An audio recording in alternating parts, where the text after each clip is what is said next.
Welcome to Simplilearn's Java full course. Java is a powerful and versatile programming language that drives web development, mobile apps, and enterprise systems. This course will cover the essential skills to become a skilled Java developer. Java's platform independence make it stand out, allowing application to run seamlessly on any operating system. Its object-oriented approach ensures efficient, modular, and reusable code, while its extensive libraries and frameworks simplify the development of robust applications. In 2025, Java continues to be a top choice for developers. With advancement in cloud computing, big data, and AI, Java remains at the core of modern technologies. Organizations are actively seeking skilled Java developers for application development, system maintenance, and tech integration. Mastering Java in 2025 can unlock countless career opportunities in the tech world.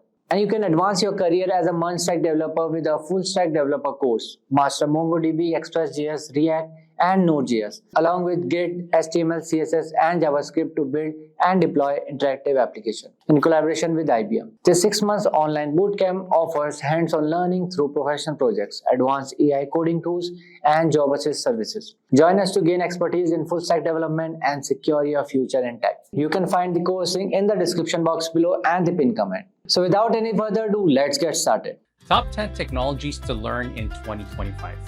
Hey everyone, we're about to dive into something really exciting, the technologies that will redefine our future in 2025. The tech world is changing at lightning speed, and it feels like there's a groundbreaking innovation every single day, right? If you're serious about staying ahead of the curve, you need to be in the know. Whether you're gearing up to kickstart your career or you're already in the game, learning these emerging technologies could be the key to unlocking a world of opportunities. Picture this, by 2025, we're talking about a staggering 75 billion IoT devices across the globe. 75 billion. And the artificial intelligence market, it's projected to hit a mind-blowing 190 billion. These aren't just impressive figures, they're proof of how fast the tech landscape is evolving, opening doors to countless high-paying, high-impact jobs. The best part, you don't need to be a genius to capitalize on these changes. With the right skills, anyone can step into these future roles and thrive. So, if you're wondering which technologies to learn and master, you're in the right place. Let's jump into the top 10 technologies that will dominate 2025 and could totally transform your career. 10. DevOps. Starting with DevOps, heard of it? DevOps combines software development and IT operations, making sure everything runs faster and more smoothly. Think about it. With more companies moving to the cloud, they need updates rolling out constantly without any downtime. Picture a massive Black Friday sale at a big e-commerce company. They rely on DevOps experts to keep everything running seamlessly. DevOps is already a go-to for tech giants like Amazon, Google, and Netflix. And here's the kicker. DevOps engineers earn between $80,000 and $200,000 per year. So if you want a front row seat to the action at top companies, this could be the path for you. 9. Augmented reality and virtual reality. Next up, we've got augmented reality, AR, and virtual reality, VR. If you love mixing the real world with digital experiences, this is the field for you. AR and VR are changing how we see and interact with things, making virtual worlds and enhanced real-world experiences possible. By 2025, AR and VR will be big in areas like gaming, education, and healthcare. Imagine doctors using VR to practice surgeries or businesses using AR to show off products in new ways. The possibilities are huge. The best part, AR and VR developers can earn between $90,000 and $140,000 a year. Plus, you'll get to create exciting, immersive experiences that change how people experience the world. 8. Data engineering. Next, let's talk about data engineering. Well, data is the new gold, and data engineers are the ones mining it. Data engineering is all about building systems to collect, store, and process data. By 2025, the amount of data generated worldwide is going to explode, and companies will need experts to handle it all. Think of a smart city project that uses real-time data from traffic, energy grids, and public transport. Data engineers build the systems that make everything run like clockwork. And with salaries ranging from $81,000 to $160,000, this career offers huge opportunities as the world becomes more data-driven. 7. Quantum computing. Now let's talk about quantum computing, a technology that promises to completely transform the way we process information. Quantum computers can solve problems in seconds that would take classic computers thousands of years to crack. By 2025, as industries like pharmaceuticals and finance adopt quantum computing, this field will be a game changer. Imagine a pharmaceutical company using quantum computing to develop new drugs by simulating complex molecular structures. Quantum computing professionals will be at the forefront of these breakthroughs, with salaries ranging from $120,000 to $200,000. If you want to be a part of a future where computing power is redefined, this is the field for you. 6. Blockchain. Let's move on to blockchain, the backbone of cryptocurrencies like Bitcoin and Ethereum. But in 2025, blockchain will extend far beyond digital currency. It will be used for secure data transactions, supply chain management, and even healthcare.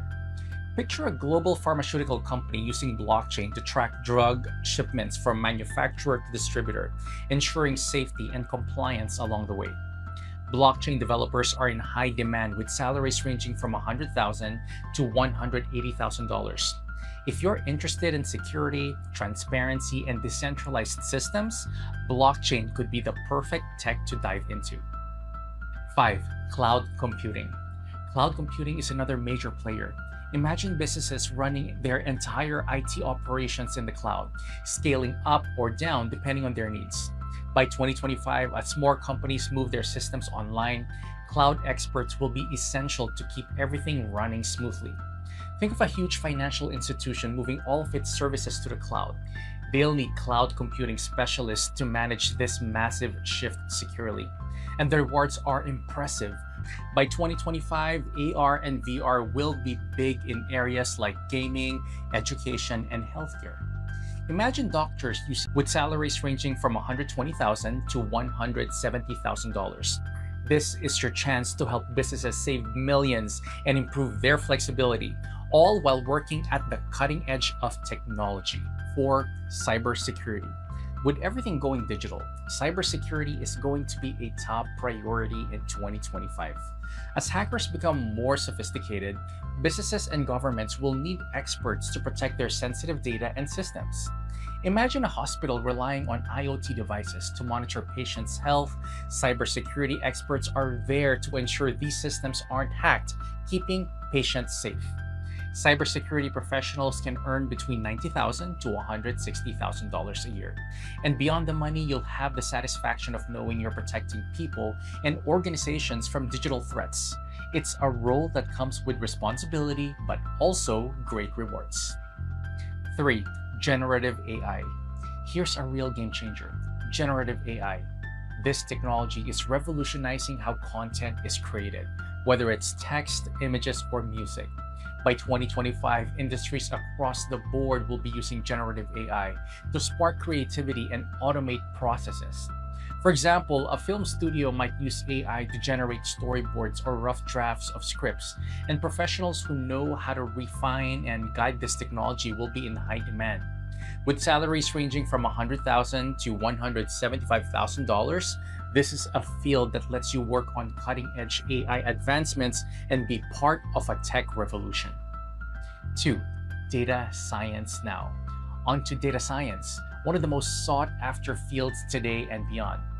Data science involves analyzing massive data sets to draw actionable insights. Think of a large agricultural company using data to predict crop yields and optimize farming practices. This is the kind of problem solving that data scientists tackle. Data scientists can expect salaries between $105,000 and $180,000 a year.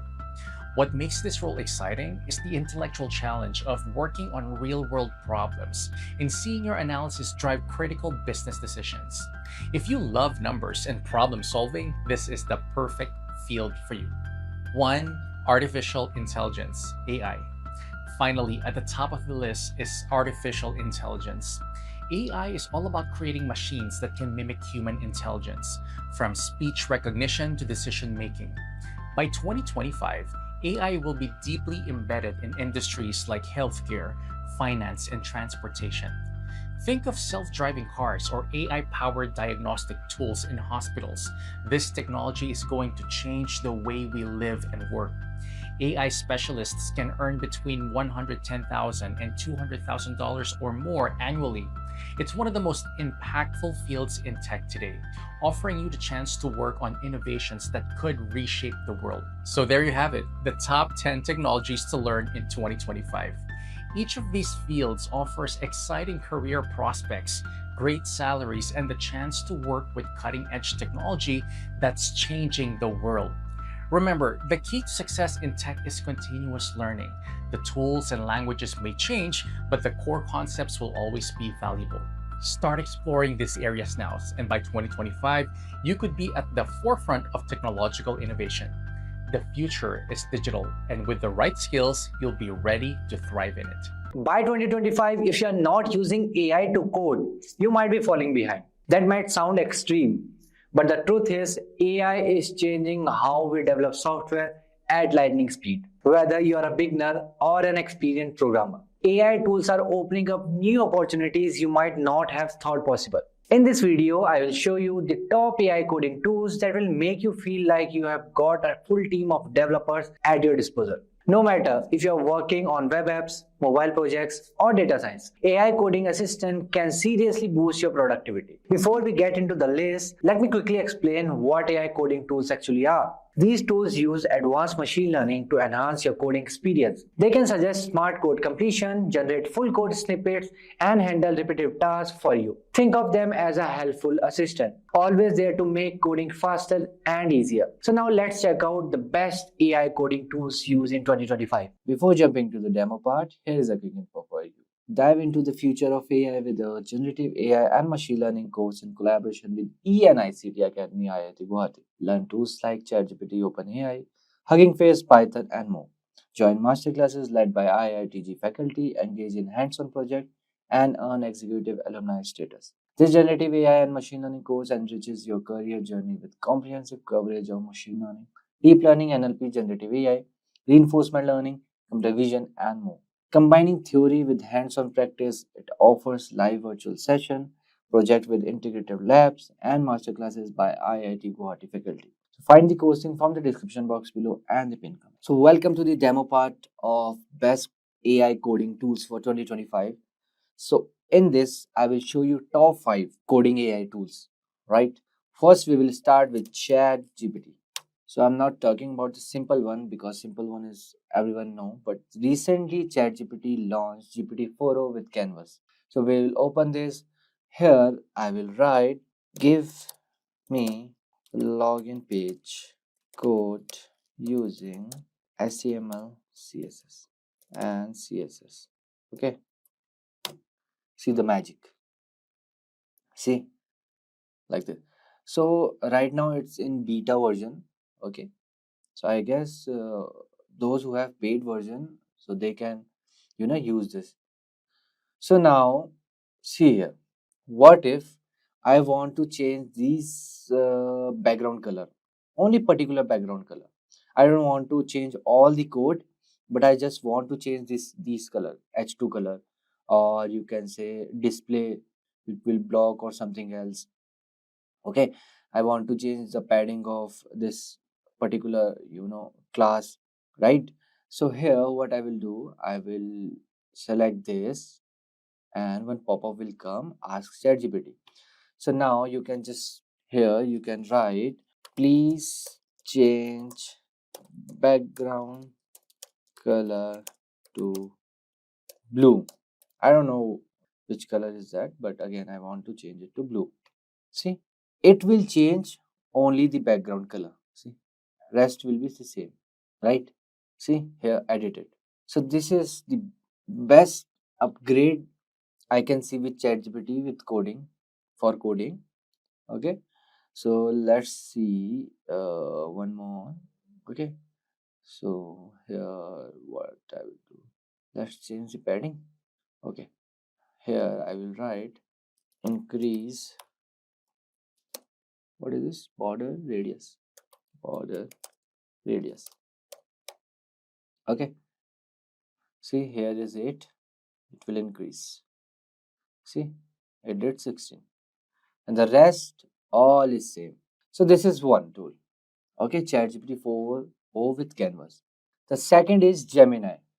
Okay, I'm not going to use Gemini into Gemini prompt, but I will open one thing, Google Colab. Okay, so here is Google Colab, and I will open new notebook. So here you will get Gemini inbuilt. Here you can see Gemini inbuilt. But first you have to log in. See, start coding or generate with AI. If I'll click on generate with AI, so it will ask me like this. So I will write, okay, give me code to find odd and even in C++. Okay, you can write anything. So I will write enter. See, it's generating and code is here in minute of seconds. Okay, if I will write in Java, the code is here in minute of seconds. Okay, in seconds it will give you. So this is the second. You can use Gemini as well in the, see, while giving prompt here, or you can open Gemini, right?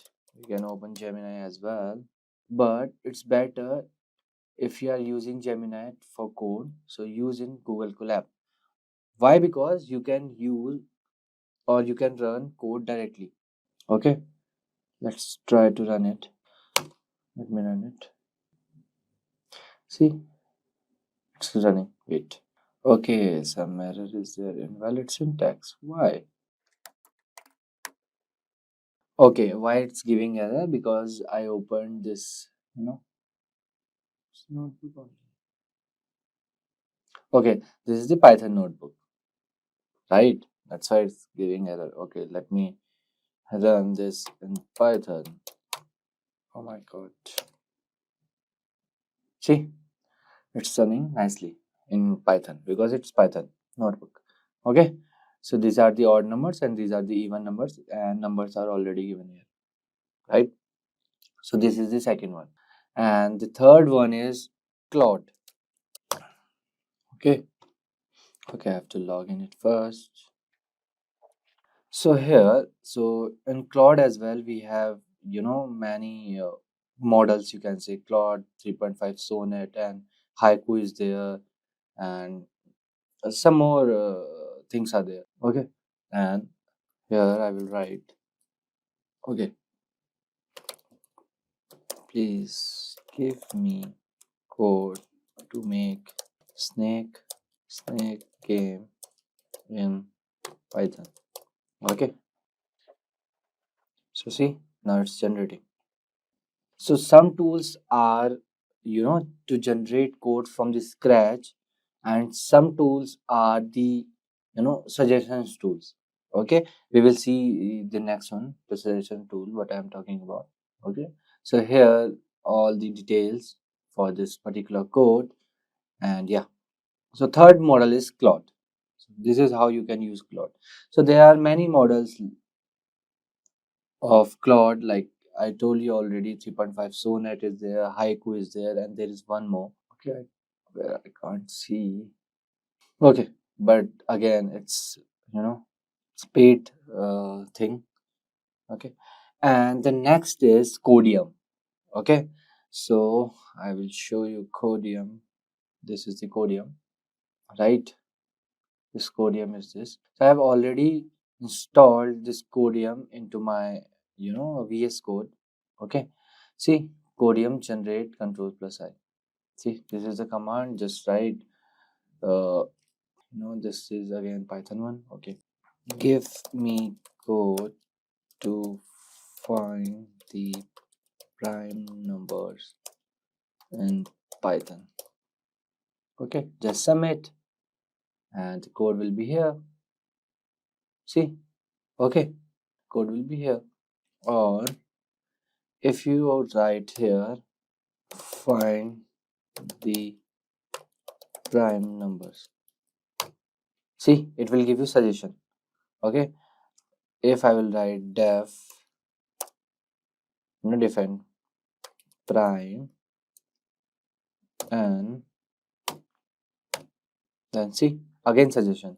If I will write this, again suggestion, then yeah, code is complete. Okay, so it will give you suggestions as well. Okay, this is a Codium. So just like Codium, so this is our fourth tool, Codium, and just like Codium, there is one amazing tool which is called AWS Q Developer, Amazon Q Developer. This is the amazing tool.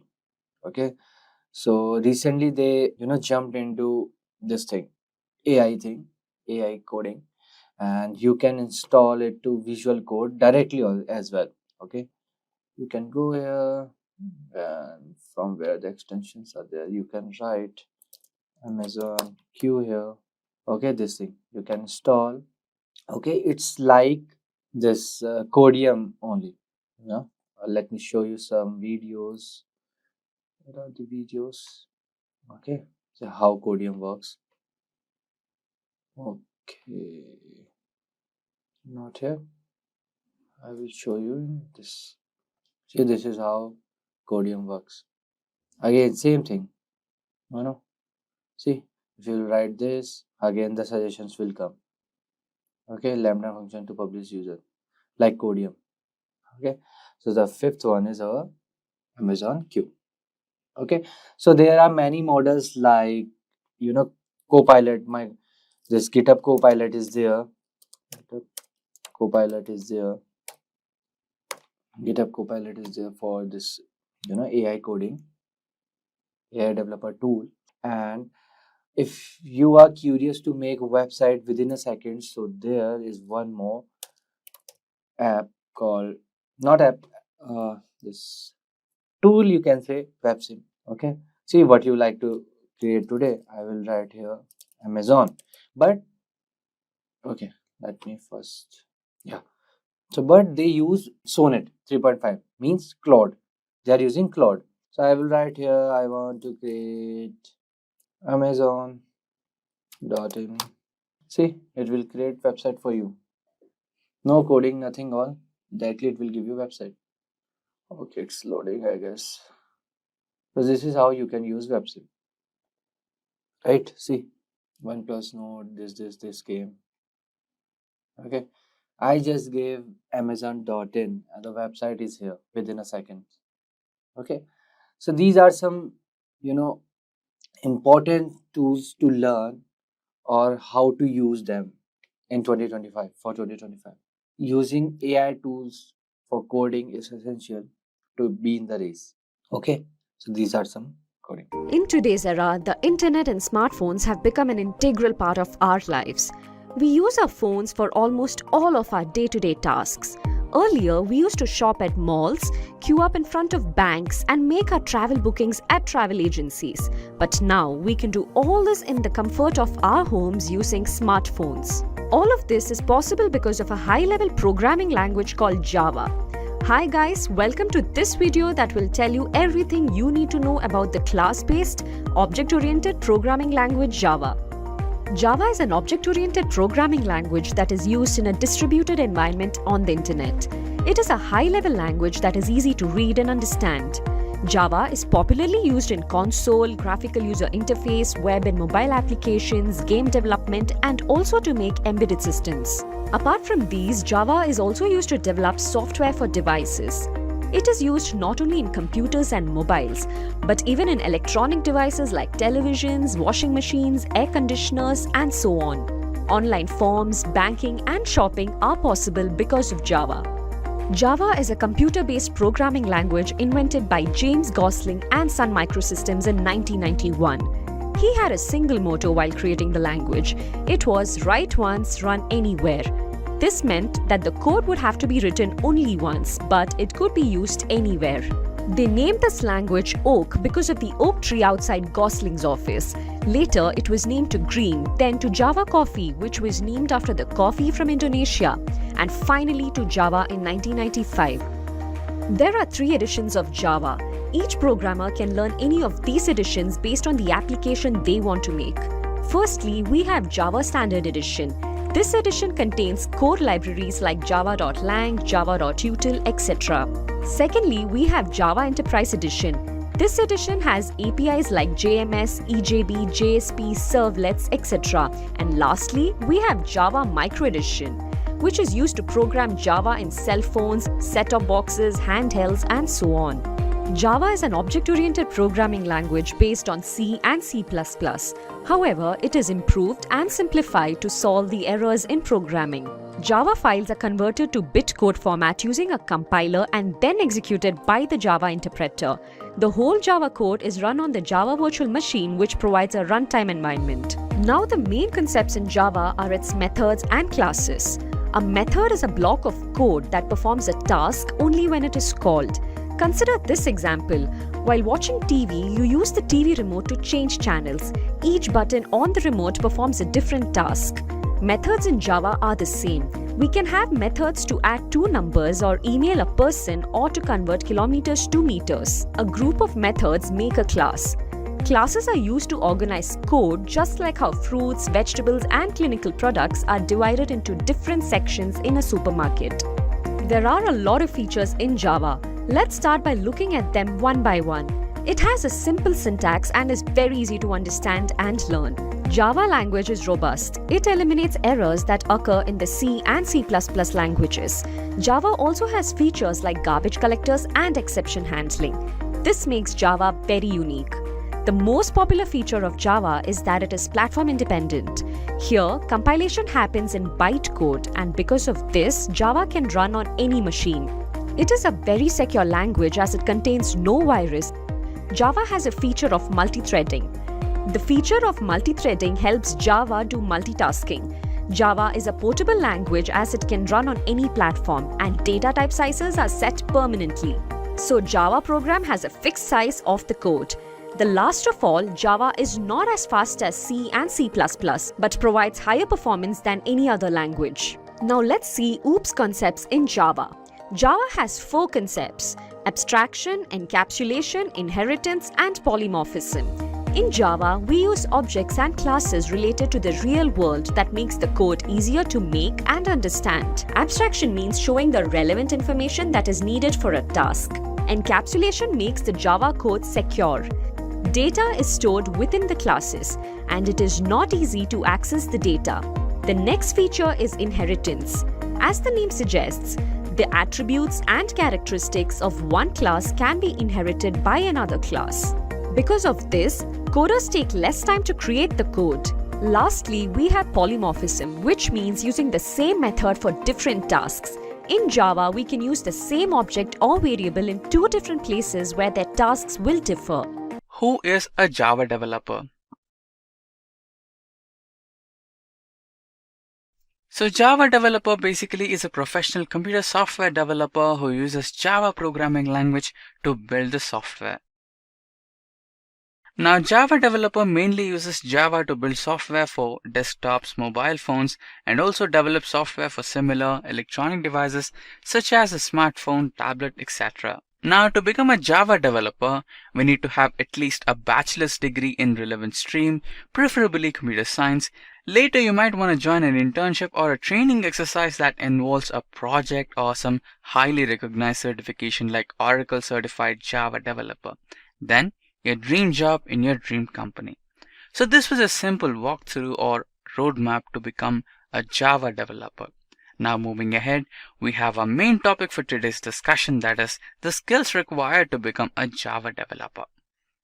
Now we shall categorize this into 2 stages. One is the beginner and the other is the professional. We shall discuss each one of them separately. So first we will start with the beginner. So these will be the basic skills that any interviewer will be expecting out from a pure beginner. So in the beginners section, the first skill that we will be discussing is related to the object-oriented programming concepts in Java. So for a beginner, the concepts of object-oriented programming in Java play a very important and vital role for an interview. So he or she should be having a strong grip over the object-oriented programming concepts in Java. So followed by object-oriented programming concepts in Java, we have the next important concept in Java, which is the file input and output operations and serialization. So serialization is another way of executing your code from a different place. For example, if you write a code and you wanted to execute the same code in a different place in a different computer, all you can do is just serialize your code to that particular system, and there the same code will be executed. So followed by the second point, the third important skill we need to have is the good understanding of data structures in Java.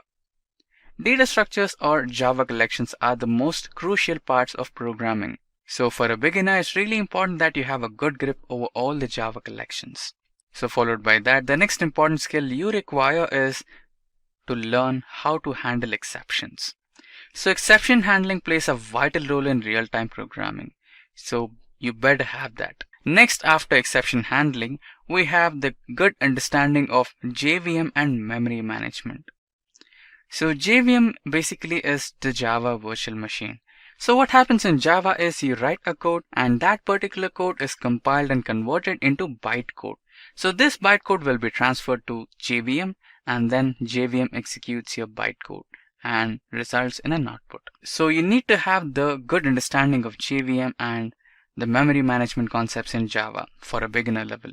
So followed by that, the next important thing is multi-threading and synchronization in Java. So all those were the basic and important crucial skills required by a beginner if you're attending for an interview, because these are the basic skills that every interviewer will be looking out in a beginner. So let's have a quick overview of the skill set again. So for a beginner level, the major skill sets that you require are to have a good understanding of object-oriented concepts in Java. Next, the file input and operations and serialization concepts in Java. Good understanding of data structures or collections in Java. Exception handling, JVM or Java virtual machine and memory management, and finally multi-threading and synchronization. So these were the major skills that are required by a beginner. Now followed by the skill set, we will have another slide that depicts about the IDEs that you must be comfortable with. So for a beginner, these are the basic IDEs that you should be comfortable with, which are IntelliJ, Eclipse and NetBeans, and also these are the mainly used IDEs in real-time programming as well. So if you are comfortable with these three IDEs, then it will be an added weight to your resume. So followed by the beginner, we enter into the next level, which is the experience level. So this is really important. So we have multiple skills required by an experienced level candidate. So the first one amongst the important skills required by an experienced level candidate are a good knowledge of big data and artificial intelligence. Yes, you heard me right, artificial intelligence. There is a major misconception that R and Python are the only languages that are built for artificial intelligence and data science. But in reality, even Java can perform the artificial intelligence, data science and machine learning jobs using the new libraries which are dedicatedly written for the purpose. Now for an advanced or experienced level candidate, the knowledge of these libraries and the workflow is really important. So followed by that, the next important skill required by an experienced level candidate is a good understanding of blockchain. Next, after the blockchain, there are multiple big data frameworks out there which you need to learn. Next, after that, we have microservices, Spring Boot, and scripting languages such as AngularJS, ReactJS, and JavaScript. So let's have a quick overview of the skill set required by an experienced level candidate. So those are AI and ML libraries in Java, good understanding of blockchain, Hadoop and big data frameworks, Spring Boot, microservices, and finally advanced scripting programming languages like AngularJS, JavaScript, and ReactJS. Now these skill sets might look big, complex, complicated, and hard to digest, but Java developers are categorized into multiple streams of development. Just for example, we can see Java developers working over web development, Android development, full stack, big data, machine learning, artificial intelligence, and many more.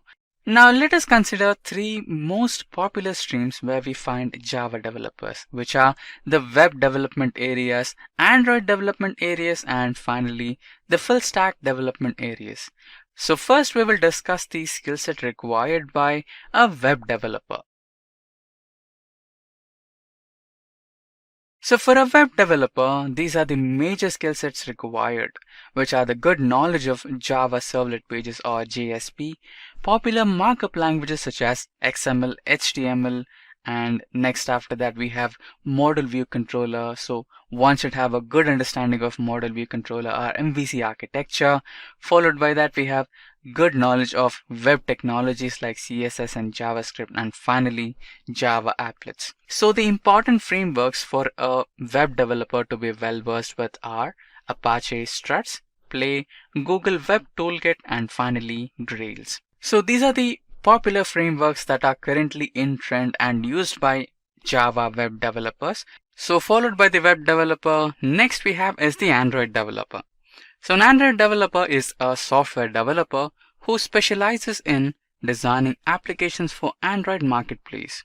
The Android Marketplace is a direct competitor to Apple's App Store. This means most of the Android developers' job revolves around creating apps that we use on our smartphones and tablets. Now the skill sets required by Android developer are good grip over the Android SDK or software development kit, next the Android testing, followed by that a better understanding of Android API and database connectors like JDBC and Android security, and finally Git version control. Now Git version control will be really helpful to keep your code updated. Now followed by the skills required by an Android developer, we will go through some important frameworks and user interface development software tools required by an Android developer in real time. First, let us discuss the user interface development tools like Flutter and React.js, which are the most popular ones amongst the others. So React.js is an open source front-end JavaScript library for building user interfaces or UI components. It is maintained by Facebook and a community of individual developers and companies. React can be used as a base in the development of single page or mobile applications. So next after React.js we have the Flutter. Flutter is an open source user interface software development kit created by Google. It is used to develop applications for Android, iOS, Linux, Mac, Windows, Google, and many more from a single code base. So next we have the Solar 2D. Solar 2D is a free and open source cross-platform software development kit. And then we have the Android Studio, that is another popular development kit just for Android. Now next in the docket is the Java full stack developer. A full stack web developer is a person who can develop both client and server software. In addition to mastering HTML and CSS, he or she also knows how to program a browser like using JavaScript, jQuery, Angular, and Vue. So now the major skill sets required by a full stack developer are having a good understanding of software design and architecture, understanding of DevOps, knowledge of microservices, APIs and libraries, design patterns in Java, React and Angular, scripting languages, and finally should be capable to work on front end and back end. So these were the major skills required by a full stack developer. So followed by this, we shall also discuss the major frameworks required by a full stack developer.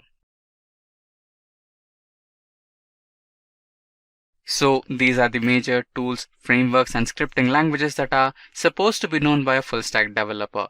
We have the integration tools such as Jenkins and DevOps related tools like Kubernetes and Docker, and scripting languages like Angular and React, and frameworks like Spring, and testing tools like JUnit. So with this, we will move ahead into our next important topic, that is the roles and responsibilities of a Java developer. So first we will discuss the roles and responsibilities of a Java developer at beginner level. So the important roles and responsibilities for a beginner are to be able to define the objectives by analyzing the requirements of the clients, followed by that to be capable enough to complete the assigned job before the deadlines, design and test basic codes, resolve the reported issues in time, and troubleshoot the code, improvise the existing code quality, and finally support the user with proper documentation of the code. So these were the important responsibilities of a Java developer at beginner level. Now let us advance to the next level, where we will discuss the roles and responsibilities of experienced level candidates. So the roles and responsibilities of an advanced level or experienced level candidate are: all the basic responsibilities of a beginner. So followed by the basic responsibilities, an advanced level Java programmer should be having a thorough knowledge of system functionality and features. Followed by that, the experienced level Java programmer should be able to design and develop user interface, enhance the reputation of the company, recommend updates based on the performance, ensure the best possible responsiveness, and finally, explore and add value to the achievements of fellow co-workers. So these were the important roles and responsibilities of a Java developer, both at beginner level and experienced level. Now let us check out the companies which are looking for Java developers. There are many companies that are looking for Java developers in the current IT industry. Some of the major MNCs looking out for Java developers in the current IT industry are Cognizant, Infosys, Oracle, Capgemini, Dell, Amazon, Wipro, Mphasis, and Accenture. Now that we have discussed the companies hiring Java developers, let us take a step further and discuss the salary trends of the Java developers in the current IT industries.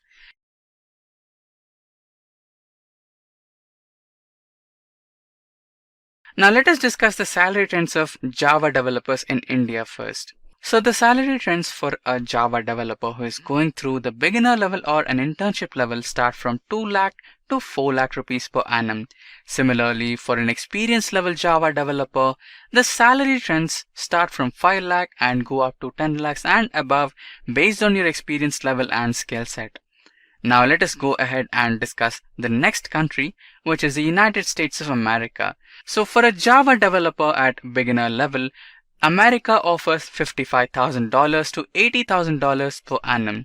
Similarly, for an experienced level candidate, America offers $85,000 to $1,25,000 per annum based on the experience and skill set. Now finally, we have the United Kingdom. The United Kingdom offers £45,000 to £60,000 for a Java developer at a beginner level, and similarly for an experienced level Java developer, United Kingdom offers £65,000 to £85,000 per annum. So these were the salary trends of Java developers in multiple countries. So if you wish to join the right training exercise that covers the complete skill set according to the standards of top MNCs curated and explained in a detailed manner by real-time industry experts, then Simplilearn would be the right choice.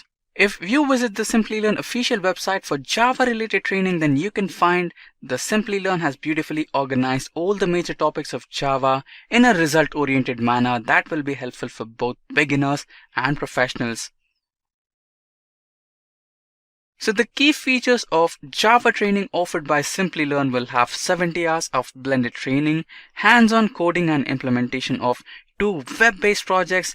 It also includes Hibernate and Spring frameworks, 35 coding-related exercises on core Java, and lifetime access of self-paced training, and finally, the flexibility to choose your own classes. So the benefits of Java certification training offered by Simplilearn will have the following. You can achieve your designation of becoming a Java architect, Java developer, database administrator, or web developer with the certification from Simplilearn on Java. So the average salaries for a Java developer with certification will be varying from 16 lakhs as minimum and will also reach up to the maximum of 27 lakhs per annum. The Java certification from Simplilearn is being recognized by multiple multinational companies, and some of the major MNC companies that are hiring Java developers with the certification of Java are Wells Fargo, Oracle, Accenture, Citibank, and many more. Now we have the 3 varieties of training options, which are self-paced learning, online bootcamp, and corporate training. So what is Java? It is a fast, reliable, and secure programming language that can be used in several websites and applications. It can be used to create applications in a single computer or one that could be distributed across several servers and clients. Java can be used in several scenarios, independent of the system that it is used on. So let's look into what Java Development Kit means. All the Java applications and applets are developed using the Java Development Kit, that is JDK. Now, the JDK consists of the Java runtime environment, an interpreter, a compiler, an archiver, and a document generator, and a few more tools that go into developing a Java program. So now let us have a look at the components of JDK. Java Runtime Environment (JRE) primarily is a part of JDK, and it can also be termed as Java RTE. The JDK provides the minimal amount of requirements needed to write and compile a Java program. JRE consists of the JVM, supporting files, and the core classes. The JVM is key to both JDK and the JRE because it is embedded into them. Now, whichever Java program is being run, the JVM is that component of Java that executes a program line by line, thus giving itself the work of an interpreter. We are now in a position to deep dive into the process with which JDK, JRE, and JVM work. Let's take a source file and save it with the extension .java. This file is compiled and converted into a set of bytecode which changes the file extension into .class. This is done specifically by the JDK. Now, here are the steps that follow. Class loader. It makes sure that all the necessary classes are loaded in the time of the execution of a program. Next, bytecode verifier, that is JVM. The bytecode verifier checks the code for errors or irregularities based on access rights on objects or implementation of pointers. It makes sure that the code fulfills the specifications of JVM and does not break the system integrity. And finally, interpreter, which is JVM. Now, while running the program, the interpreter loads, checks, and runs the code. The implementation is made by the JRE, which is the final process. The latest release is JDK 9 and it was released in October 2017. But it was in JDK 8 that a new feature called the Java Lambda expression was introduced that changed the face of Java. Now, Java Lambda expression is a kind of function which does not need any class to be created. It has been included in the latest version of JDK as it provides a clear, concise way to pass functions around. This also replaces earlier bulky anonymous classes and reduces code verbosity, that is, the length of the code. The syntax for the Lambda expression is this: argument list, arrow token, body. Now the syntax consists of three components, which are argument list. This can be empty or non-empty. Next, the arrow token. Now this is used to link argument to body. And finally, body. This contains the statement that works with the function. Let us now just see an example of using Lambda expression and contrasting it with how code would have been written with anonymous classes. This is the old method and this is the new method with Lambda expression. Just have a look at how Lambda expression syntax has been used over here. The JDK 9 has been released recently and it seems promising with respect to new features and abilities. Here are some of the features. The first one is Java Platform Module System. This module allows strong encapsulation and declare explicit dependencies. Next, JShell. With the help of JShell, one can directly start writing the code on the console and execute them. Improved Java Doc. Java docs have got the search right in the API documentation, and as an added bonus, the output is also compliant to HTML5. Next, Stream API. The Stream API, also introduced in Java 8, allows programmers to easily parallelize code for improved concurrency and introduces functional programming abilities to the language. The Stream API, in conjunction with Lambda expressions, also comes in handy while iterating, filtering, and extracting large amount of data. The release of multi-jar makes it possible for codes to be run on the newer versions of JDK to be released. Today we will be discussing the roadmap to become full stack professional or developer. So let's understand this with the help of an example. Imagine having the ability to build an entire web application from the user-friendly interface that people interact with to the powerful server-side logic that processes and stores their data. For instance, think about creating a popular app like Instagram. As a full-stack developer, you would design the front end, including the layout, images, and interactive elements, while also developing the back end that manages user accounts, stores photos, and handles data securely. Full-stack development is all about versatility and mastering a range of skills across both the front end and the back end. This comprehensive knowledge allows you to ensure that every part of your application works seamlessly together, providing a smooth and engaging user experience. It's a journey of continuous learning and practice, but the reward is a highly sought after skill set that opens up numerous opportunities in the tech industry. Introduction to full stack development. So guys, full stack development involves working on both the front end and the back end web applications. As a full stack developer, you will handle everything from user interfaces to server management, making you a versatile asset in the tech industry. And if we talk about front end development, so it focuses on the part of the application that users interact with directly. This includes the layout, design, and interactive elements of a website or app. You will use languages like HTML, CSS, and JavaScript to create a seamless and engaging user experience. On the other hand, back-end development deals with the server side of the application, and this includes managing databases, server logic, and application architecture. And you will work with server-side languages such as Node.js, Python, or Ruby, and handle data storage with databases like MySQL or MongoDB. And as a full-stack developer, you combine both these skill sets, allowing you to build complete applications from start to finish. And this versatility makes you a valuable asset because you can understand and manage both the client side and server side of applications, ensuring they work together smoothly. Now we'll start with the roadmap, and the first thing to learn to become a full stack developer is learn the basics of web development. So to start your journey as a full stack developer, you need to learn the basics of web development, and this includes understanding the core technologies that form the foundation of web applications. So the topics to cover are: number one is HTML, that is hypertext markup language. And this is the standard markup language used to create web pages. It structures the content on the web page, that is, you can learn HTML with understanding the basic tags and how they structure a web page.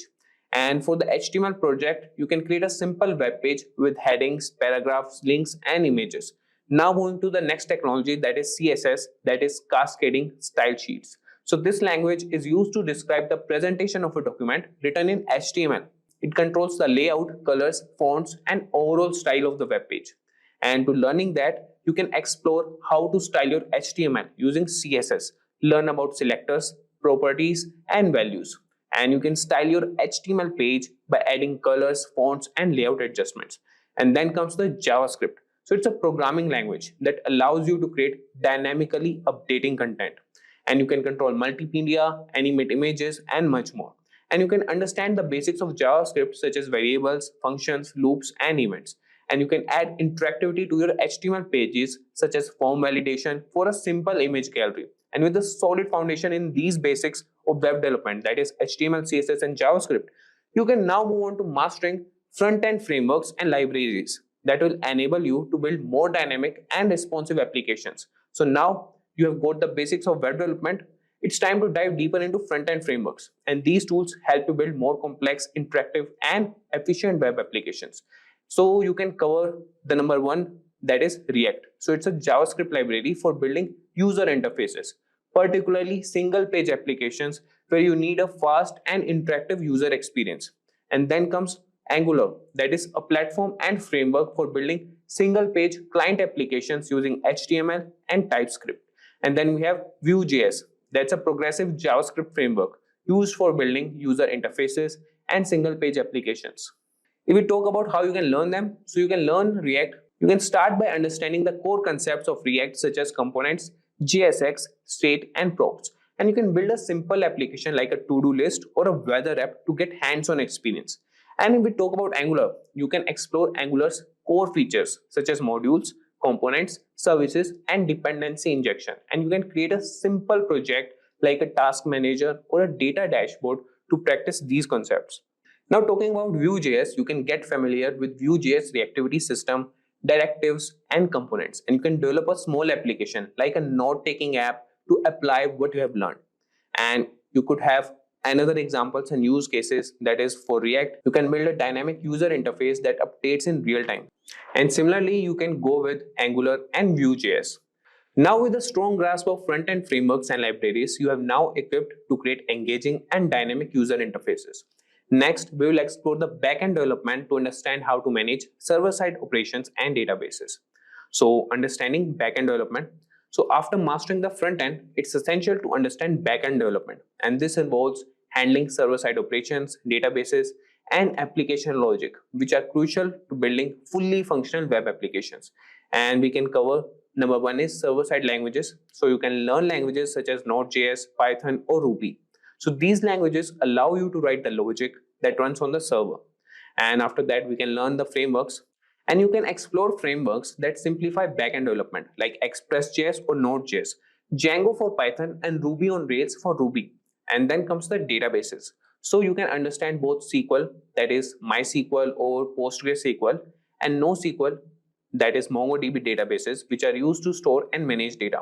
Now we talk about learning server-side languages. Here comes the Node.js, that's a JavaScript runtime built in Chrome. So you can enable JavaScript to be used for server-side scripting. And you can start by building simple server-side scripts. For example, create a server that responds with hello world when accessed. And if we talk about Python, you could have a versatile language known for its readability and efficiency. You can explore basic scripting and automation tasks. And talking about SQL databases, you can learn to interact with relational databases using SQL and create and manage tables and write queries to fetch data. So with a solid understanding of backend development, you are now equipped to handle server-side logic, manage databases, and build complete web applications. Next, we will look into the how to manage databases more efficiently and integrate them with your applications. So now we'll learn database management. So to become a proficient full stack developer, understanding database management is essential, and databases are critical for storing and retrieving the data that your application uses. You can start with SQL databases like MySQL and PostgreSQL, which use structured query language to manage data in a structured format like table, rows, and columns, and learn how to create and manage databases and write queries to insert, update, delete, and retrieve data. Designing relational databases for various applications is crucial for managing structured data efficiently. For instance, you can design a database for an online bookstore with tables for books, authors, and orders. This will help you understand how to structure data and perform operations like joins and aggregations to retrieve complex data sets. Now coming to NoSQL databases. So on the other hand, we can explore NoSQL databases like MongoDB, which store data in a flexible JSON-like format, making them suitable for unstructured data. You can gain skills in creating and managing collections and documents, and perform CRUD operations to handle data efficiently. For example, building a database for a blogging platform where each blog post is a document in a collection will give you hands-on experience in managing unstructured data. This is particularly useful for applications requiring flexible schemas and high scalability. And you can integrate databases with applications. That is a third option. So integrating databases with your application is also crucial. You can learn how to connect your backend server to the database using ORM, that is Object Relational Mapping tools like SQLize for Node.js, SQL Alchemy for Python, or Active Record for Ruby on Rails. So these tools help simplify database interactions and allow you to work with database records as if they were objects in your programming language. For example, creating a RESTful API that interacts with your database to manage your user data for a web application will give you practical experience in building full-fledged applications that can handle dynamic content and user interactions. Now that you have a good understanding of database management system with learning all three formats, that is SQL, NoSQL, and integrating database with applications, the next step is to get comfortable with version control, which is essential for managing and tracking changes in your code. So version control is essential for managing and tracking changes in your code. You can start by learning Git, that is a widely used version control system that helps you keep track of different versions of your code and collaborate with others. You can use platforms like GitHub, GitLab, or Bitbucket to host your repositories and manage your code online. You can practice creating repositories, making commits, branching, and merging changes. Understanding these concepts will allow you to work effectively in teams, contribute to open source projects, and ensure your code is organized and error-free. For instance, create a GitHub repository for your projects to track changes and collaborate with others seamlessly. And with a strong understanding of version control, you are now ready to explore DevOps practices and deployment, which are crucial for delivering your applications efficiently. So after version control, you should learn this, that is understanding DevOps. So DevOps practices and deployment are crucial for delivering applications efficiently. DevOps combines software development, that is dev, and IT operations to shorten the development lifecycle and provide continuous delivery. You can learn about continuous integration and continuous deployment, CI/CD pipelines, which automate testing and deployment processes. You can familiarize yourself with cloud platforms like AWS, Azure, and Google Cloud, which offer services to host and manage your applications.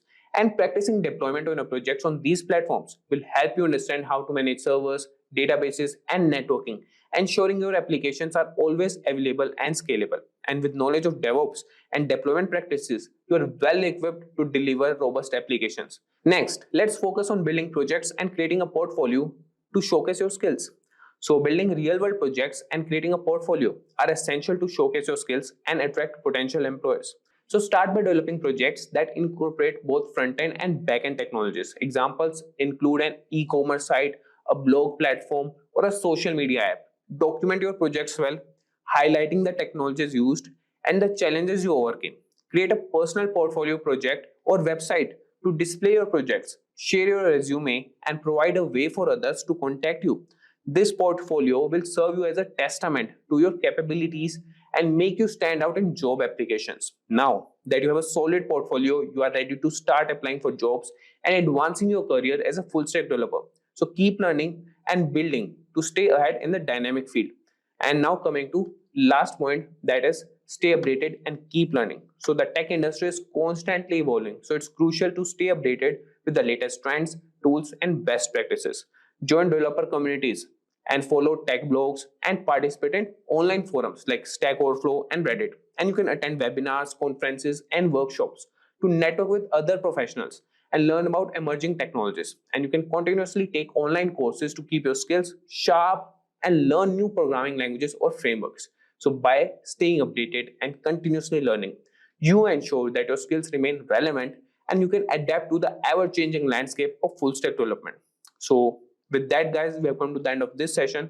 You can utilize free resources like YouTube tutorials, community forums, and documentation to guide your learning. And you can also join courses, as I mentioned in the starting, that you can have a MERN-Stack development certification. How you can install Java on your Windows 10 operating system. After we're done with this installation, we'll also show you how you can run a very simple program. So now let's get started. So now let's download Java. Let's go to Google and search for Java download.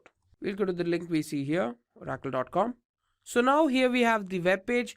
Here we can see Java SE 13. So this is version 13, but this isn't the one we are going to download. We're going to download the 8th version, version 8, which is here. Now we're doing this because 8 is one of the more commonly used versions of Java. So let's click this. And here we'll go down. We need to accept the license agreement before we can download it. Now we have two versions here, x86 and x64. Now you can download it depending on what version your operating system is. Now if you do have a Windows 10 operating system, it's highly likely you have a 64-bit version of Windows. Now if you do have a 32-bit version of Windows, you can take the x86. So let's download this. So we've actually already logged in, so we just need to run the installer file now. Let's go to downloads and run the file. So here we have the installer. We'll go to the next step. We'll select this to next. Here we can see where the file is being installed to. We'll go to next. Now if you want to change where you want to install Java, we can press the change option. I'm just going to keep it here. We'll press next and let's commence with the installation.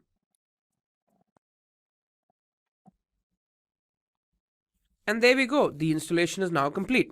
So we don't need any tutorials or API documentation. So we'll just finish off and go to close. Now to see if Java is installed in your system, we can go to command prompt and type the term javac, which refers to the Java compiler. Now as you can see here, this shows a number of different options you can choose from. This also indicates that Java has been successfully installed in your system.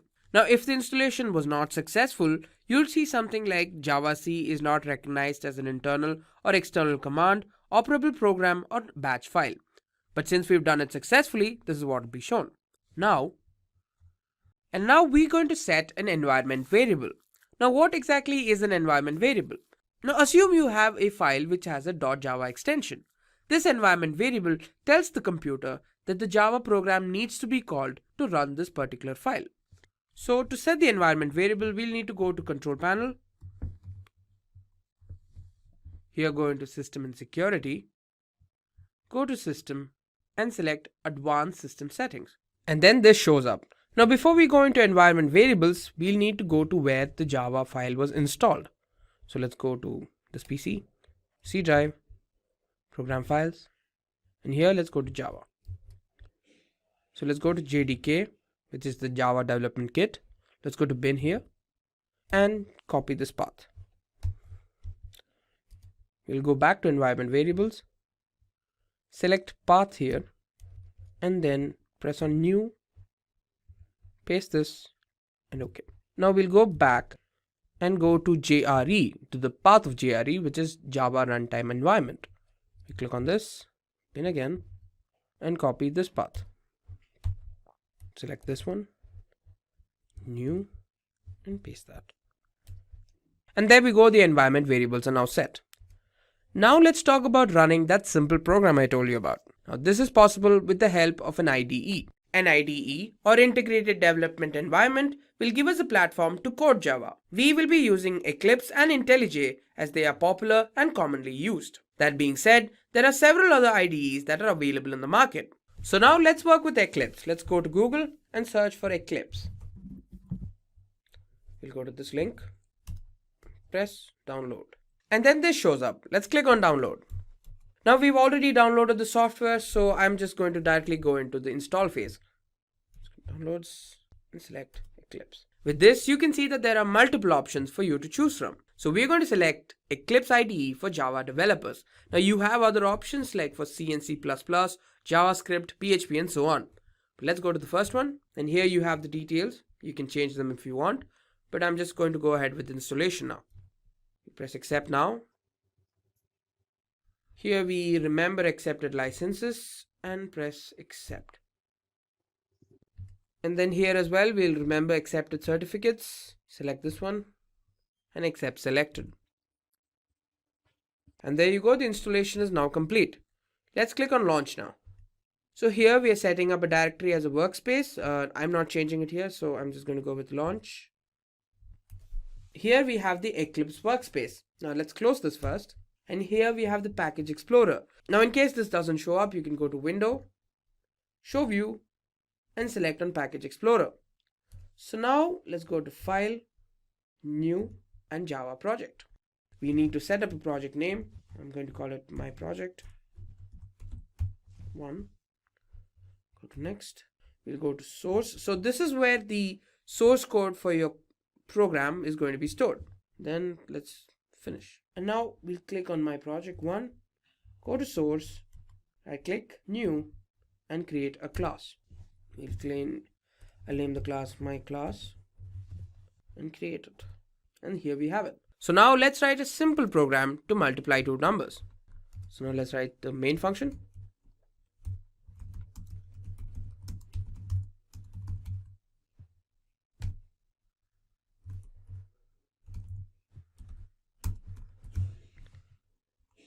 Open bracket. Now we're going to initialize the first number. Now the second one. And finally the output. And finally the variable that will store the output.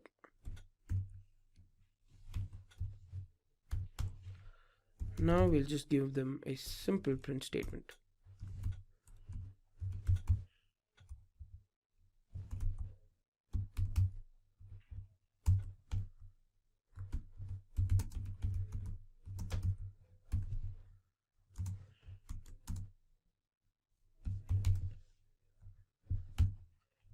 Now let's run the code by clicking this option here, using myclass.java.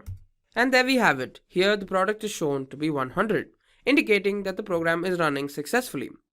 Now we're done with Eclipse. Now let's move on to the other IDE I was talking about, which is IntelliJ. So for that, again, we'll have to go back to Google so that we can download it. Search for IntelliJ download. Go to this link here. So here you can see that we have two options, the Ultimate Edition and the Community version. Now here the Ultimate version has way more options, as you can see here, but it's a paid version and only has a free trial. Now the Community version is free, so that's what we're going to take. So we'll click on download here. So I've already downloaded the software, so I don't need to do it again.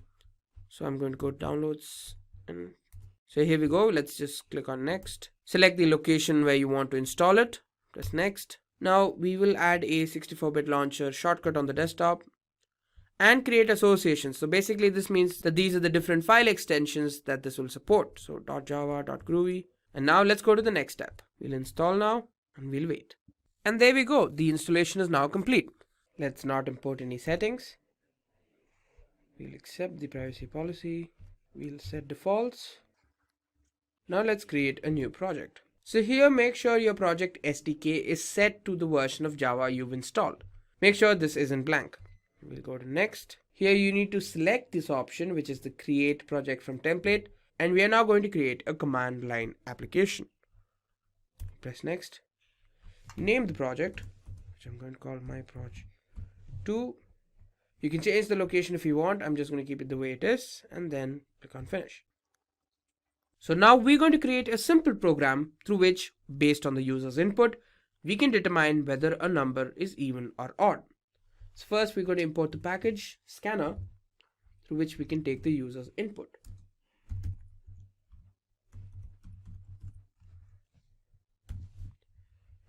Next, let's go inside here. Let's create the variable reader.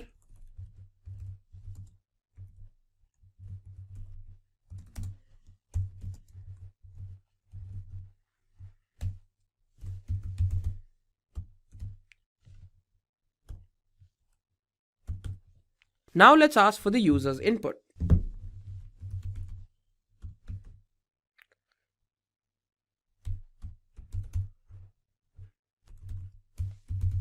Enter a number. So we're taking in the value now in the variable num. Reader dot next int. So this is with which we'll be taking in the value from the user. So we're going to set up a condition to determine whether the number is even or not. So if the number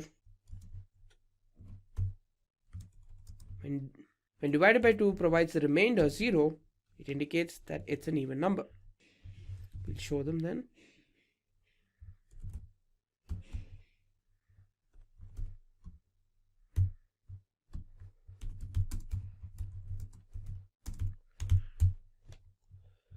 Now for the else case,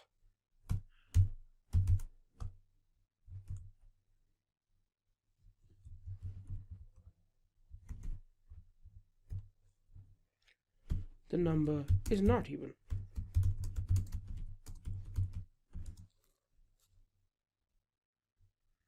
Or in this case, odd. There we go. We're done. So let's run this program. So let's enter 12. The number is even. And there we go, we have a successful output.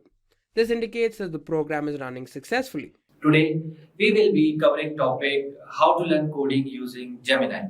So now let's move on to the Gemini prompt. So this is our screen of Gemini. Okay, so here first I will write, hey Gemini, I want to learn coding. So it will give us some basic prompts. So it gave like learning to code is a fantastic design. It's a valuable skill that can open doors to many opportunities. So here is a path, right? So first find your motivation, then pick your first language, then explore online resources. Then in online resources, there are some categories like online courses, video tutorials, coding websites, practice consistently, and you can build project or you can join the community. Okay. So here now I will ask, give me some beginner friendly coding languages. Okay. So here it gave like Python, JavaScript, Scratch. I don't know which language is Scratch. If you are entirely new to coding or even introducing coding to children, Scratch is a fantastic option. Okay, so here is Python, JavaScript, or you need more, you can ask more languages, right? It will provide you more. Basically, you can ask anything to the Gemini. So here are more Ruby, C Sharp, Swift, HTML and CSS. So we will take HTML because HTML is a foundation language for the web pages or web development, you can say. Or you can choose any of the languages you want.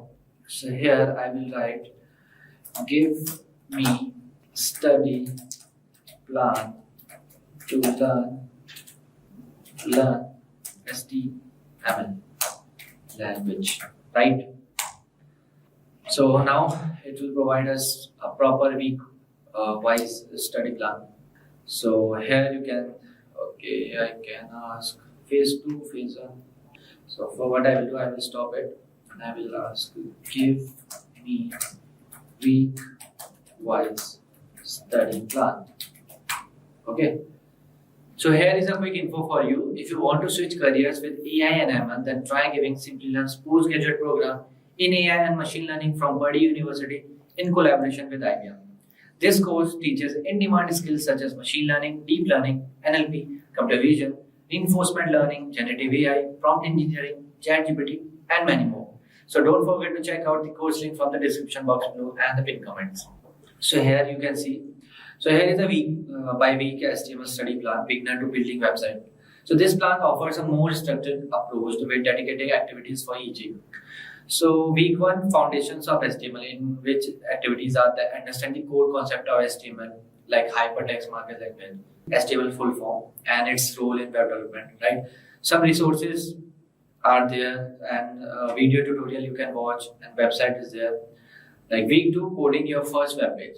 Okay, set up simple text editor or a free code editor like Visual Code, Studio Code, right?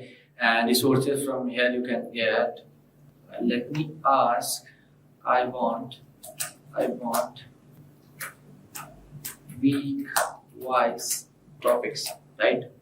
Because I don't want to go in every particular website or resources it gave. Okay, so here are the topics. What is HTML? Week 2, coding your first topics like HTML coding, writing basic HTML, structure, elements, and attributes. Okay, then topics deep into HTML elements like list, tables, forms in week 3, and in week 4, you will deep dive into CSS, right? And here I will write provide me in brief week wise. Okay, because I want particular like paragraph tag or BR tag is there, then heading tags are there. So I want that with all the tags name. Right? This is how you can learn HTML. Okay, or you can choose any of your preferred language. Right? Now you can see week 1 HTML basics and essential tags like HTML tag, head tag, body tag, heading tags, and this is paragraph tag, right? And here week 2 concepts, writing basic HTML code, adding comments, okay? Then list, tables, and images, how you can add lists using this tag. And for the table, TR and TD tag, rows and cells. TR means table, rows, and table. Okay, then UL, OL, unordered list and ordered list. And week 3, these are form, input table. Then week 4, introduction to CSS. Then you will learn CSS, right? So here, if you want to learn, let's take heading tags. So give me brief introduction of heading tags in HTML, right? So it will give some brief introduction on how you can apply this heading tags to your particular script, HTML script or an HTML index sheet, you can see. See, this is how you can, this is a brief introduction of purpose of this heading tag. Heading tags define the structure and the hierarchy of headings within your web page. Then the types are H1 to H6 according to the size, you can say, and the structure, search engines and the browser. And this is the example. See, with example. You can just copy code and you can paste it to your Visual Code Studio or whatever the IDE you are using. Right, the best practice is use only one H1 tag for the main heading for your web page, because H1 tag is the bigger one. Okay, so this is how you can learn week wise or any coding languages. So now I want give me basic website code. Okay, so it will give me basic website code for the HTML. Or if you want to learn C++, C or Java, you can ask anything to Gemini. It will give you the see. So here is an example of basic website code. So you can just copy it and you can paste it to your particular file, document file or Visual Code Studio. See, here is a let's break down the code. Doc type HTML. This is a doc type HTML. It is used for this is the inline declares the document type as a HTML. Then HTML tag. Here is the HTML tag. Right. So this tag is not root element of the particular HTML document. So head tag is there. Title. Why title? This tag defines the title displayed on the browser tab. Browser tab is this. Here you can see the Gemini is here now, like this. Like the body, then H1 tag, then P tag, then A tag, hyperlink tag. Right. That image you can insert for using img tag. Then source file src. Right. Or what if you want to learn any coding program? So, hey Gemini, I am new to C++ language and I want code of how to find all numbers, odd and even numbers. Okay, so it will give you the code how to find odd and even numbers. Or you can do, if you have any codes, so you can copy paste here and you can debug it, right? You can also do that. So here you can write, see, absolutely, here is the C++ code to find odd and even number. See, nothing you have to do, you have to just copy it and you can paste it to your IDE and you can run it. Okay, so here you can see the explanation. See, hash include IO stream. This line includes the IO input output stream header file which provides input and output functionality in C++. See, using namespace std. So here you can see this statement avoids repeatedly using std before standard library elements like cout and cin. Cout means output and input for this. Then int main is there, int number. Then enter integer prompts the user to enter in particular. Okay, so this is how you can learn any coding using Gemini. Whether you are a beginner or you are an expert with a particular language, you can learn anything. Why do we need loop statements? So generally, whenever you are dealing with some data structures in Java, which can store multiple elements, for example, we saw array, which can store multiple elements. String is also basically technically a character array, which is storing multiple characters. So whenever you have these kind of data structures where you have multiple elements being stored in the same, then in that case, you would like to have a way to iterate or access all of the elements in a seamless fashion. One of the ways is to access them individually one by one, but that's too much of work. That's too much of code. There has to be a simpler way of accessing all the elements one by one if I want to. And that's where the majority of the use cases for using loops coming to picture. Now, Java provides multiple constructs to write loops in Java. There is a while loop, there is a do while loop, there is a for loop, there is also an enhanced for loop. And in the previous versions of Java, a use case of iterator was also very popular. So there are multiple ways in which you can actually iterate over a collection and access all the elements of the collection one by one. And you can use it to multiple useful cases. For example, if you have a huge array of employee salary and you want to give bonus to each of the employees and add the bonus to the salary, then you need to do this addition for all the employees. It would be nice to have to return a while loop, and the while loop can automatically access all the employee salary one by one and keep adding the bonus to the salary. This would be an easier way to do this rather than individually updating each employee's salary.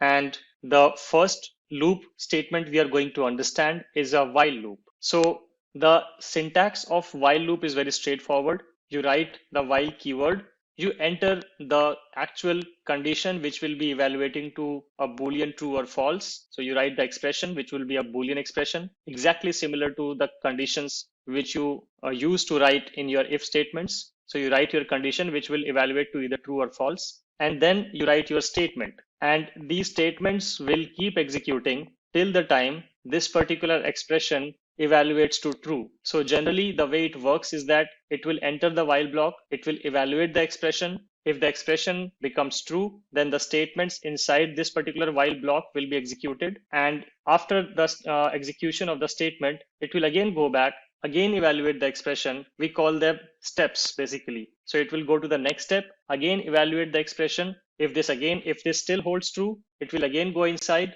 execute the statement, move on to the next step. It will again go to the evaluation. So this loop will continue to go till the time this condition will hold true. If it still doesn't make sense for you, don't worry, we will have a demo of it to make you understand how to use the while loops. And maybe it's a good idea to switch to the IDE and look at an example of it. So I have already created while demo for it. Here it is. It looks very small and simple, but it will get to the point where we can understand how and why will we be using the while loops. So I've created a while demo class. I've added a public static void main method here, which is the entry point. I have declared a variable which is int count equal to 1. So the count value is 1 right now. And then I'm writing a condition here. I'm saying while count is less than 10, do this. So it will print the current value of count. And after that, I'm using the post increment unary operator. If you remember, we covered this in the previous sessions. What is the meaning of this? It basically will increment the value of count by 1. This expression is equivalent to if I write it in this way. If I write count equal to count plus 1.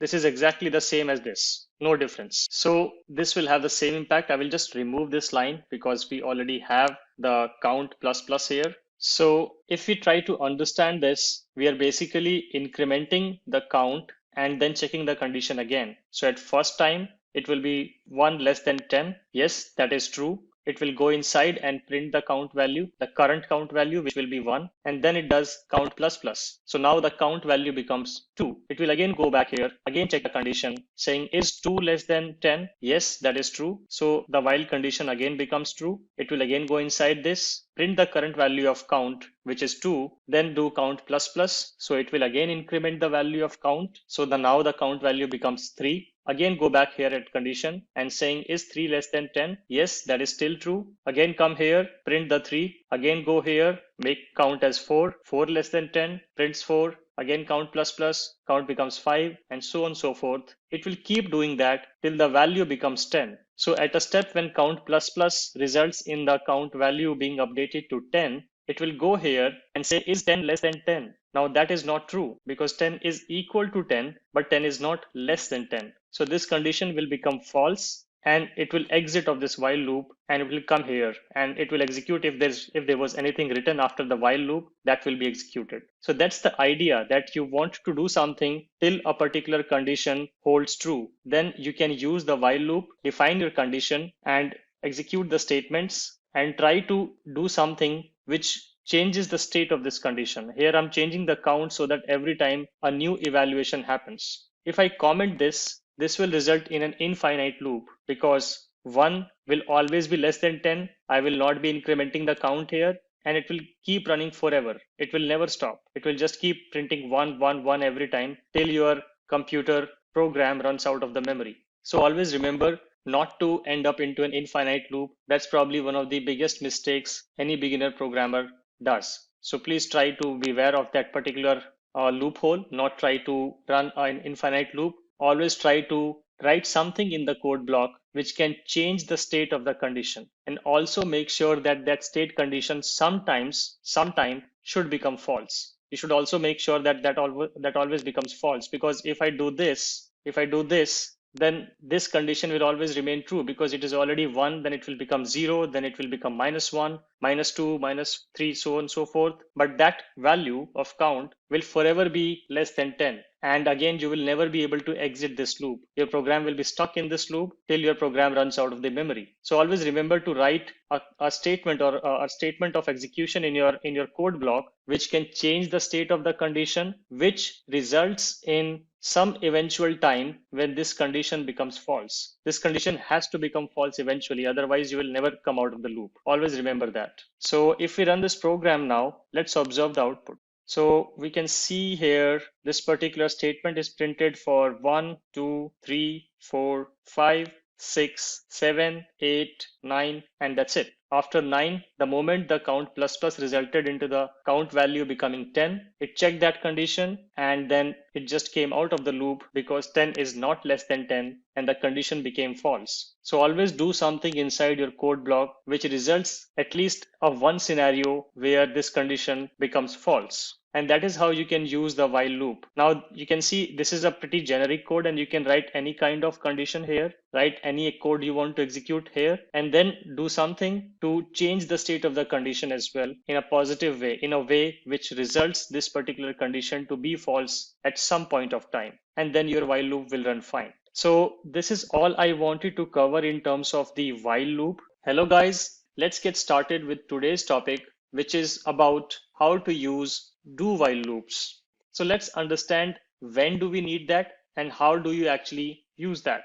Let me switch to the Java documentation and if I can find some syntax of it as well.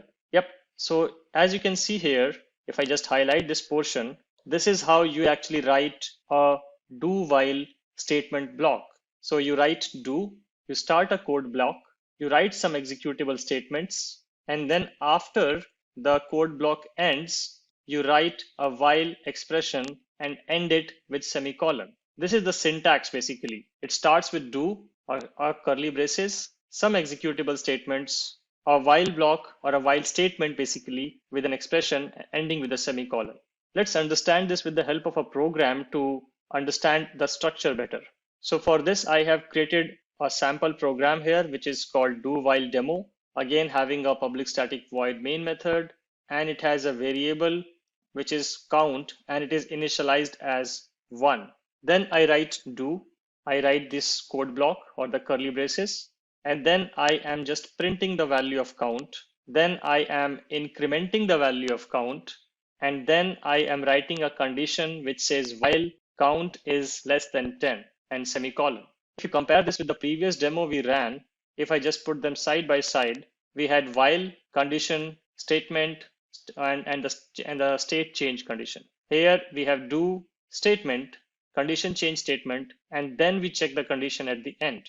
So the idea is that if you have a use case where before you even evaluate the condition, you want to print something, even before you evaluate the condition, if you want to do something, in that case, you will use the do while loop. Even before the actual while loop starts, if you want to execute a statement, you will use do while loop.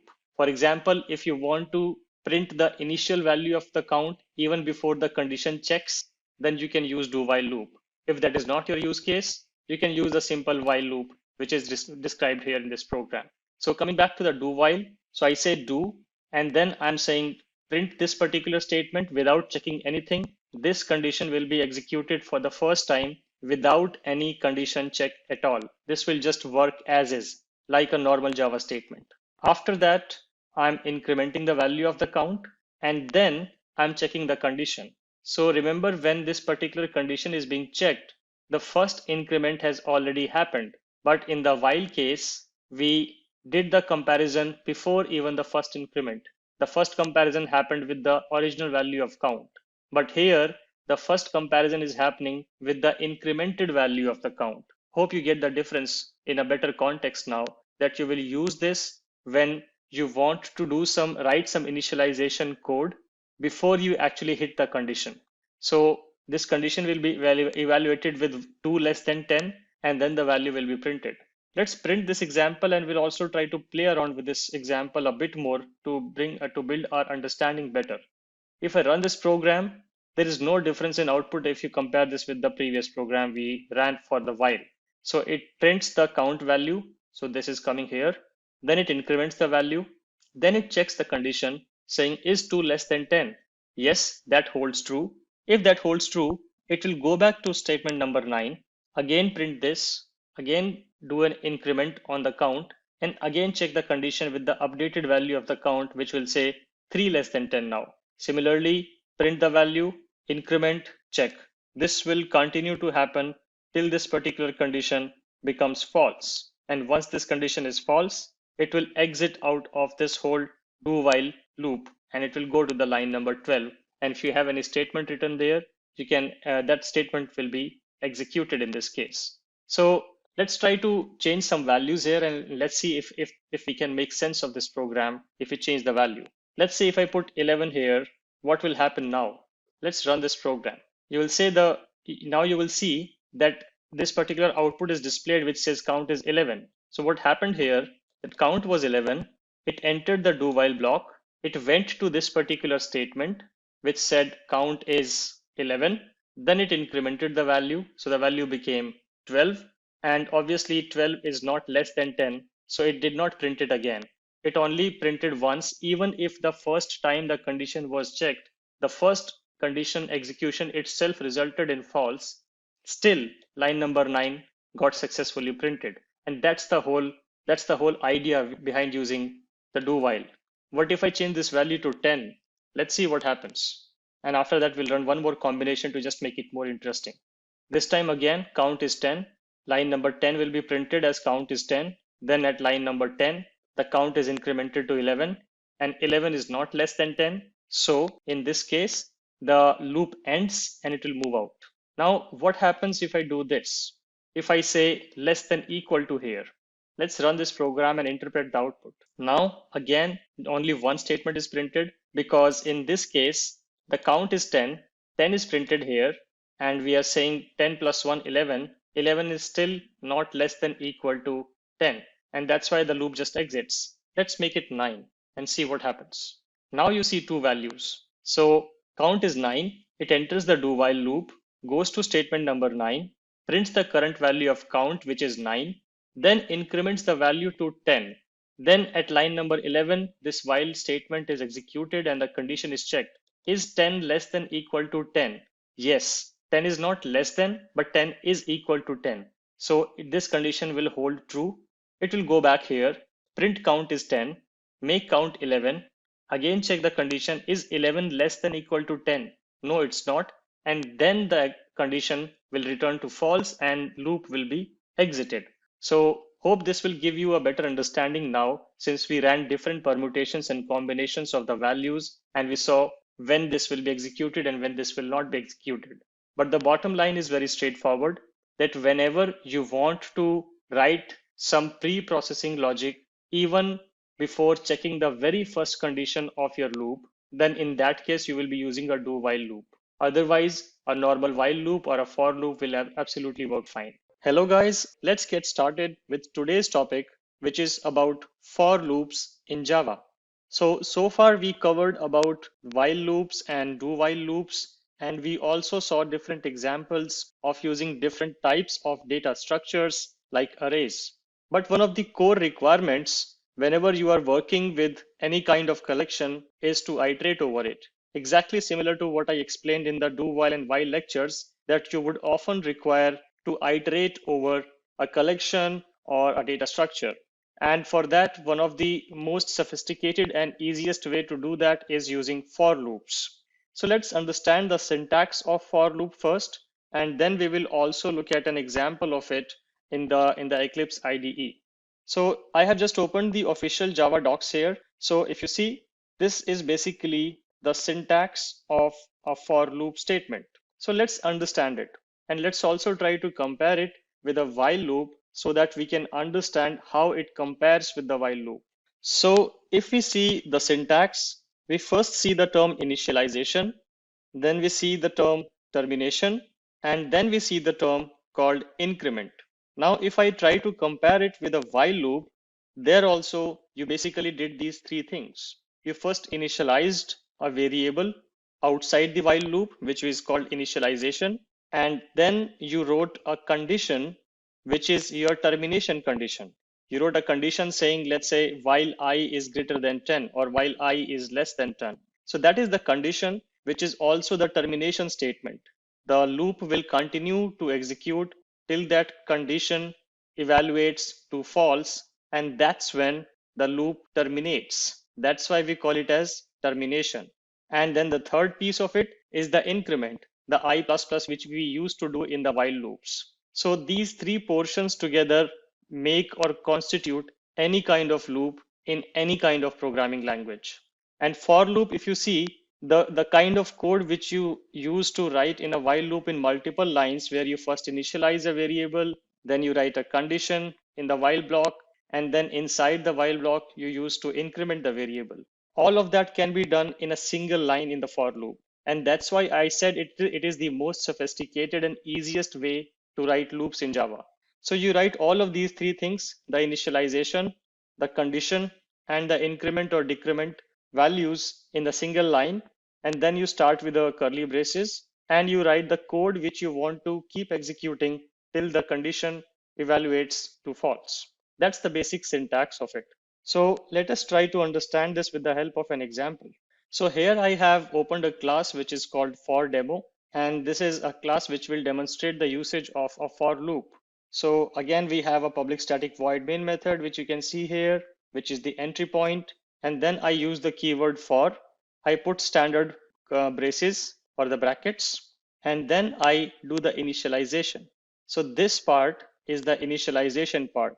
You initialize the variable. So I just say int I equal to 1, initialization done. You end it with a semicolon so that it is a single statement understood by Java. And then you write this condition, which is your evaluation / termination condition. So this condition is basically the deciding factor of how long your loops should run. It's exactly similar to what you used to write in the while block. If I just show you the example, this is what we used to do. So we did the initialization at line number 7. Then we wrote this termination condition inside the while syntax or the construct. And then we did the increment here. So we are doing all of these three steps, but we are doing it in a single line. So this is the condition, and then we write our increment or decrement values, which are going to change the evaluation condition every time at every step. So we are saying I++. So technically what I am saying here is that start with I equal to 1 and then check the condition I less than 10.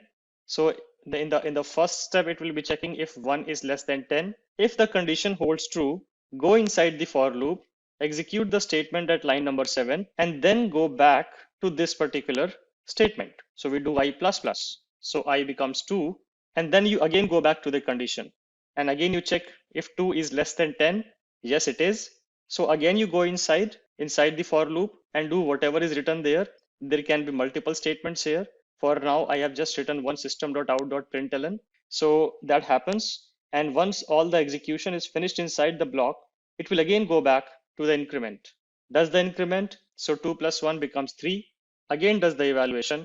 And if the condition holds true, it will again go inside. So this will continue. This condition checking, execution, and increment will continue till the time this condition holds true. The moment this condition becomes false, the control will come out at line number 9. So that's the basic anatomy and control flow. It's very important to understand the control flow of a for loop. Otherwise, you might end up into a program which is forever running and which will just eat up all the memory available in your JVM. So be very sure of what you write in your for loop. Be very sure of especially these two parts, the condition and the increment or decrement. So this is very important piece. The initialization happens only once, and then this condition evaluates. If the condition holds to true, some code executes, goes back to the changing statement, which can be an increment, decrement, whatever, and again compares the updated value with the condition. So this will keep happening. Let's run this code to interpret the output. So I will right click, go to run as Java application. And if I interpret the output here, I can see that it started with count is 1, 2, 3, 4, 5, 6, 7, 8, and 9. It stopped at 9. So what happened there? Let's try to evaluate the termination condition. So let's say I has become 9 and 9 is less than 10. So it goes inside and it prints count is 9, which is I. Then it goes here and it says 9 plus 1. I plus plus means 9 plus 1, the current value of I plus 1. It becomes 10. And then it again compares the condition. So now 10 is not less than 10. 10 is equal to 10, but it is not less than 10. So the condition becomes false and count is 10 is never printed because this condition has become false. It will jump out. So let's say if I do this, if I put an equal to here, and if I now execute the same program, this time I will see 10 here. And because I have said that, okay, check the condition, if 10 is less than or equal to 10, that will become true. It will print count is 10.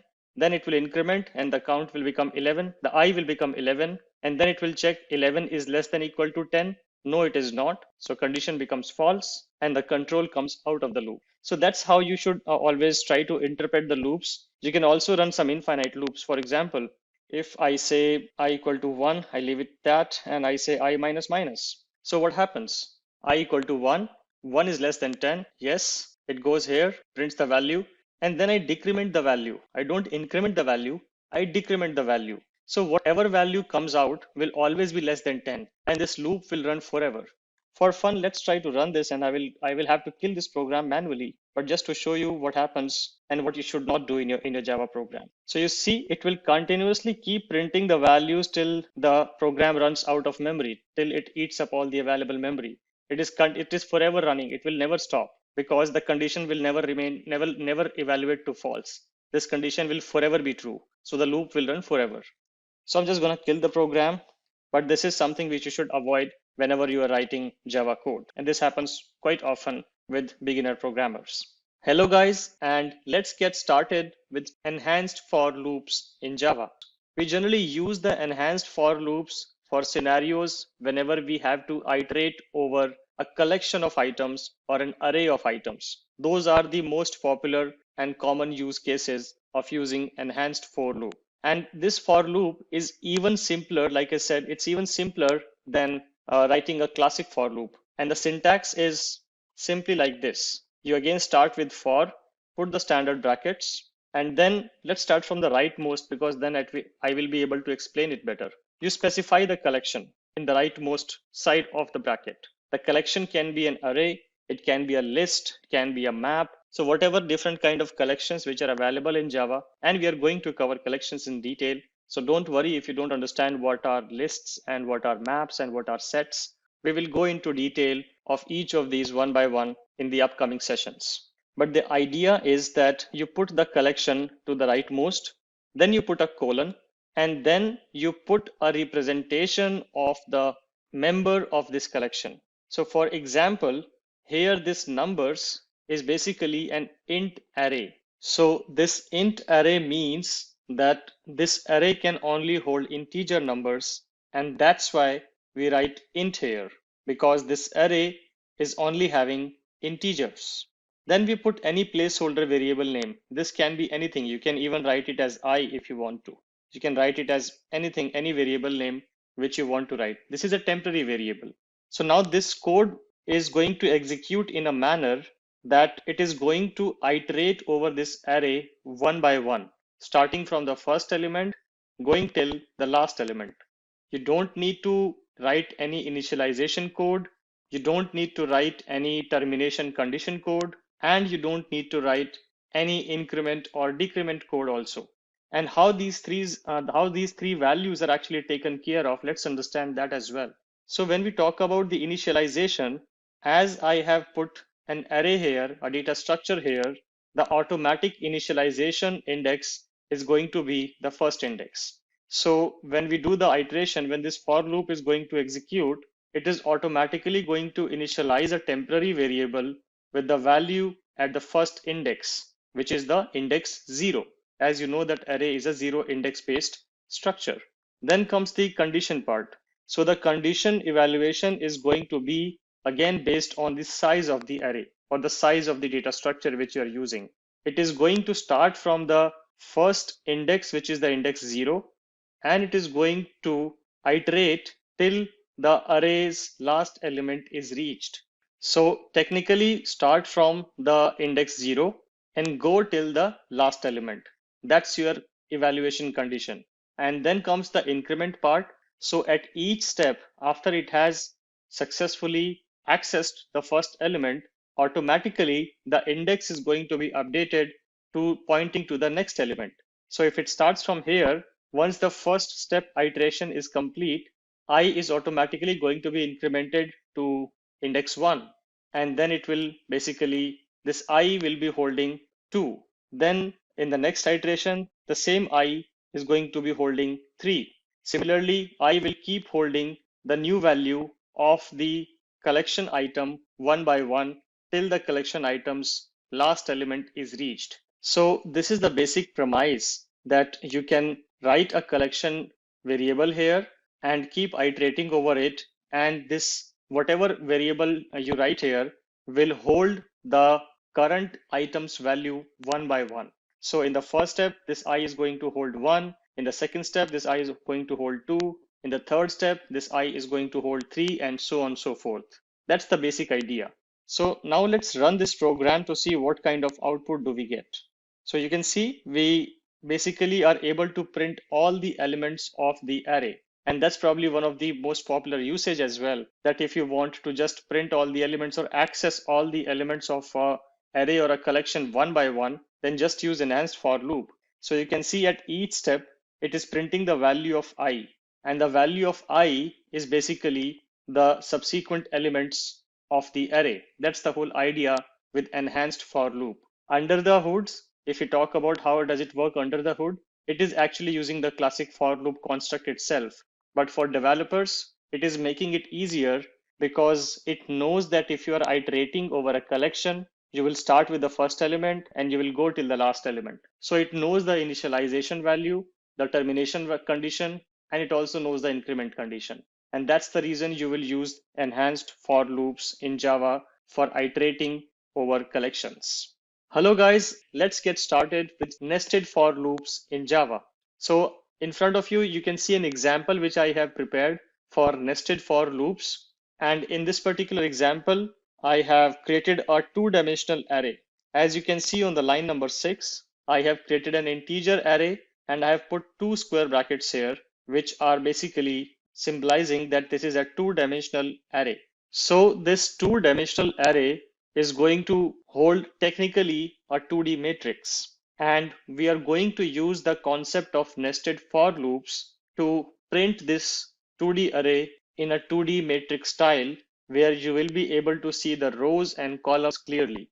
Let's first try to interpret this particular 2D array. So we have a curly braces outside, and then we have these three inner elements, which symbolizes three rows basically. So this is the first row, this is the second row, and this is the third row.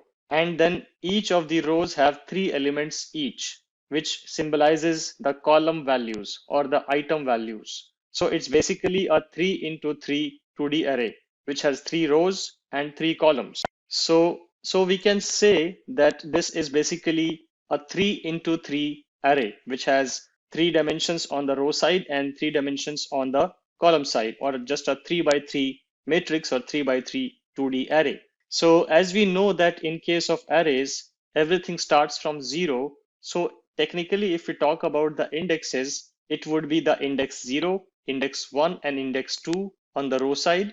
And similarly, index 0, index 1, and index 2 on the column side. So that's something which you should remember, because we are going to use this particular concept when we write the for loop. So let's try to write the for loop now. If you look at line number 8, we put this keyword called for, and then we write the initialization. So we say int I equal to 0. Then we are writing the termination condition, and we are saying run this particular loop, run this whole loop which ends at line 13 till I is less than 3, and keep incrementing I at every step. That's what I'm doing in the line number 8. Then inside the for loop, I'm writing another for loop which has another different variable called j. It can be anything, you can name it anything you want. And this also starts with 0. And this also has a similar condition which says run this particular loop, the line 10 basically, or this loop which is signified by this curly braces, run this particular loop till the time the value of j is less than 3 and keep incrementing j at every step.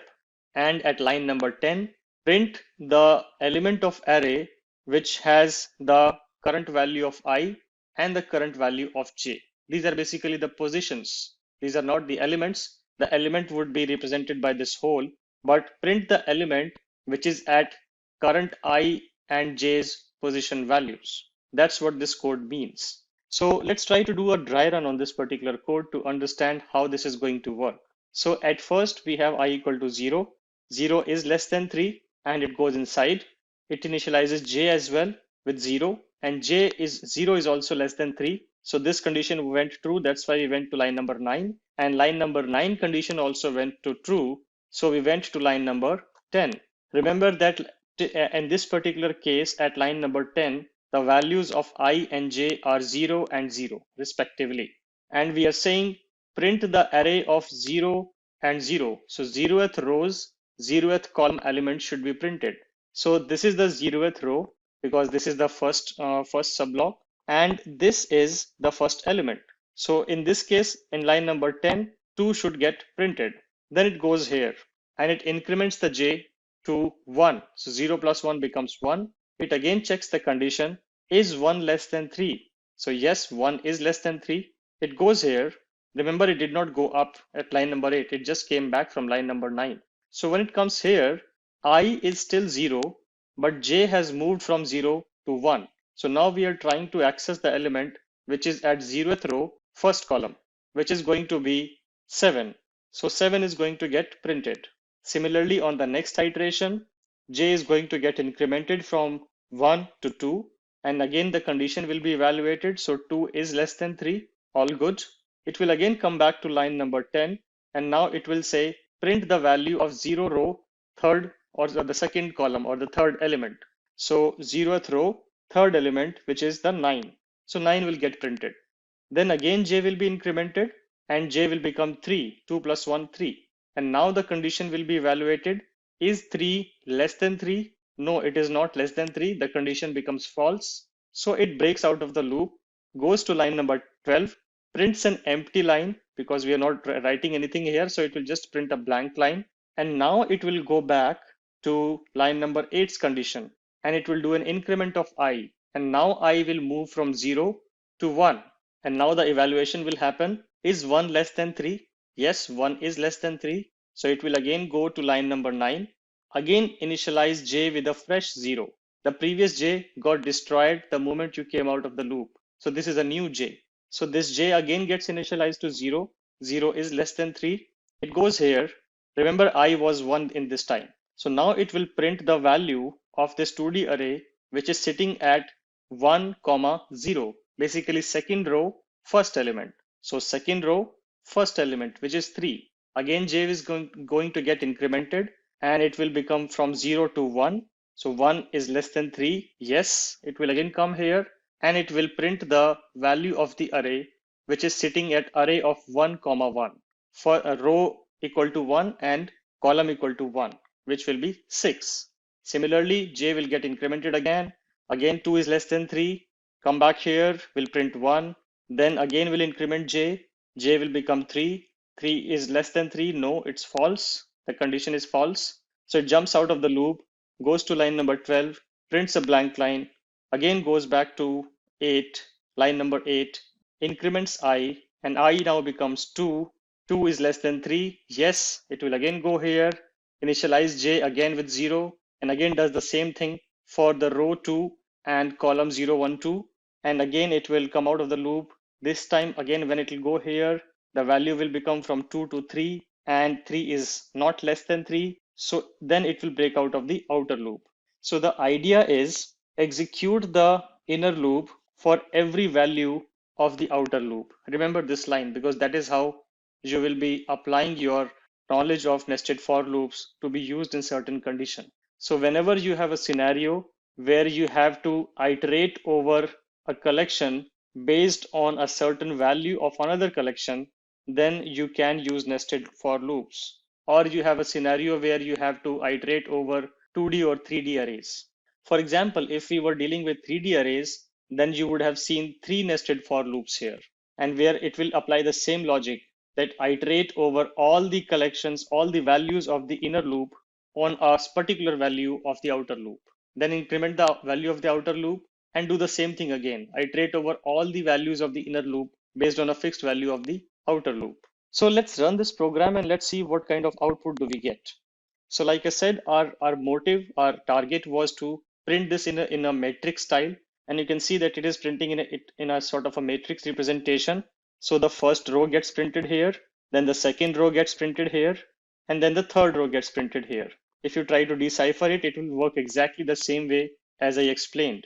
So I equal to 0, 0 less than 3, condition becomes true, comes here, j equal to 0, j less than 3, condition becomes true, comes here, prints the array of 0, 0, which is 2, then prints the array of 0, 1, which is 7, 0, 2, which is 9, then j becomes 3, it breaks out of the loop, goes up here, I becomes from 0 to 1, 1 is less than 3, yes, again comes here, reinitializes a fresh for loop with a new j setting to 0, and it will print the array of 1, 0, 1, 1, 1, 2, then similarly array of 2, 0, 2, 1, 2, 2. So that's basically what we are doing. We are picking the first row and iterating all elements of it, picking the second row, iterating all elements over it, and so on and so forth. You can do this for any n-dimensional kind of array or a collection. So now let's download Java. Let's go to Google and search for Java download. We'll go to the link we see here, oracle.com. So now here we have the web page. Here we can see Java SE 13. So this is version 13, but this isn't the one we are going to download. We're going to download the 8th version, version 8, which is here. Now we're doing this because 8 is one of the more commonly used versions of Java.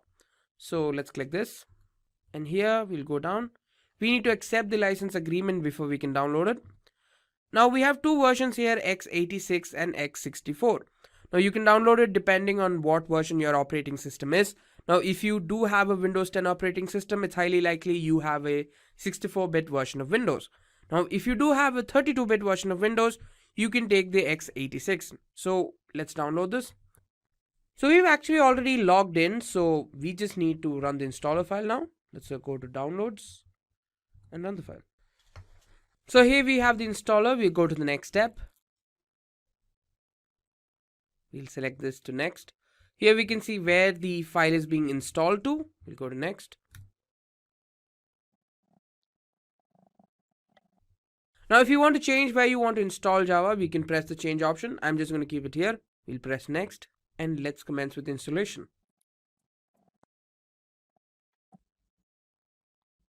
And there we go. The installation is now complete. So we don't need any tutorials or API documentation. So we'll just finish off and go to close. Now to see if Java is installed in your system, we can go to command prompt and type the term javac, which refers to the Java compiler. Now as you can see here, this shows a number of different options you can choose from. This also indicates that Java has been successfully installed in your system. Now if the installation was not successful, you'll see something like javac is not recognized as an internal or external command, operable program, or batch file. But since we've done it successfully, this is what will be shown. Now we're going to set an environment variable. Now what exactly is an environment variable? Now assume you have a file which has a .java extension.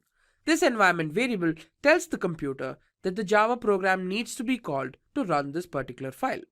So to set the environment variable, we'll need to go to Control Panel. Here go into System and Security. Go to System and select Advanced System Settings. And then this shows up. Now before we go into environment variables, we'll need to go to where the Java file was installed. So let's go to this PC, C drive, Program Files, and here let's go to Java. So let's go to JDK, which is the Java Development Kit. Let's go to bin here and copy this path.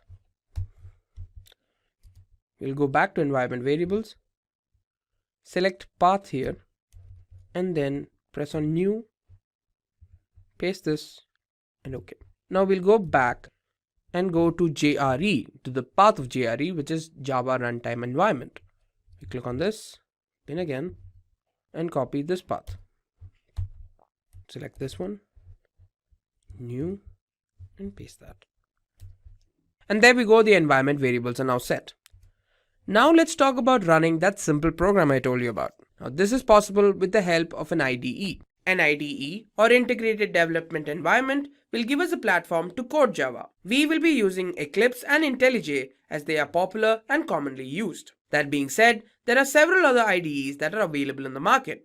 So now let's work with Eclipse. Let's go to Google and search for Eclipse. We'll go to this link, press download, and then this shows up. Let's click on download. Now we've already downloaded the software, so I'm just going to directly go into the install phase. Downloads and select Eclipse. With this, you can see that there are multiple options for you to choose from. So we're going to select Eclipse IDE for Java developers. Now you have other options like for C and C++, JavaScript, PHP, and so on. But let's go to the first one, and here you have the details. You can change them if you want, but I'm just going to go ahead with installation now. Press accept now. Here we remember accepted licenses and press accept. And then here as well, we'll remember accepted certificates. Select this one and accept selected. And there you go, the installation is now complete. Let's click on launch now. So here we are setting up a directory as a workspace. I'm not changing it here, so I'm just going to go with launch. Here we have the Eclipse workspace. Now let's close this first. And here we have the package explorer. Now in case this doesn't show up, you can go to window, show view, and select on package explorer. So now let's go to file, new, and Java project. We need to set up a project name. I'm going to call it my project 1. Go to next. We'll go to source. So this is where the source code for your program is going to be stored. Then let's finish. And now we'll click on my project 1, go to source, right click, new, and create a class. I'll name the class my class and create it. And here we have it. So now let's write a simple program to multiply two numbers. So now let's write the main function.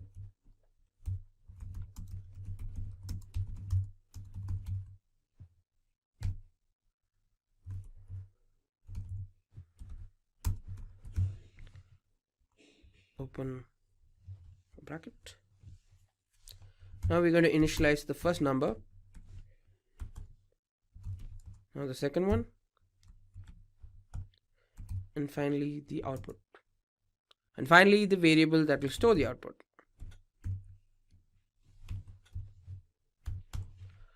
Now we'll just give them a simple print statement.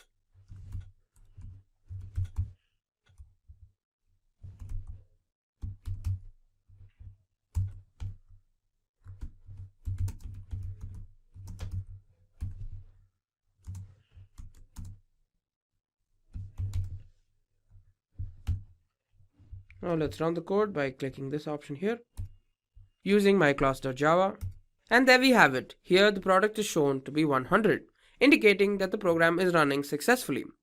Now we're done with Eclipse. Now let's move on to the other IDE I was talking about, which is IntelliJ.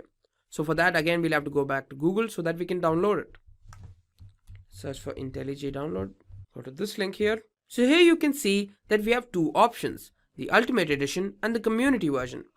Now here the Ultimate version has way more options, as you can see here, but it's a paid version and only has a free trial. Now the Community version is free, so that's what we're going to take. So we'll click on download here. So I've already downloaded the software, so I don't need to do it again. So I'm going to go to downloads, and so here we go. Let's just click on next. Select the location where you want to install it. Press next. Now we will add a 64-bit launcher shortcut on the desktop and create associations. So basically this means that these are the different file extensions that this will support. So .java, .groovy. And now let's go to the next step. We'll install now and we'll wait. And there we go. The installation is now complete. Let's not import any settings. We'll accept the privacy policy. We'll set defaults.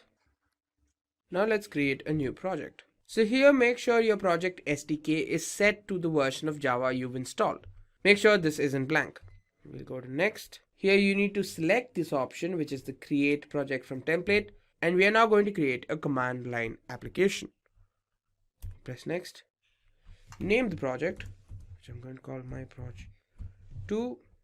You can change the location if you want. I'm just going to keep it the way it is, and then click on finish.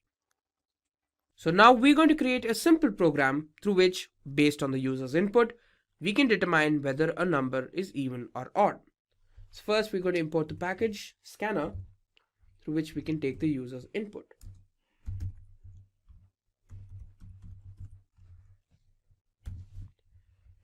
Next, let's go inside here. Let's create the variable reader.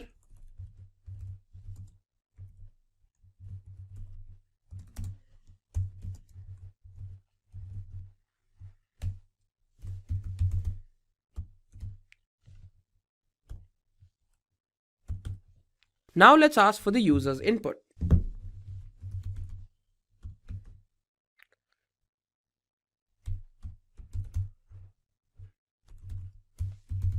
Enter a number.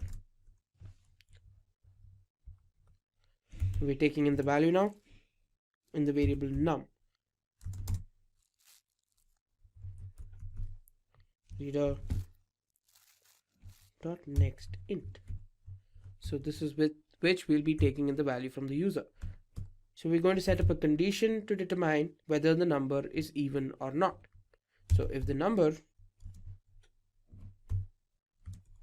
when divided by 2 provides the remainder 0, it indicates that it's an even number. We'll show them then.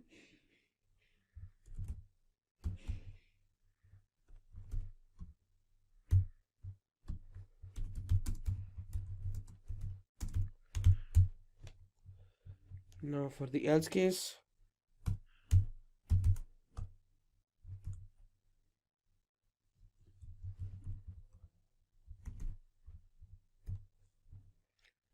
the number is not even.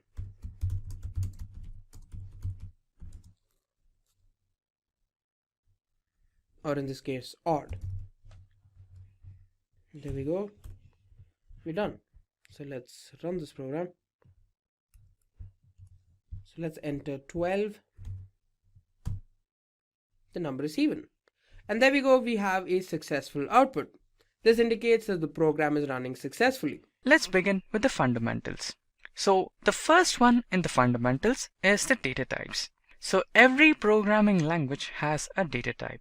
So what exactly is a data type? So whatever the input you provide in your program is a data type. For example, if you provide numbers, so in that particular numbers, we have a different variety of numbers. If you are giving just 1, 2, 3, so on without a decimal number, then that particular type of input, which is a number, will be considered as integer type. If you provide the same number with a decimal point, then that will be considered as float. And if you have the range greater than float, it will be considered as double, and so on. So this is how we have multiple data types in every programming language. So the most frequently used data types in Java programming languages are as follows.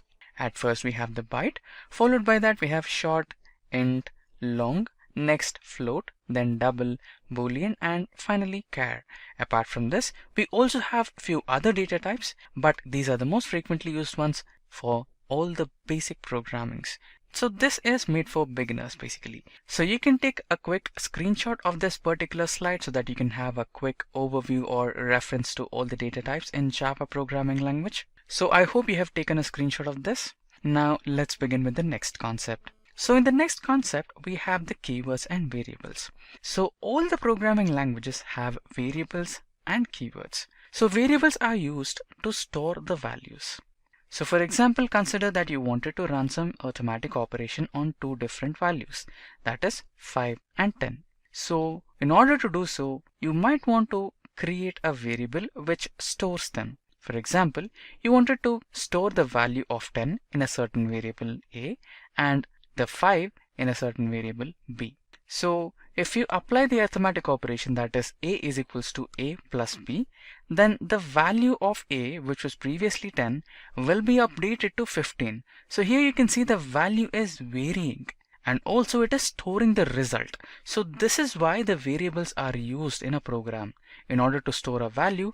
And this particular term variable is used because the value can change at any instance of time once after a certain arithmetic or a logical operation is performed on that particular variable. So similarly, we have keywords. Unlike variables, keywords have a special meaning. No matter whatever you try, you cannot change the meaning of that keyword. For example, consider main. So you cannot use the term main for normal things, because the part or the term main is dedicated for a different purpose. So whenever you try to execute your Java program, the control flow will start executing the program right when it reaches the term main. So it has a special meaning.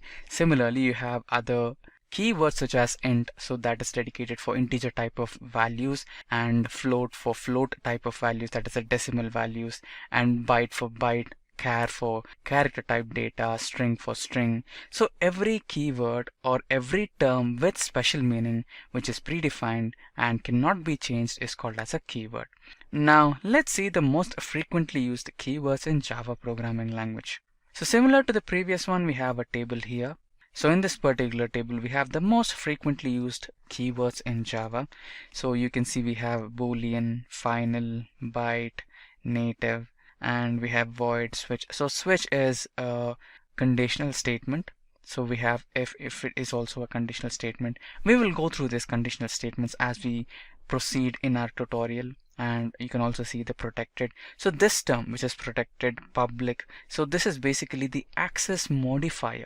Even this particular keyword have special meaning. This public, this protected keywords provide the information to the compiler or the interpreter about the accessibility of that particular data member or data manipulating method. So if it is protected from your accessibility or is it available for you, it's provided by these keywords. So we will deal with access modifiers in the upcoming parts, don't worry about that. And as you can see, we have implements, extends. So extends, this term comes in inheritance. So inheritance is one of the crucial concepts of object-oriented programming. You can also see abstraction. So this we will be dealing in the next upcoming part, where we will understand the object-oriented programming concepts. Next we have interface, return, and so on. You can also see some keywords like throw. So throw will come in exception handling. So we will also learn about exception handling in the upcoming part. So these are the most frequently used keywords in Java. So now we will move ahead into our next concept. So the next concept is the operators in Java. So to understand operators, let's go through a table. So on my screen, you can see a table which has some arithmetic operators which are most commonly used, that is the plus for addition, minus for subtraction. Similarly, we have star, forward slash, double plus, double minus. So double plus and double minus say they are increment and decrement operators respectively. As you can see, we have a plus plus here, which means the post increment. So the first value will be read, after that the value will be updated. Next we have the pre-increment, the value will be incremented first, then the updated value will be stored. So that's how the increment and decrement operators work. So we have the modulus over here. So to understand the operators that we use in Java in a much better way, let's try to execute a sample program. So on my screen you can see a program which is based on operators. So we are currently on the Eclipse IDE. Don't worry about the IDEs in Java, etc., etc. So I will drop a link in the description box below, which will explain you in a very detailed way about how to install Java into your local system, and how to install Eclipse IDE in your local system, and also how to create your first project, how to create your package, how to create a new class, how to write your program and how to run that, how to see the output, and a complete overview of the Eclipse IDE, how that works. So everything will be linked in the description box below. You don't have to worry about that. So right now, to save time, I have created the text document which has all the programs that we will be executing today. So I will also drop a link for that particular file so that you can have complete access to that file so that you can run the programs in your personal PCs or laptops and also understand the programs in a much better way. So now let's begin with the program. So this particular program is basically designed for arithmetic operations. So you can see we have the operators, that is the addition, subtraction, multiplication, division, modulus, and exit. So basically we will be taking input from you. So the input will be taken by the user. That is, we are using scanner class here. So scanner class takes the input from user, and that particular input will be compared here. So we are using the switch case here. So if you provide the option as 1, then addition operation will be run. Similarly, second for subtraction, third for multiplication, fourth for division, fifth for modulus, and sixth to exit. So this is how the loop or the program works for arithmetic operations. Now let's quickly run this program and see the output. So you can see the program got successfully executed and we have the console asking for the first input. Let's provide some random number. Now let's provide the second number. So there you go, we have our options over here. Now let's choose division operation. For that you need to provide the number 4. So there you go, we have the result over here, which is 4. Now the loop has started once again. Now it's in the starting stage again. It's asking for numbers. Now let's provide 25 and 5. Now let's choose some operation, that is addition. So for that you need to provide 1. So we have the result again, that is 30. Now let's again choose some number, 10, 5. So basically that's how the program works. So we have the brief idea how the program is running now. So now let's quickly continue with our next topic. Now to terminate this loop, you can provide the option number 6. So we have terminated it. So I hope you understood how the program flow is running. So if you did not understand, don't worry. I have linked the document in the description box below. You can take the access of that particular document and you can check the program and run in your local system, and also you can make some modifications to it. As you can see, we don't have a default case over here. I've just placed the case 1 to 6 and I'm saying the default because you can see that the options are from 1 to 6. What if the user provides the number as 7? Right? So the program might crash over here. So for that purpose, you can write in another case that would be the default case. So the default case will check if the number is anything above or out of the range of 1 to 6, then it should be providing you with an output saying a wrong input has been given or check your input or something similar. So that's how you can make some modifications to it. You're free to modify the code as well. Don't worry about that. So now let's quickly begin with our next concept. So in the next concept, we have the conditional statements. So what are the conditional statements or the control statements? So basically these are these are conditions. So what happens is, just imagine that you wanted to do something, or if you wanted to drive a vehicle, or if you wanted to drive a bike.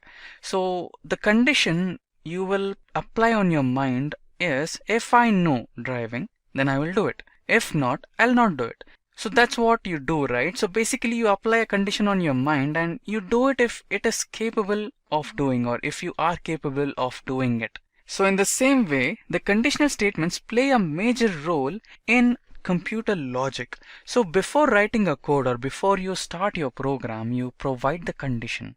Perform this particular operation if the provided condition is satisfied.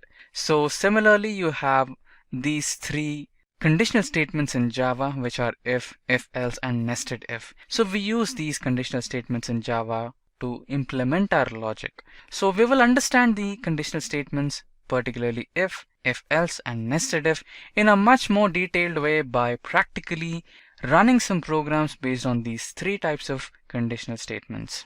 So now you can see that we are back on the Eclipse right now. So this particular code segment is based on the if condition. I hope the program is visible. Let's try to increase the font size. So I think it's better now. So basically we have an input. So we have the integer type of input, that is num, and we have the number as -100. So it is a negative number.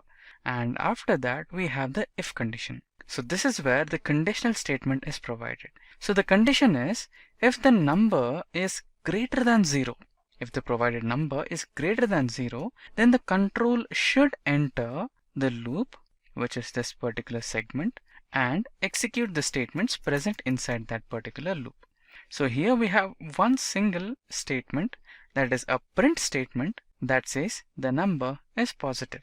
In case the condition fails, imagine that the condition fails, then what happens is that instead of entering this particular code segment, the control will skip and execute the next statement, that is another printf statement which we have over here, which says the if condition is terminated, control is outside the condition block. Now since we have provided a negative number, the second option should go ahead. Now let's try to run this and see the output. So there you go. As expected, the program got executed and we have only one statement, that is if condition is terminated, control is outside the block. Now let's try it otherwise. Let's just eliminate the negative number and now check it again. There you go. Now you can see the program got executed and now we have two print statements. You can see that the condition here was true, so the control entered into the statement or the code block and this particular statement got executed successfully. Once the statements are executed and there is nothing else to do, then the control will automatically exit this particular statement and it will enter into the next statement, which is another printf statement, and we have the same output over there. So this is how the single if statement works. So you can also modify this with an else. So that's the next program that we are going to see. We are going to execute some similar kind of example for our next kind of conditional statement, that is if else. So here only we had one if condition. So in case if this particular condition fails, then we will be having another condition over here, which will be the else block. So as you can see, we have another program. So this particular program is based on if else condition. So here you can see that we have our first if condition, which states number should be greater than or equals to 0. If this particular condition is true, then this statement should be executed, which says the number is positive.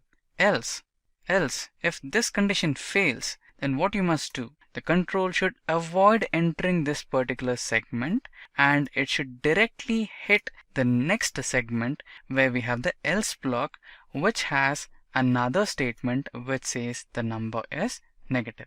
So this is how the program works. So here we will be doing a little modification over there.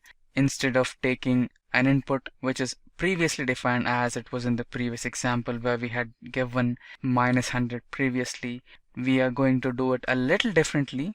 This time we'll be taking or reading the input directly from the user. So for that we are going to use this scanner class. So this is the particular library that we will be using.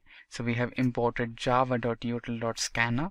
So this particular code segment will ask you for the input and you will press some random number and it will read it as its input. Now let's try to quickly run this program and see the output. There you go. The program got successfully executed and now it is asking for an input from the user. Now let's try to provide a negative number. So there you go, the program got successfully executed and you can see that since we had given a negative number, the control did not enter this particular code segment at all. It directly avoided to enter this code segment and entered into the else block and executed the statements present in that particular else block, which was a simple print statement that had the statement which read as the number is negative. Now let's try to execute the same program again and see what would be the output. So there you go. Now it's asking for the input again. Now this time let's provide a positive number. So there you go. Since we provided the number as a positive number, this condition was true and this particular statement got executed. Since one of the statements executed, there was no need for the else block to be executed again. So you can see this particular code segment runs in this way. So once the condition is checked, so if the condition is true, then the true statement will be executed. In case if the condition's result is false, then the false statements will be executed. So you will be provided with two options. So one option for true validity and another option for false validity. So this is how the if-else block works. I hope you understood this. Now with this, let's continue with the next type of conditional statement, that is the else-if ladder. So on my screen you can see there is a change of program. We have stepped into the next type of conditional statement, that is the else-if ladder. So basically everything will be same. We will be provided with only one condition. So we will be checking the validity of that particular condition. So if the provided condition is true, then the first one will be executed. If it is not, then the second one will be executed. If the condition fails for the first two, the third one will be executed. If the first three fail, then the fourth. And if all the four fails, then we will have one last else which will print the last segment or statement. So this is how the else-if ladder works. So basically it's completely similar to if-else, but the only difference is instead of one else block, we have multiple else blocks. That's the only difference. Now let's quickly execute this program and see the output. So basically we are going to take an input from the user. So we will be entering 1 for noodles, 2 for milkshake, 3 for fruits, 4 for coffee. So something like that. And if we provide anything else than 1, 2, 3, 4, then we will be having an else statement which says it's an invalid input. So the flow of this particular else if statement is similar to the switch statement. Having said that, we will also discuss something about switch statement as well. Basically we'll try to execute a program based on switch statement, and we will also understand the control flow of that. Don't worry about it. Now let's quickly execute this particular program first. So there you go, the program got successfully executed. Now it's asking for an input. Let's select noodles. That's how it works. We have the output noodles. So the choice is equals to 1. So the first one was true. So it executed the first code segment, and everything else got suspended because this was not necessary to be executed because the condition was true over here, and according to that only this particular statement was supposed to be executed. So that's how it works. Now let's switch into the next conditional statement, which is the switch. So you can see that we have a program on my screen which is based on switch case. So you can see that there is some similarity between this particular program and the first program we dealt with, that is based on operators. So we also have the default code segment over here. So this was what I was talking about. You can add a default code segment in that particular program, which is the operators program, and do some modifications. So this is what the suggestion I gave over there. Now basically what happens in this particular code segment is, so we have Monday as the day 1 of a week, Tuesday as the day 2 of the week, and so on. So to select one particular day of a week, you need to provide an input. So it's based on 1, 2, 3, 4 and so on to 7. And if you provide anything else than 1 to 7, you will be provided with a message which says invalid input. So now let's try to run this program and see the output. So there you go, the program got successfully executed. Now let's select the weekend day. So which would be something between 6 and 7. So 6 is Saturday and 7 is Sunday. Let's go with 7. So there you go, Sunday. Now let's try to execute this program once again and give a wrong input and see if it works or not. Let's provide 8. There you go. The program identified it as a wrong input, so it gave us a message invalid input. So that's the use of default code segment in switch case. So you can implement this in that operators program and check out how it works. Can be considered as a homework though, not a problem. Now this is how the switch case works. So with this, let's move ahead into the next concept in our Java tutorial for today. Let's get started. Let's see what strings are and how we can use strings in Java. Java strings are objects that contains groups of characters. Like arrays, strings are immutable as well. Immutable means once string is created, they cannot be changed or manipulated. If we use a string hello, they are stored in a memory location like this. 0, 1, 2, 3, 4 are the addresses of the locations where each character of the string is stored. Now let's move on to creating strings. There are two methods of creating string: string literal method and using new operator. This is the syntax of string on the screen. First, string type, then variable name is equal to sequence of characters in double quotes. This is called as string literal method. For new operator method, we use new operator and value of string is given in the brackets. Now let's see a simple program to understand the use of strings with Java code. Let's create a new project. File, new, project, next, tick the box, next. I'm gonna name it as strings, and for the base package I'm gonna name it as string as well, because all the programs I'm gonna do in this package for strings. We have our main program right here, the main class. Now before importing the strings, we need to import some pre-processive directives. So for this I'm gonna import java.io input output dot star. Star means everything inside the directive. And I'm gonna import java.lang dot star. This means I can do all the operations that is needed for strings. So there are two ways to declare string. This is the first one. String s is equal to Simplilearn. Now we have a string s and it contains the value Simplilearn. Now I'm gonna print this system.out.println plus s, or I'm gonna name it as string. I'll print string first is equal to, and then I'm gonna print this. So double quotes string is equal to and plus s. So let's run this program.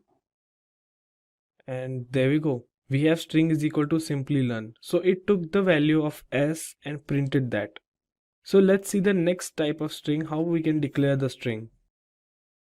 Str is equal to new string Simplilearn. So this is the second method how we can declare a string or assign the values to string. So to print it, I'm going to use string2 is equal to and then plus str. So let's execute this as well. And as you can see, we have string2 is equal to Simplilearn as well. So this means both the methods are to declare strings or to assign values to the strings. So you can use any of them. I prefer using first, so it's easy. That's why you don't need to write new and string. So let's move on to the new topic, classes and strings. We all know that strings are immutable. Now what if we want to change something inside the string? Then we use these methods to manipulate strings in Java. First one is string builder. The string builder in Java represents a mutable sequence of characters. It is an alternative to string class as it creates a mutable sequence of characters. Next is string buffer. String represents fixed length immutable characters of sequences, while string buffer represents growable and writable character sequences. It will automatically grow to make room for additions like appending, inserting, and deleting. Next, we have string tokenizer. A string tokenizer object internally maintains a current position within the string to be tokenized. Some operations advance this current position past the characters processed. String tokenizer class in Java is used to break a string into tokens. A token is returned by taking a substring of the string that was used to create the string tokenizer object. Now, let's see different methods for functions that can be done on strings in Java. We have lot of methods or functions in strings. These are few of the methods that are used by programmers frequently and we will be using in this series of our Java tutorial. Next, let's have a look at a program where we are going to reverse a string and compare to a string. This is going to be an interesting program and you will be able to understand string a lot better. So let's get started. So first we'll see how to compare two strings and then we'll see how to reverse a string. So let's create a new project. File, new project. Let's click on next, tick the box, next. I'm going to rename it as compare and reverse because I'm going to do both the programs in the same program. And we have our main function here. To use some classes or to use some methods, we need to import some of the strings from Java. So I'm going to import strings dot compare dot string compare. So let's write our code here. So I'm going to use 4 strings. First string s1 is equal to, then I'm going to use new string and inside it I'm going to name the string as Simplilearn, S capital. And for the next string s2 is equal to new string. Let's give it as practice. For the third string s3 new string. Let's give it as study. And for the fourth string, we are going to match the third string to show all the outputs that's possible. Study. Now we are going to display some output using the function equals. So what equals does is it compare two strings. So first I'm going to make it as user friendly by writing comparing string 1 and then comparing string 2 and then semicolon, so that everything will be separated. You can easily find out what the result will be. And then this is the main part, s1 dot equals and in the bracket s2. Because we are comparing s1 and s2, so s1 dot equals s2. So this function automatically checks whether s1 is equal to s2. Now same thing we are going to do with string s3 and string s4. Again this user friendly, s3 and s4 semicolon s3 dot equals s4. We know that s1 is not equal to s2, but s3 is definitely equal to s4. So let's try it with one more sentence so that we can compare one more string. So I'm gonna compare s1 and s4. So I'll copy paste it, and instead of s3 I'll write s1, and same I'll do with s1 dot equals s4. So let's run this program. Oh, before running we have an error here, so I'm going to delete that import because we have not used it. So now let's run the program, and yes, we have a result. Comparing Simplilearn and practice is false. That's definitely false. Study and study, both strings are matching, so it's true. And Simplilearn and study, they don't match, that's why it's false. So let's get started with our second program, that's reversing a string. So I'm going to delete everything from here and I'm going to write same code here only. So first I need to assign a variable of string input equals, I'll name it as Simplilearn. And this is the main part, guys. We use string builder. Because the string is immutable, as we discussed earlier, string builder allows us to do manipulation. So I'll use one more variable, input1, and new string builder. So in input1 we can do any manipulation that we require. So first I'm gonna do input1 dot append, so that I can do operations that I want on it, either reversing or deleting or concat. So I'll take append of input, and lastly input1 is equal to input1 dot reverse.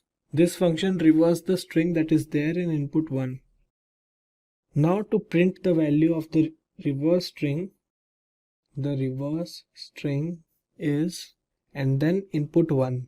So here's the catch, guys. We have to use string builder so that we can do manipulations inside the string. If we don't use string builder, then we will get an error that unable to manipulate the string or unable to reverse the string. So string builder is the main thing here, so that we can do all the operations that we want, either reversing or concat or deleting anything from the string, or deleting an element or adding anything to the string. So all that happens because of string builder. So now let's run this program.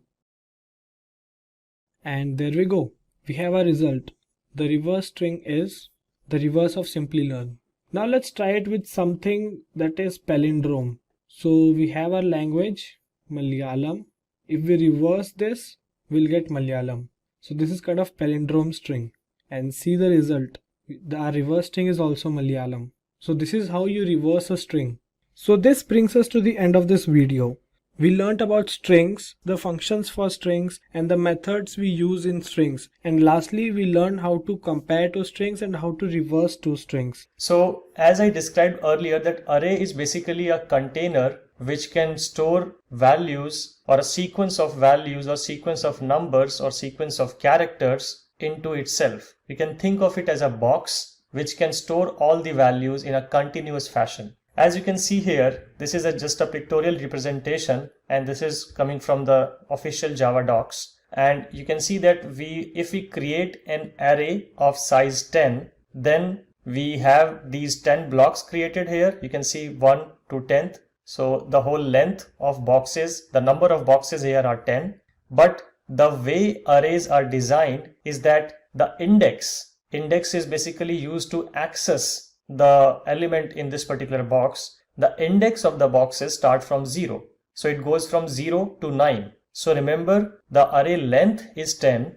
The array can contain 10 elements, but the index of the array starts with 0 and will always end at length minus 1, which is 10 minus 1 in this case, which comes as 9. So it will always be length minus 1. It will always the index will always start from 0 and go till length minus 1. Length can be anything. In this case, the length is 10, so the index ends at 9. If the length was 20, the last index will be 19. But in total, you have these 10 memory locations. We also call them as continuous memory locations because they are continuously placed. An array basically blocks 10 memory locations and creates a container over it. So this is how an array basically looks like inside the memory. And whenever you want to access the elements of the array, you will say array of 0 or array of 1 or array of 2. You basically need to specify the index to access the element at index. For example, if you want to access the element which is sitting in this box, you need to say array of index 8. And we'll see how we can do that. But this is the basic understanding and idea of the concept of arrays. So let's try to understand this with the help of an example. I will switch back to Eclipse IDE, and I've created a very simple program here to demonstrate the functionality of arrays here. So we already covered in the previous lecture of what is package and what is public and what is class. How do we give the class name and what is the meaning of this particular method. So I'm not going to cover that again. We'll start directly from here. So here the first thing which I'm doing is I'm declaring an array of integer. This is a variable name, the identifier basically. It can be anything. And this is the data type. It's an integer array, and as we covered this as well, that whenever you put square bracket in front of a data type, it becomes an array data type. So this is an integer array representation. Now we just declared an array, but we still haven't allocated a size to it. So you can do that with this particular syntax. So you can put the variable name of the array and say new int and put the right size here. This size can be anything. And once you do this, now array will actually allocate those memory boxes which we covered here. The moment you do new int 10, these boxes, continuous boxes, will be placed in the memory, and the memory is allocated to this array. We call this memory allocation. This is how you allocate memory to the array. So we allocated memory to this array for storing 10 integers. The next thing is now we can start storing elements in those boxes. So like I said, that the array index always starts with 0. So if you have to store the first element, you actually have to store it at index 0 location. So you give the array name, you provide these square brackets, and you put the index value within the square brackets. That is how you basically point to a particular element inside the array. So we say an array of 0 and we put the value 100. Then we initialize the second element, which will be index 1. Then will be the third element, which will be index 2. Fourth element, index 3. Fifth element, index 4. Sixth element, index 5, and so on. Until we store till the last element. So this is the 10th element, which is accessible as index 9, and the value is 1000 basically. So from 100 to 1000, we stored 10 values in this array, and we stored them by accessing the index. And this is actually the only way you can store values in the array, by pointing to the indexes. So we go from 0 to 9 and we stored all the values. 0 being the first element and array of 9 being the last and the 10th element. Remember the length minus 1 concept. Okay, so now we will try to print all the elements one by one. That's pretty much what we are doing now. So as we covered in the previous lecture, that we use system.out.println to print anything, and we understood the whole meaning of this, so I'm not going to repeat that. Now we want to print the first element. The first element is sitting at index 0, and we can access that element with this syntax by providing the variable name and the actual index value. So I'm just writing a random string here which says element at index 0, and then I'm putting this plus here and putting the variable name. This plus is basically used to concatenate the output of a static string with a random variable, or basically you can print anything with using plus. Plus is used for concatenation. So I'm just trying to print this whole value, but here this is a string value which is a static string, and then I have a value coming from the array. So whenever you have to print some value, from a particular data type or variable or collection, then you can use this plus syntax to concatenate a string, static string, with your actual value. So that's what I've done here by saying plus an array 0. And similarly for index 1, I'm printing the first index, then for 2, 3, so far and so on so forth till the index 9. So basically I'm just printing all the values of the array starting from index 0 to index 9. So that's all which is written in this program. Now let's try to run this program. So I will right click, go to run as, and go to Java application and hit on this. And now if I just expand this console, you can see all the system.out.println statements have been executed and they printed this. So this is the static string part, in fact including the colon. This is the static string part, element in index 0, printing exactly as is, and then dynamically the 0th index element of an array is printed here. Similarly, we have printed the index 1 location element, index 2 location element, index 3 location element, and so on so forth till the index 9 location element. So in total these are the 10 elements, but the index always works from 0 to length minus 1. In this case it will be going from 0 to 9. So this is basically all which I wanted to cover in this lecture. The whole idea was to give you more understanding of arrays, and remember this is just an integer array. You can similarly create a character array. You can also create a string array for you as well. So it's completely related to the data type you are using. If you create a char array, then you can only store characters into it. If you create a string array, then you can only store strings into it. And now you can probably relate back to this particular thing which I explained in the previous lecture, that we create this string array for the reason that when you run this particular program, and if you want to provide any command line values, command line arguments to the program, those arguments will automatically be stored in this args, and then you can access this as args of 0, args of 1, etc. in your program. That's the whole concept. Let's get started with understanding arrays in detail. We have been talking about arrays throughout this course of Java in the previous sessions as well, and we have covered some basic understanding of how to create arrays, how to declare them, how to fill values in the array, and how do we print the array with positions as well as the array as whole. But whatever examples which we took previously were one-dimensional arrays, because arrays can have more than one dimensions as well. You can create a one-dimensional array, you can create a two-dimensional array, you can create even a three-dimensional array, and you can go up to as many dimensions as you can handle in your Java program. So it depends upon the kind of complexity you want to have in your program and the kind of values, the kind of structure you are going to store in your arrays. And based on that need, you can choose whether you want to use a 1D array or one-dimensional array or a 2D array or a 3D array and so on. In these sessions, we are going to talk about 1D arrays, 2D arrays, and 3D arrays. And after that, we'll leave up to you to try out more dimensionals if you want to. We have already covered the basic array structures, which were one-dimensional arrays. So I will just give you a quick walkthrough of how we actually handled one-dimensional arrays. So this is a sample program to demonstrate one-dimensional arrays. If you remember, this is how we used to create arrays. We write the data type of the array, and then we write the square boxes, which denote that this is an integer array data type. We assign a variable to this, and then we initialize the array with the size 4. So new is the keyword which is used to initialize anything in Java. And we are going to use this heavily when we talk about classes and objects and even collections. Literally any object which you want to create in Java requires a new keyword. So here I'm writing new and then int 4, which means create an array of size 4. And then I'm filling the value of the 4 positions which I have created as part of this array. And if you remember, when we create these kind of arrays, we store them in a 0 index based position. The first value gets stored at 0th index position and then so on and so forth. So it will always start from 0 and never start from 1. Remember that.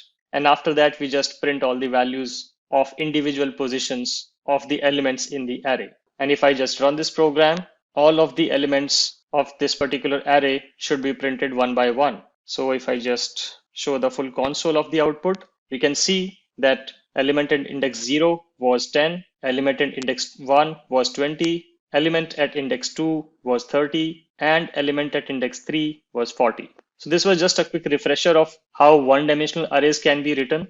And whenever you declare a very simplistic array, it will generally be a one-dimensional array. Now let's look at the two-dimensional arrays and how do we write them, when do we need them. For that, I have created another example, which says two-dimensional array. I just created a class and it has a public static void main method, and I've created a two-dimensional array this time. So let's understand this two-dimensional array in a bit detail.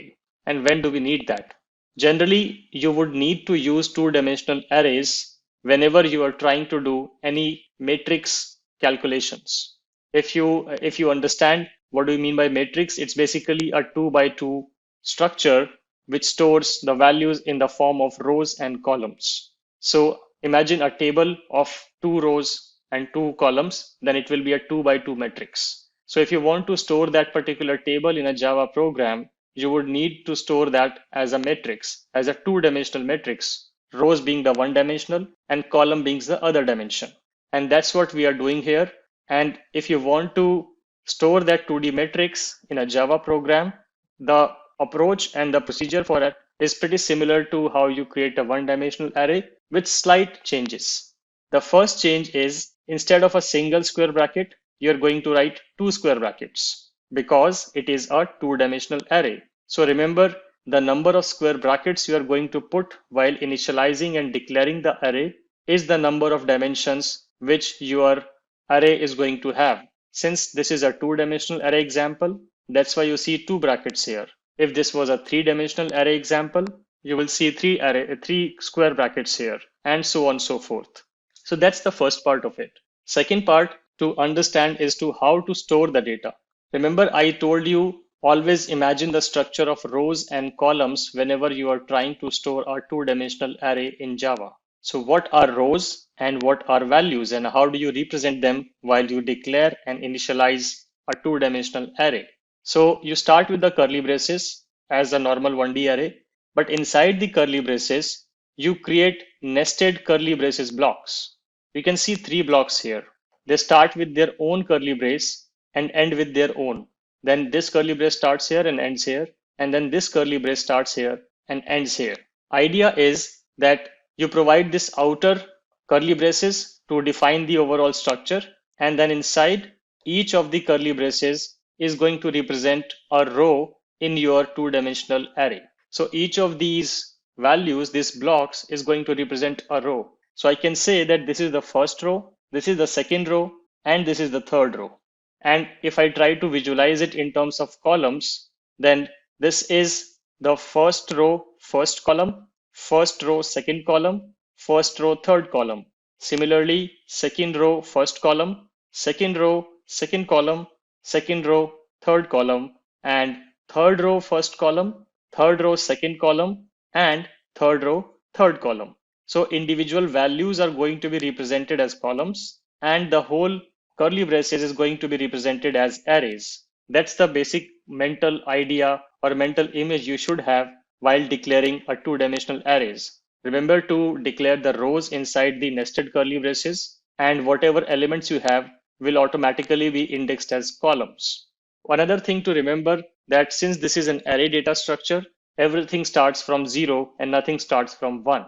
So this will be row 0, this will be row 1, and this will be row 2. I'm talking about the position. We can still call it as first row, second row, and third row, but the position of this particular row element is 0. The position of this particular row element is 1, and this particular row element is 2. Similarly for column as well, this is column 0, column 1, and column 2. Similarly, column 0, column 1, and column 2, and so on and so forth.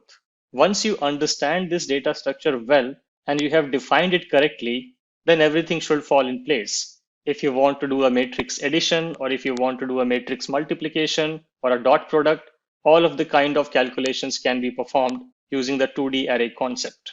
Here in this program, what I'm doing is I am printing the values of this particular 2D array into a matrix style. And you see some strange code here, which is for etc. Don't worry about this. I'm going to cover in detail what this for means and how do you write this. For now, what we can understand that we just want to print this. You might not need to print this in your Java programs when you write a production grade application, but you might want to do manipulations on these arrays as metrics. Maybe you want to create a transpose of a matrix, or you want to do a dot product or addition or subtraction or whatever be your use case. In this case, just for demonstration purpose, I'm printing the values as rows and columns, nothing else. So all of this code from line 8 to line 14, or in fact line 13, is just showing how to print the values. You can see some system.out and you can see some construct here. And like I said, don't worry about this. I will cover this in detail. Let's run this program and see if my Java array is stored correctly and how can I represent this. So you can see I have represented it in a style of a 2D matrix where this is the first row, this is the second row, and this is the third row. Similarly, this is the first column containing the value 237. So column 0 will have value 2, and column 1 will have this value 3, and column 2 will have this value 7 for row 0. Let me also do something here which can help you understand this concept better. Let me do a system.out.println and let's print an individual value, because like I said, the for loop can be confusing here to understand. So let's say I want to print ARR of 0th row, first column, and see what kind of values do we get. Let me comment this code. Comment is control \, and this code will be commented, and this code will not be executed. And now only line 15 will be executed instead of the 4 block. So if I run this, I get the value 7. So row 0 and first column. Row 0, first column is 7. Let's try with 1, 1. I want to print the row at 1 position. Remember, not the first row, but the 1 position row, which is basically technically the second row. So second row, second column, and see what kind of value do I get in this case. I get 6. So second row, second column. Similarly, if you change this value to 2, then third row, second column, which should point to 4. Yes, we get 4. Similarly, you can write a value here as 0, and you can write a value here as, let's say, 2. This will print the 0th row and the second column. So similarly, whatever kind of value you want to write, you want to access, you can access it in this fashion. And remember, the column and row indexes will always start from 0. So this is a simple demonstration of how you can use 2-dimensional arrays. And in this session, we also did a refresher of 1-dimensional array. Let's get started with how to create and use a 3-dimensional array, or how to go about using multi-dimensional arrays in Java. So as you can see from this image, we talked about 1D array, which is having just one axis. Then we talked about 2D arrays in the last session, where we had rows and columns, basically an x-axis and a y-axis. And then we can also have a 3D array, which will have 3 axes, which will have an x-axis, a y-axis, and also a z-axis. Think of a simple box, which every box in this world will always have at least 3 dimensions. And from here, you can go even build more complex arrays, which can have 4 dimensions or 5 dimensions or as many dimensions as you want it to have. And today we are going to look at an example of how can we build a 3D array and how do we access those elements. But this picture is just to show you the mental model of when you will be creating a 3D array. So for example, generally an image data is stored in 3 dimensions. So you might want to store the image data into a 3D array. And there can be many other use cases in the mathematical and research computational use cases where you might want to use a 3D array. So, but remember, there's an x-axis, there's a y-axis, and then there is a third axis, which is called the z-axis. So let us look at a Java program to understand how we can build a 3-dimensional array. And for that, I have created this class, which is called multi-dimensional array. It has a entry point method, which is the public static void main method. And then I have created an integer array. And this time, instead of 1 or 2 square brackets, I have 3 square brackets. And if you remember, I mentioned this in the previous session as well. The number of square brackets which you're going to put while initializing the array is the number of dimensions of the array. And since in this particular program, I'm going to demonstrate a 3-dimensional array, that's why you see 3 square boxes. Let me just minimize this. Yep. So we have 3 square boxes here, and we have created the variable name as ARR, or short form as array. Then we start with the outermost curly braces as is. Then we put another curly braces which starts from here and it ends here. Then another set of curly brace which starts from here and end here. So this is the first dimension. This is the second dimensions, and these are the third dimensions. That's how you're going to define the different dimensions. Remember, this is the first dimension when the first curly brace starts. Then you have this second dimension which covers this hole and this hole, and then you have third dimension which are these. So that's how you're going to visualize and put the 3 dimensions in use while declaring a 3-dimensional array. And the values work in the same fashion. It's a 0 index based position. So since we do not have an official name for the third dimension, so I'm just going to use x-axis, y-axis, and z-axis to refer to the 3 axes. So this would be x of 0, this would be y of 0, and this would be z of 0. Similarly, x of 1, y of 1, and z of 1, and so on and so forth. So now if I try to access the value which is at 0th x position, first y position, and second z position, what's the value do we get here? Let's run this program and understand and interpret the output. Okay, so when we ran this program, we got the output as 11. So let's understand this output. So when we say the 0th position on x, the first position on y, and the second position on z. So this is the 0th position on x, and this is the first position on y, and then this element is 0, 1, 2 is the second position on the z-axis. So to describe it in a nutshell, this defines the x-axis. So we have 2 elements on the x-axis here, this one and this one. Then we have 2 elements on the y-axis on each x-axis. So this is 1, this is 2 on the first x-axis, and this is 1 and this is 2 on the second x-axis. So 2x and 2y, and then on the z-axis I have 3 elements each. So hope this helps you understand and visualize this. So x-axis, and this one is other x-axis, and then y-axis, and then in elements inside this are z-axis. So I'm saying 0th x-axis in this block, first on the y-axis, which is this block, and then second element or the z or second position element on this particular axis in this particular block, which is 11, and that's why we get 11. If I print 0, let's say I change this particular value as 1. So now the output should be coming from this side. So second x position, because it's 1, second y position, so this will go here, and then the 2 position, which is the third element of the z-axis, which is 13. So let's see if we get 13. Yes, we get 13 here. So this is just to show you how you can interpret this particular array, and always be mindful of how you are structuring this array.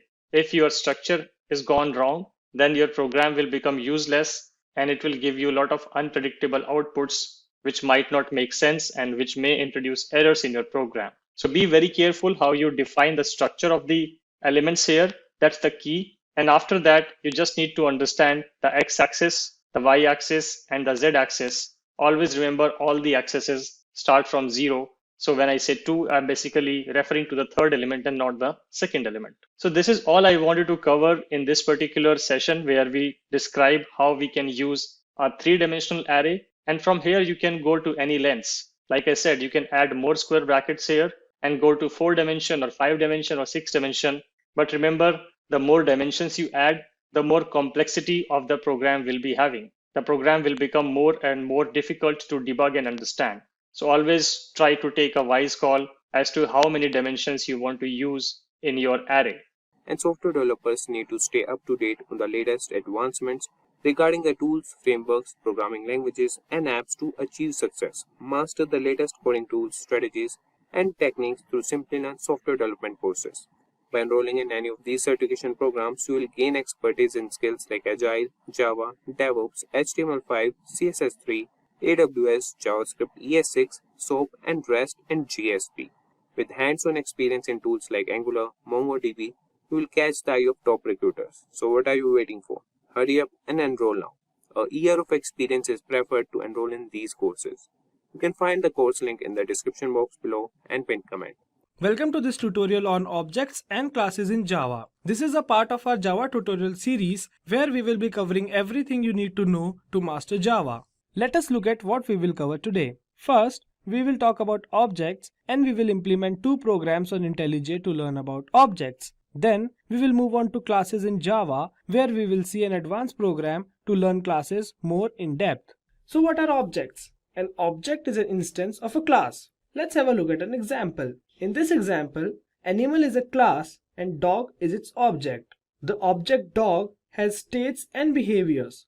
We can have dogs with different breeds, sizes and colors. These are considered as the states of object dog. On behavior side, dog has behavior like barking, eating and wagging tail.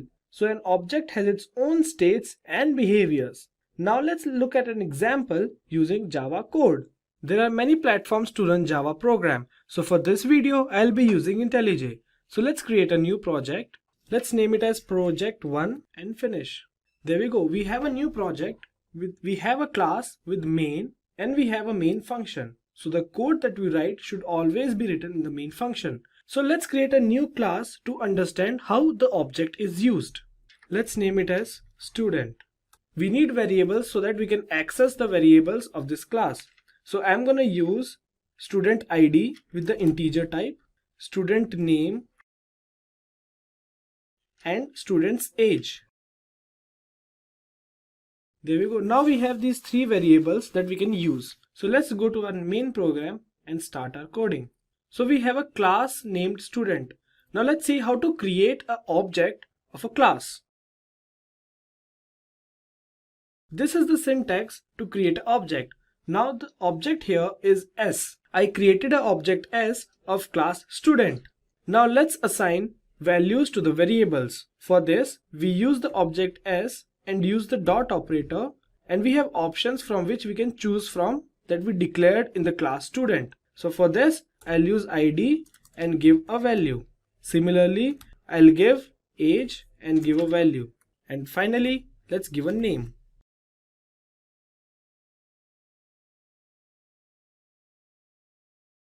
Now we'll print its value.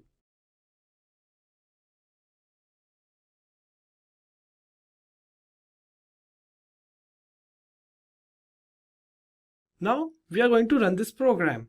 Let's see what output we'll get.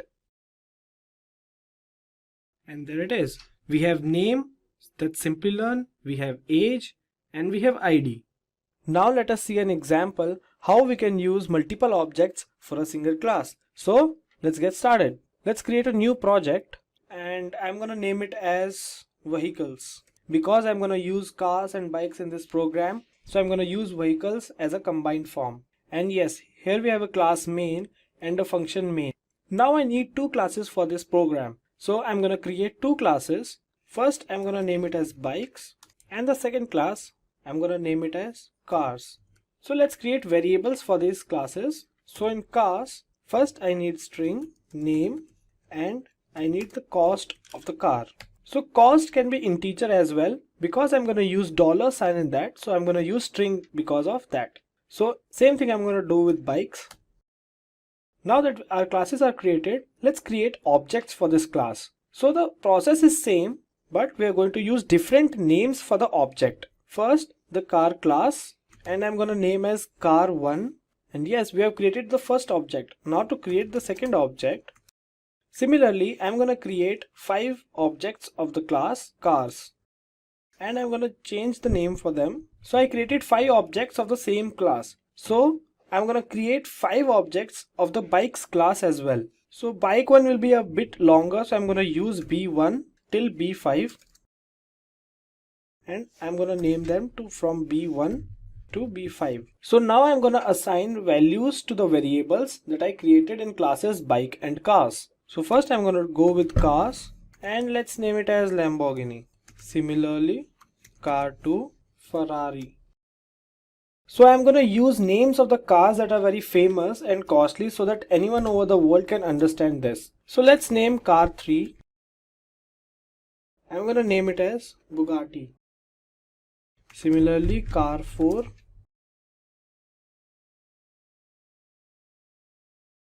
Pagani, and car 5. Now I'm going to give names for bikes.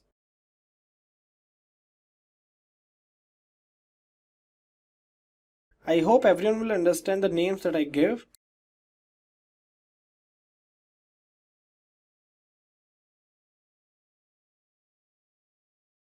B4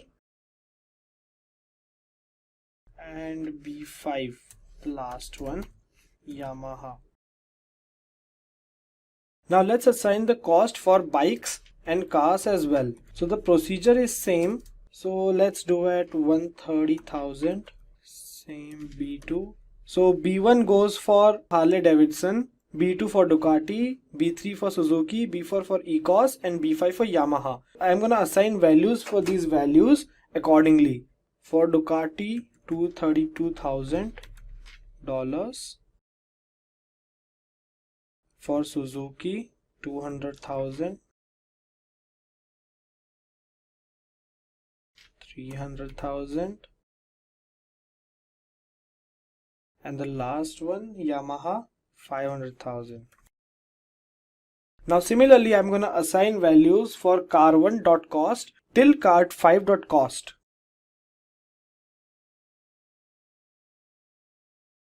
$203,000 for Lambo.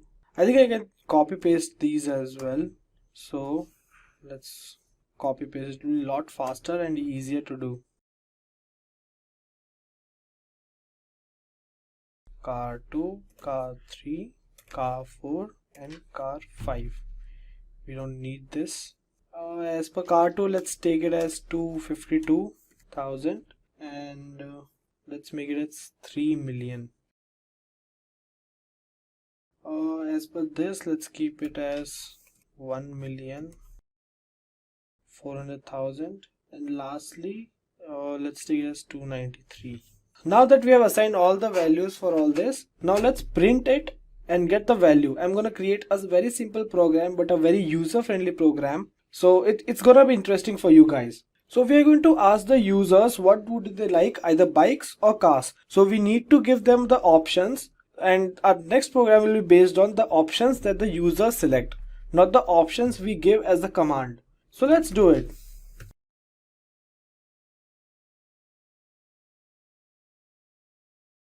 Let's give the options 1 bikes and 2 cars. I need to take the value that user gives. For this, I'm going to write this command.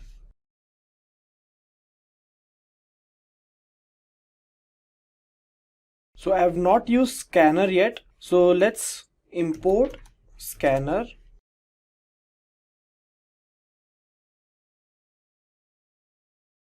And let's create an object for scanner.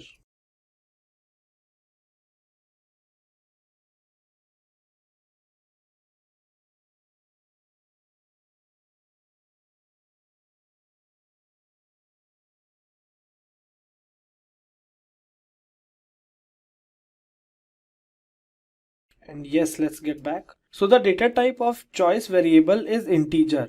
That's why I'm using next int. If the data type was string, then I would have used next line. So now that we have choice from the user, let's use this value. If the user chooses the first value, that means bikes. So the next thing we display is we have models and we are going to give 5 models for bikes to the user.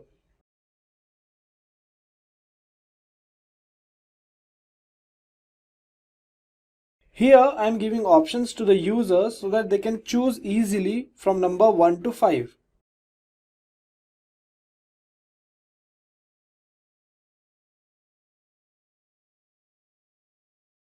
Now we can show these options to the users so that they can choose from one of these values. So let's use one more if statement. so that we can find out whether they have this value or not. Before that, I'm going to ask which one would you like to choose.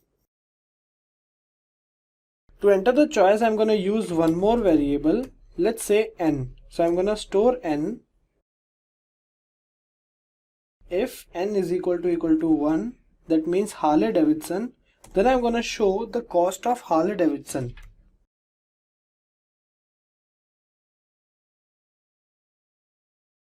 This is the syntax to print the value for the cost or any of the variable that we use in class.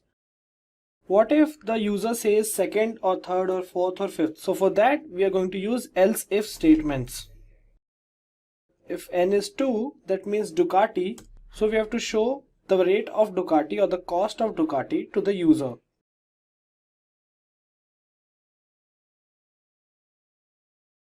Now similarly, I'm going to do for n is equal to 3, n is equal to 4 and n is equal to 5.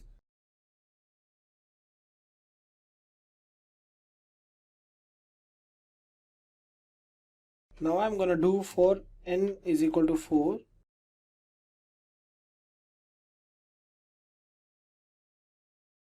And lastly, n is equal to 5. That is our last bike, Yamaha. What if the users put a number that is not between 1 to 5? So for that I'm going to use else statement and put a message that please enter the value from 1 and 5. So now we have code for the bikes, and the same thing, what if the user selects that he wants to find the car? So for that we have this, the choice is equal to 1. So the same thing we are going to do for choice is equal to 2. And the same thing we are going to tell to user that we have 5 models. The same names that I gave to variables, I'm going to give this to here. Second one Ferrari, third Bugatti, fourth Ecos, and the last one Porsche. Now we are going to ask the users their choice, that which number do they want to choose. Now we need one more value so that we can have it as a variable which can store the choice of the user. So for this I'm going to use C. Now if C is equal to 1, that means if the user wants to see the cost of Lamborghini, that he puts the choice as 1. So we're going to display this message, the cost of Lamborghini.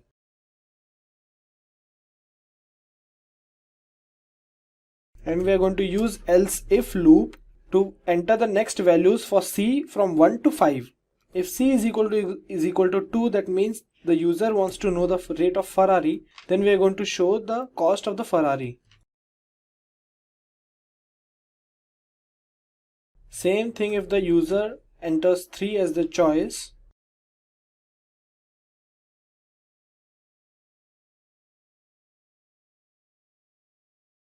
If user enters 4 as the choice, then we go for Ecos.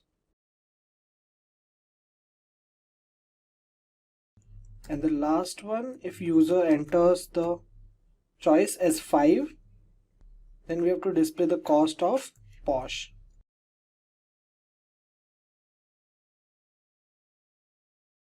Now what if the user enters none of the values from 1 to 5? Then we have to display a message showing that please enter the value between 1 to 5. Now remember the first choice that we wanted from user to enter either bikes or cars. So what if the user do not enter either 1 or 2? So for that we need one more else function to tell the user that either enter 1 or 2.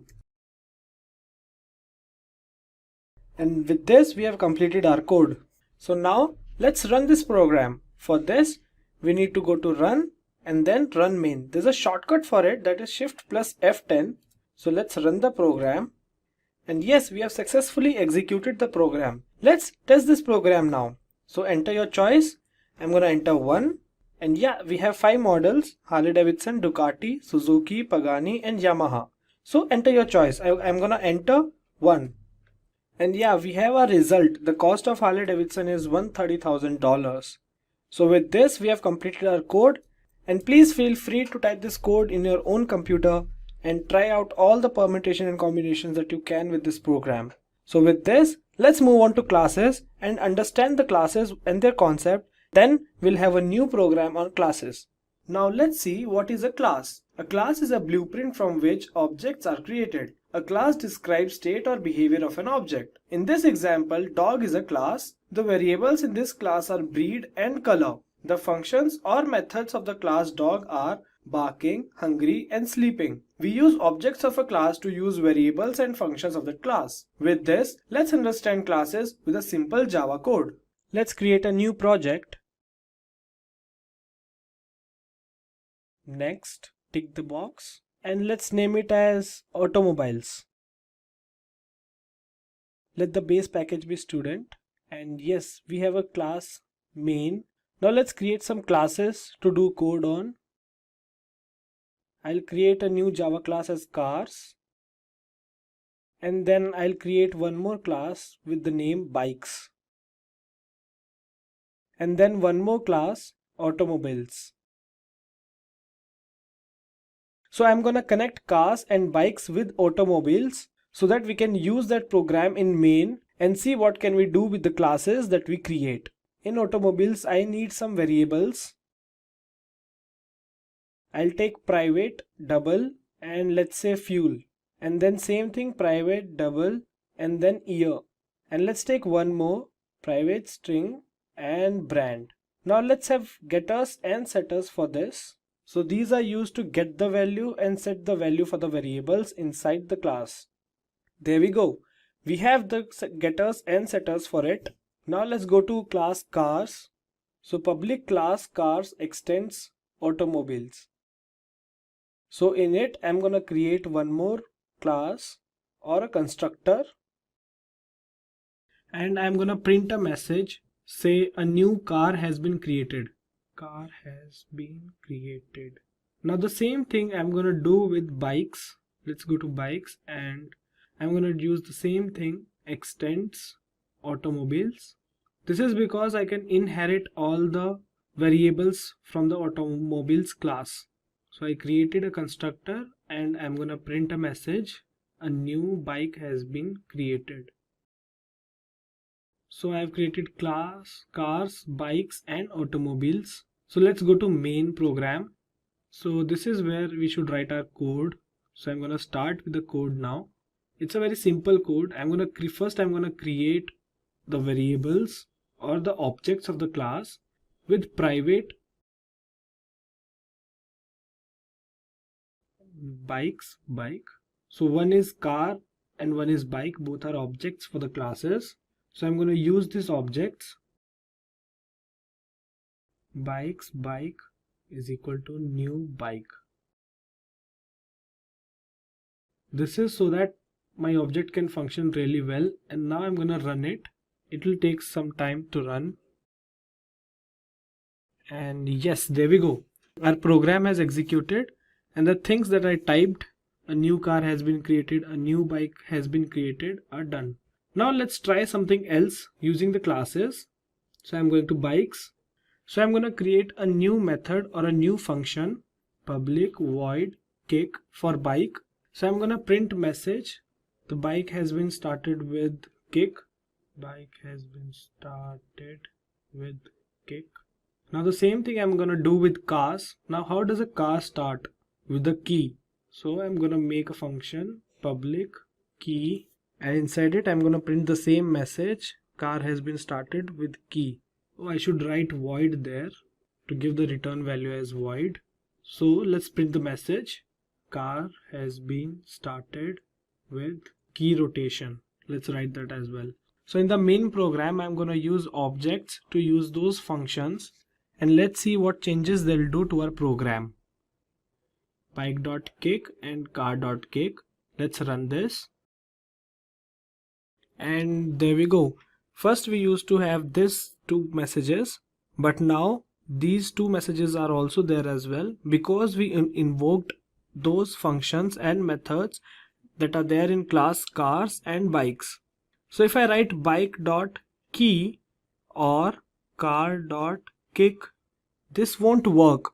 This is because key is not a method of bike or kick is not a method of car. So that's why I gave private static for the functions. So if I execute it, these are the error messages that I'll get. Cannot find the symbol method kick or method key. What is polymorphism? According to chemistry, the term polymorphism can be defined as the ability of any element or compound to exist in multiple crystalline forms. This is called polymorphism. For example, if you have the carbon atom, it can come out in different forms in coal, graphite, and diamond. What is polymorphism in Java? Similarly, in the terms of Java programming language, polymorphism is defined as the ability of any object in a class to perform a particular task in multiple methods. This is known as polymorphism in Java. We're going to open up our Eclipse editor, and we're going to do some animal sounds with cows, cats, and dogs, just kind of a fun, almost kids-like example of polymorphism. And you can see I already have my inheritance in here. Let's go ahead and create a new package, and we'll call this polymorphism, just to keep it simple. And once we have our polymorphism in there, we're going to go ahead and add a class in. And if you were doing an abstract class, we can label it as abstract. We're not going to directly access it. And we'll call it animal sounds. Maybe we will. We'll see how we load the program up. But we'll call this animal sounds. And let's create a public, it's not going to return anything, but we'll call it sound on here. And we just want to go ahead and have it do a system out print. And with our system out print line, we'll just have it say animals make different sounds. There we go. So yeah, it's really simple and straightforward. We're just going to have it print something out. And if we're going to do that, let's go ahead and just, good thing I didn't make it abstract. Let's go ahead and just test it out and see what it looks like. And we'll do, we'll call it animal main. Animal main. And in here, let's go ahead and test out what we just put together. We'll do our static void main, so it's going to run on here. And we'll create our animal sounds. We'll call it animal, because we don't know what kind of animal this is. We'll call it new animal sounds. And we'll just take that animal, and I like to put it in capitalized, but usually we like to do this lowercase. There we go. And we'll just have our animal dot sound end. And let's go ahead and run this and see what comes out. We can see here animals make different sounds. Okay, that's not too exciting. So let's jump in there and let's say we have, in this case, we're going to add in a couple of different animals. We'll add in let's start with a cow. Yeah, why not a cow? So we'll have our cow in here. We'll go ahead and click OK. And now we have our cow class. But a cow doesn't just, it makes different noises, but it actually makes a very clear noise. So we'll go ahead and give the cow a sound. And we'll have the cow say moo moo. And the cow is going to extend. There's our, and we'll put in our extends animal sounds. And then I want to go back here to our animal main. And now we have a class cow. So in our animal main, we want to do cow equals new cow. And once we've created the new cow, we also need to go ahead and have the cow sounds. There we go. And we run this.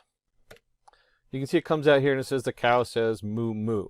So if we go back to cow, we're just going to do this real quick. And let's say we just take this out of here, the public void sound. And then we're going to go into our animal main and run that. Recompiles. Animals make different sounds because it doesn't know what sound a cow makes. So this is really central to polymorphism.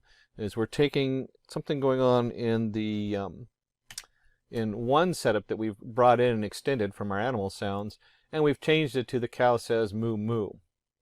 And we can also add in multiple animals in here. We'll go ahead and just add in one more animal. We'll call this one, we'll do a dog, why not? So here comes in our dog, and of course we want the dog to actually say something. And we'll have the dog go bow wow. And then we'll go back to our animal main, and we have to create a dog. And we'll say cow, simply dog, dog, uppercase for the class, lowercase for the actual object. And then of course we need the dog to make a sound, so we'll go down here and go dog dot sound. And when we run this, as you expect, the it's going to compile it. There we go. Animals make different sounds. The cow says moo moo. The dog says bow wow. Characteristics of polymorphism. The functionality of a method behaves differently in different situations. The behavior of a method is dependent on the data. Polymorphism is mainly used to implement inheritance. As we saw, we did the extends with the animal sounds. Polymorphism is mainly used to implement inheritance. It allows same name for a member of method in a class with different types, which we'll cover briefly in a minute. Polymorphism supports implicit type conversion. Types of polymorphism. There are basically two types of polymorphism that can be occurred in Java programming language. They are mentioned as follows: compile time polymorphism, runtime polymorphism. Compile time polymorphism gets executed during the compilation stage. Here the overloading method gets resolved in compilation stage. So when you saw me run those in Eclipse and it went through the compile time, that's looking at all the different changes we made to those classes. That's what we're talking about here, is during compile time. In method overloading, in Java, the process of method overloading is achieved when a class has two or more methods with same name, but the specific method is selected based on the number of parameters declared. We'll now execute a program based on the functionality of additional operator in a different situation. And let's flip back on over to our Eclipse. So in here, I'm going to go back under the dog, and let me just highlight this. And we're going to do the same thing. So you see right here it says public void sound. So this is identical, public void sound. But instead of sending nothing, we're going to send it a string, and we're going to call it angry. Now at this point, you should note that what if it's a happy dog? I would have to add an if-then. If the string angry said happy, then we'd print happy or something else. But we're just keeping it simple. So we've entered another sound identical to the first, but we've added string angry to it. And this is going to print out the dog says growl growl. Now if we go back to our animal main, and here's our dog, same sound, but now we're going to add a string in here. And we put that string in here, we'll go ahead and just call it angry. It doesn't really matter what string you put in here because we haven't sorted out what the string means. For now it just says growl growl. It's going to recompile it. So remember, this is a polymorphism during compile time. And here we have it, the dog says growl growl. So the dog says bow wow, and then the angry dog says growl growl. So there's another thing called operator overloading. Operator overloading is not supported in Java. Authors of Java wanted to keep the language less complicated. Explaining operator overloading, it basically is a way of bundling operations into the call statement and user procedures. It's so that it looks like a math on a paper. You have A plus add B plus C kind of thing, and it's all wrapped up in your call to another statement. This just gets confusing, and it really isn't necessary. So the Java developers decided not to put it in there. So runtime polymorphism. In Java programming language, runtime polymorphism gets handled during the program execution stage. Here the overriding method gets resolved in execution. So far we've talked about compile time polymorphism. As you saw in the program we just wrote, when it's compiling, it does the extend and figures out which overload method to use on there. In runtime polymorphism, method overriding, in Java, the method overriding is a procedure where a child class is allowed to implement a specific class that is already provided in the parent class. For runtime compilation code, or polymorphism, we need to go ahead and introduce the super keyword. Now, from inheritance, you should remember that we can look at super from before, but we're going to use it slightly different. It's kind of doing the same thing as when we did the inheritance, but we're doing like what they call an override during runtime. So the term super is predefined keyword in Java that is used to refer the immediate parent class object or method defined in the program. In this procedure, whenever you create an instance of subclass, then automatically an instance of parent class is also created that will be implicitly referred by the super reference variable. So going back into our animal sounds, let's go in here to dog. And if we add a super dot sound in here, this is going to reference whatever our extend is, because the dog extends animal sounds. And so here's our super dot sound. And if we go ahead and we'll run and compile this, and you can see here that it comes down and it says the dog says growl growl, because that's what we had it system out print line to. And then the super, animals make different sounds. And so if we go back to our animal main, this is what it's calling right here. It's going back into sound under the animal mains and it's printing out or doing whatever it does here. At this point, we usually have it return something so you can look up whatever the original class was using. So getting back to these two setups, whether you're using the super to use a runtime polymorphism, because that's what's happening during runtime, versus compile time polymorphism. During compile time polymorphism, method call is handled by the compiler itself. So the program maybe take a second more to compile, but it runs faster. In the runtime, the method call cannot be handled by compiler in the execution stage. So if you have any errors, it's not going to show up either. During the compile time, we have compile time polymorphism is less flexible as it needs to handle all method calls in compile time. So you really, in runtime polymorphism, it exhibits higher flexibility as the method call gets handled at runtime coming in. The execution period for compile time polymorphism is less. That's what I was just talking about. It compiles it, so the compiling takes maybe a little bit more. But if you're executing the same program over and over and over again, once it's distributed, it's going to run faster. Then, of course, with the runtime polymorphism, the execution period for runtime polymorphism takes longer. It's just a little bit more. Usually in most programs you don't notice this, but if you're executing the same script 1,000 times, suddenly that 0.01 second is a lot more. It suddenly is adding up a second each time it goes through the 1,000 iterations. Then with the compile time polymorphism, integrating the right method call with the right method is done in compile time. And of course in runtime, integrating the right method call with the right method is done in runtime. Again, that's another delay because it has to figure out what it's doing. It's not already pre-mapped out. And finally, compile time polymorphism occurs during method overloading and operator overloading, where runtime polymorphism occurs during the method overriding. Advantages of polymorphism: programmers' code can be reused via polymorphism. Number one goal of a programmer is to reuse the code as much as possible so you're not reinventing the wheel over and over again. Advantages of polymorphism: supports single variable name for multiple data types, reduces coupling between different functionalities.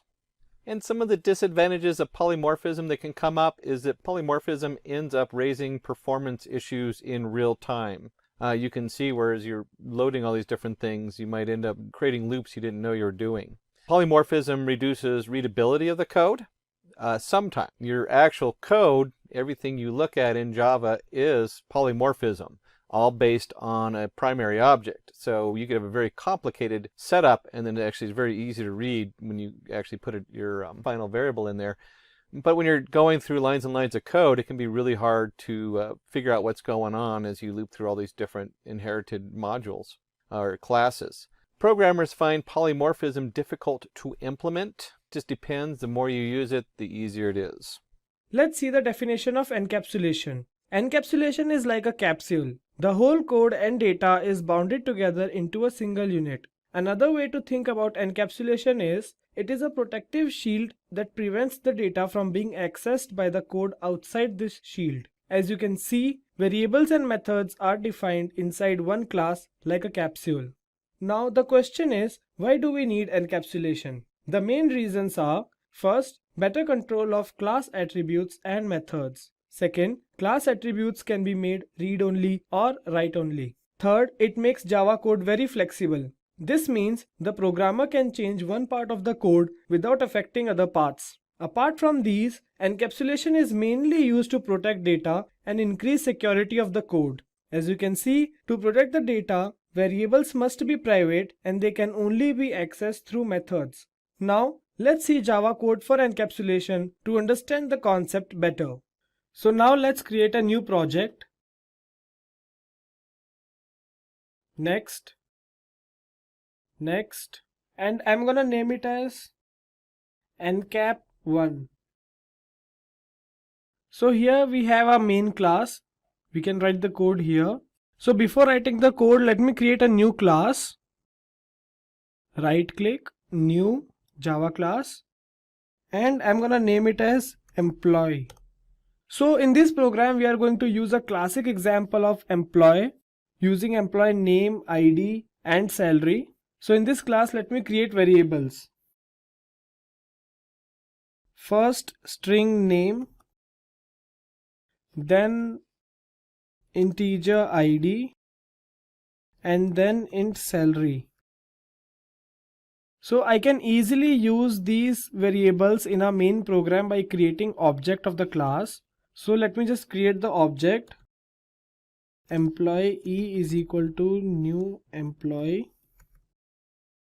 Now I can use e.id, name or salary, anything I need to. But this program is about encapsulation. So this is an easy program we can do, but in order to secure our programs when we have a large number of program and large number of lines in a program, so we need encapsulation at that time so that data can be secured.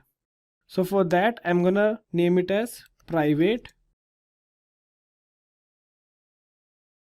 Now all three variables are private, so I can't use them.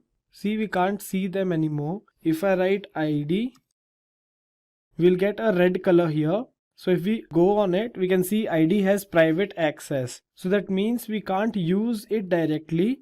Because of this, we need getters and setters that are normally methods that are used for these. So right click, generate, and here you can see getters and setters. So just select all of them and OK. So now we can use these methods instead of direct using the variables. So we can get in the starting, then set, then get, and again set. So likewise it goes like this. So now we have set here. So if I want to declare variable and if I want to put some value inside my variable, so how can I do that? Here you can see get ID or get salary. So if I go for get ID, if I go for e.set ID and I set it as 6, so this shows no error. This means we can use methods to access variables. So let's complete our program now. First, I'm gonna set everything.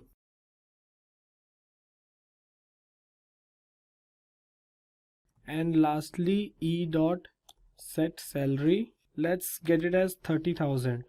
Maybe in dollars or maybe in rupees. Let's just set it as 30,000 for now.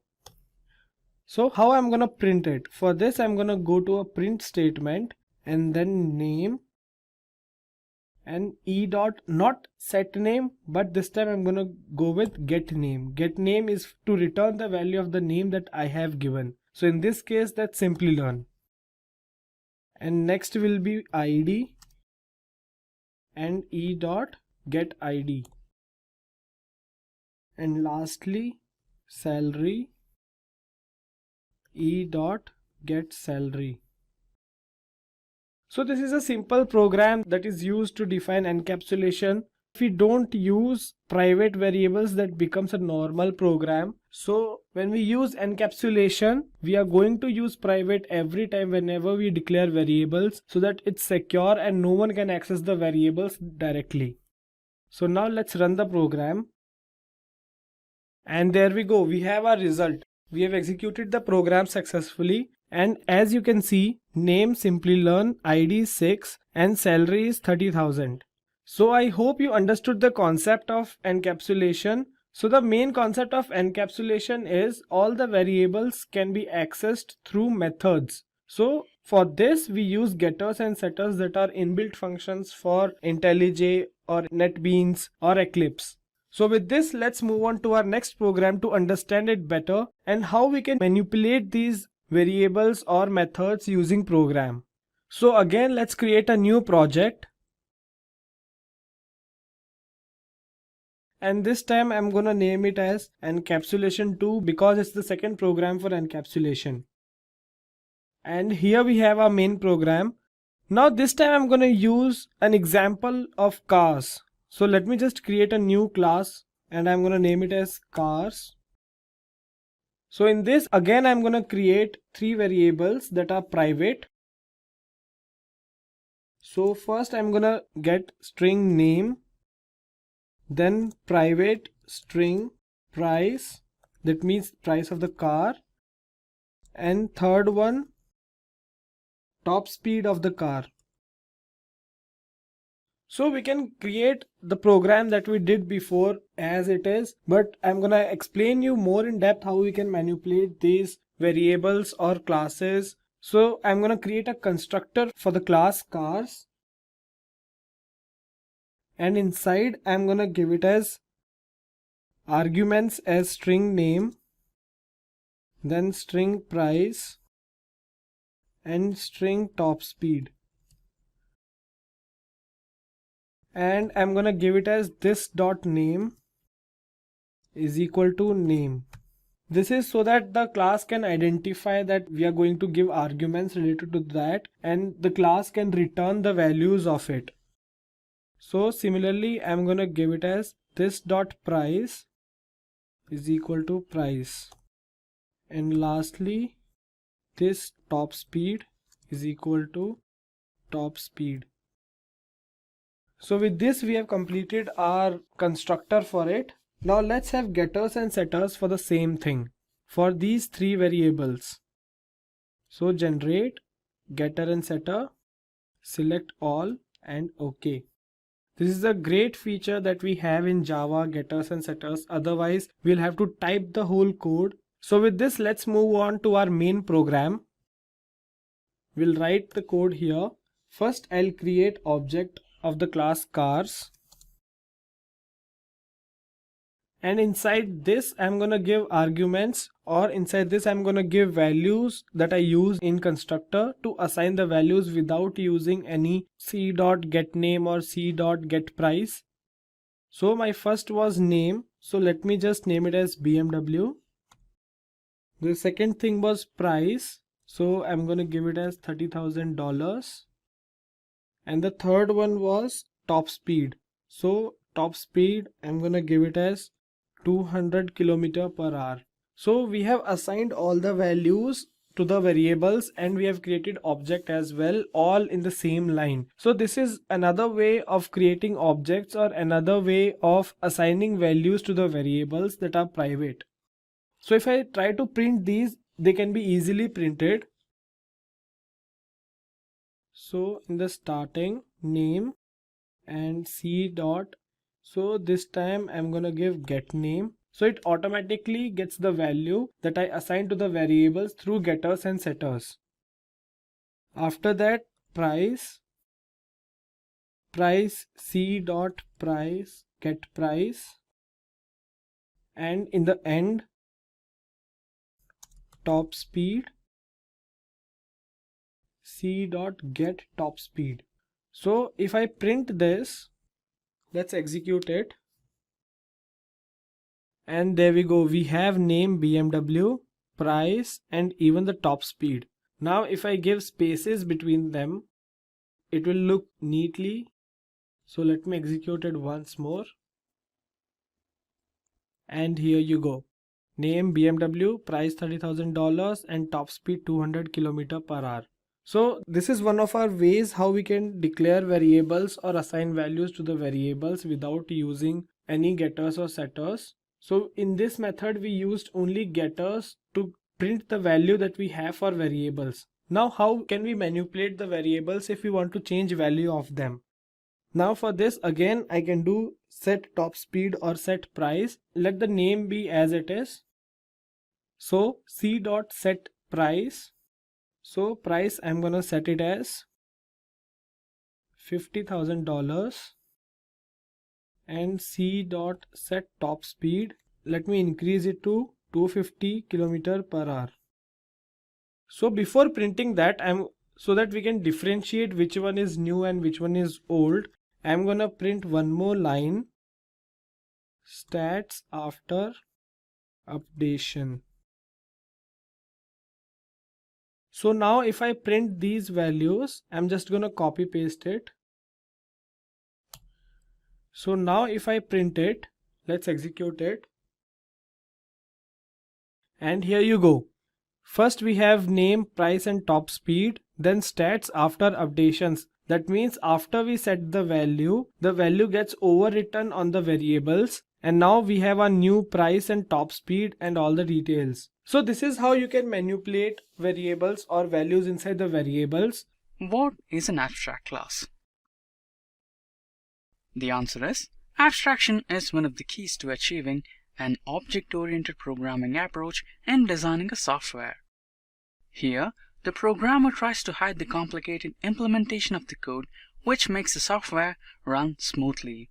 Most of the time, the user isn't interested to know how the code is being implemented. So, through abstraction, we can just hide it. To do so, we use an abstract class or sometimes an interface based on the requirement. So, abstract class in Java is considered as a template of methods and variables which are used in a program. Remember, abstract classes cannot be instantiated directly. Now moving ahead, we will next learn the important features of abstract classes. So the first one is template. The main reason programmers prefer to use abstract methods is because they act as a predefined template for any future specific class that you might use. Next, loose coupling is a procedure where an internal object gets the necessary method or a different object from the external world, that is, other than the current working project. The use of abstract classes makes this process possible. After that, we have the code reusability. Implementation of the abstract classes provides the developers with one of the greatest features that saves time, which is none other than the code reusability. Followed by code reusability, we have abstraction. As discussed earlier, data abstraction is the process of hiding certain details and showing only essential information to the user. Abstraction can be achieved with either abstract classes or interfaces. Last but not the least, dynamic method resolution. The abstract classes enable us with dynamic method resolution or the dynamic method dispatch process. The dynamic method resolution is a mechanism by which a call to an overridden method is resolved at runtime. This is how Java implements runtime polymorphism. When an overridden method is called by reference, Java determines which version of that method to execute based on the type of object it refers to. Now, these were the few important features of abstract classes. Next in the docket is the crucial rules to be followed to use abstract classes. Alright, let us go through the rules one by one as mentioned below. The first one is the keyword abstract is mandatory to declare an abstract class. Followed by that, the next rule says that abstract classes cannot be instantiated directly. The third one is an abstract class must have at least one abstract method. Next to that, we have another rule which says an abstract class includes final methods. Next, an abstract class may also include non-abstract methods. It's not mandatory that an abstract class should only include abstract methods. So the last rule says that an abstract class can include constructors and static methods. So these were some crucial rules to be followed to use abstract classes in Java. So far, we have discussed the definition of abstract classes, its features, and the rules to use abstract classes in Java. Now, we will learn how to achieve abstraction in Java. So basically, there are two different ways to achieve abstraction in Java. The first way is by using abstract classes, and the next one is by using an interface. Now, this brings us to our next topic, That is the syntax to be followed to use an abstract class and an abstract method. To declare an abstract class, we use the keyword called abstract. Followed by that, we use the keyword called class. Then after that, we declare the name of our class. The name of the class is up to the user's choice. For example, I have named my class as Simplilearn as shown here. Followed by the abstract class, we have the abstract method. To declare an abstract method, we use the keyword called abstract. Then, the return type of the method. As of now, I have used void. Then, later we have the name of the method that is based on the user's choice. As you can see, I have used Simplilearn as the name of the method. So, this was by using abstract class method. The next one is by using an interface method.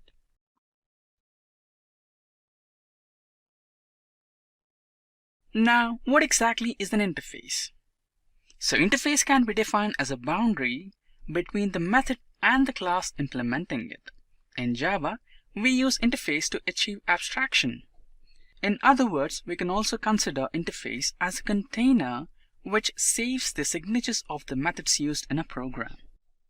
Now we will move ahead and understand the syntax to use an interface to achieve abstraction in Java.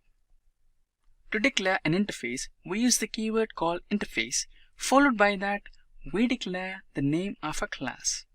The class name is up to the user's choice. For example, I have named my class as Simplilearn as shown below. As discussed earlier, interface acts just as a container that stores only the signatures of the method. We cannot have a complete method defined inside it. All we can do is just declare an interface. Now that we have a detailed explanation about the abstract class and the interface, let us look into some example programs based on abstract classes. Now we have successfully booted the Eclipse IDE. Now let's create a new project. So to create a new project, just click on Create a Project. And this should give you a dialog box wherein you have to select Java Project. Click Next. Now let us give a name to our project.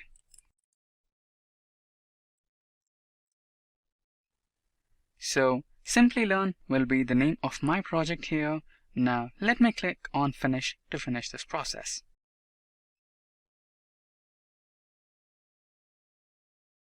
As you can see, the project has been successfully created. And inside the project Simplilearn, we have the source file, and right-clicking the source file will give us a drop box where you can just select New, and inside New you can select a new package. Now let's name the package as Abstraction and click on Finish to create the package. Moving further, let's right-click on the package and select New, and from New select a class to create a new class. So the name of my class will be Employee. Let's click on Finish to create the class. Now we have our Employee class ready. Now let's right-click on the package and select New, and inside that, let us select another class. And the name of this particular class will be Person, which will act as our abstract class.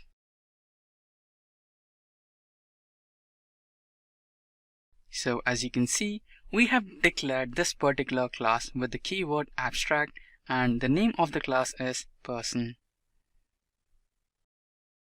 So our first example, which is based on employees, where we will have an abstract class called Person, and this Person class will be inherited by the Employee class and gets executed to generate employee details. Now let us try to execute this program and see the output. To execute the program, just right-click on the package and go to the Run option and select the first one, that is Java Application.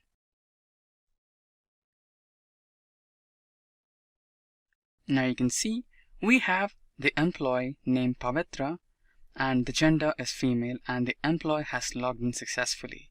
So these are the details which we were expecting to be presented on the output console. Now moving ahead, we shall execute our next example, which will be based on students. So here, the class student is the abstract class, and three different student classes, namely Raju, Pranita, and Punit, will inherit the student class and generate the output that displays their particular ranks. So you can see our abstract class, that is student, is being declared using the keyword abstract, and inside that we have an abstract method which is getRank.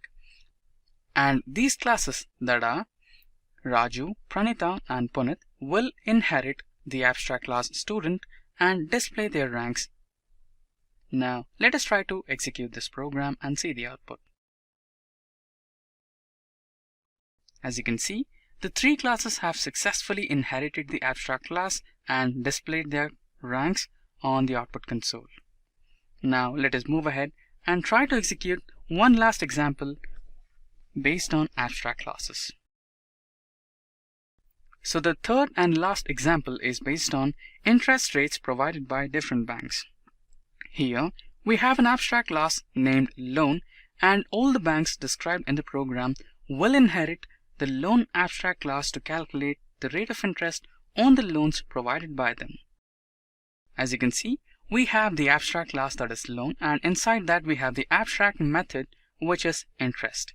So we have the classes Andhra Bank, Bank of Baroda, IDBC Bank, State Bank of India, which are inheriting the abstract class called loan and the method interest to display their rates of interest.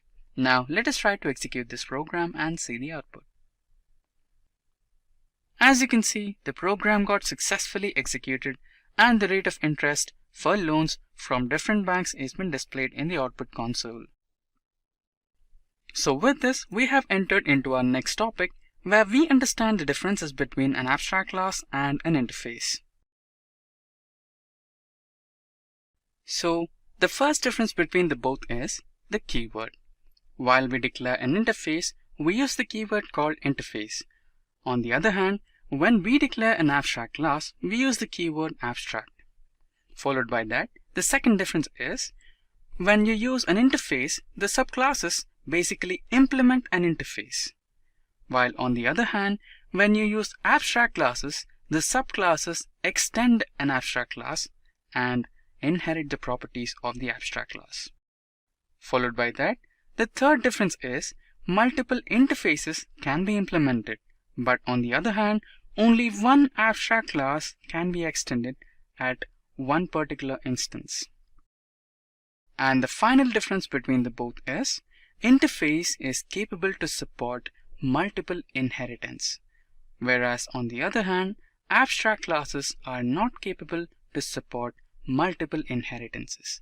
Multiple inheritance is none other than the diamond problem, which is not supported in Java.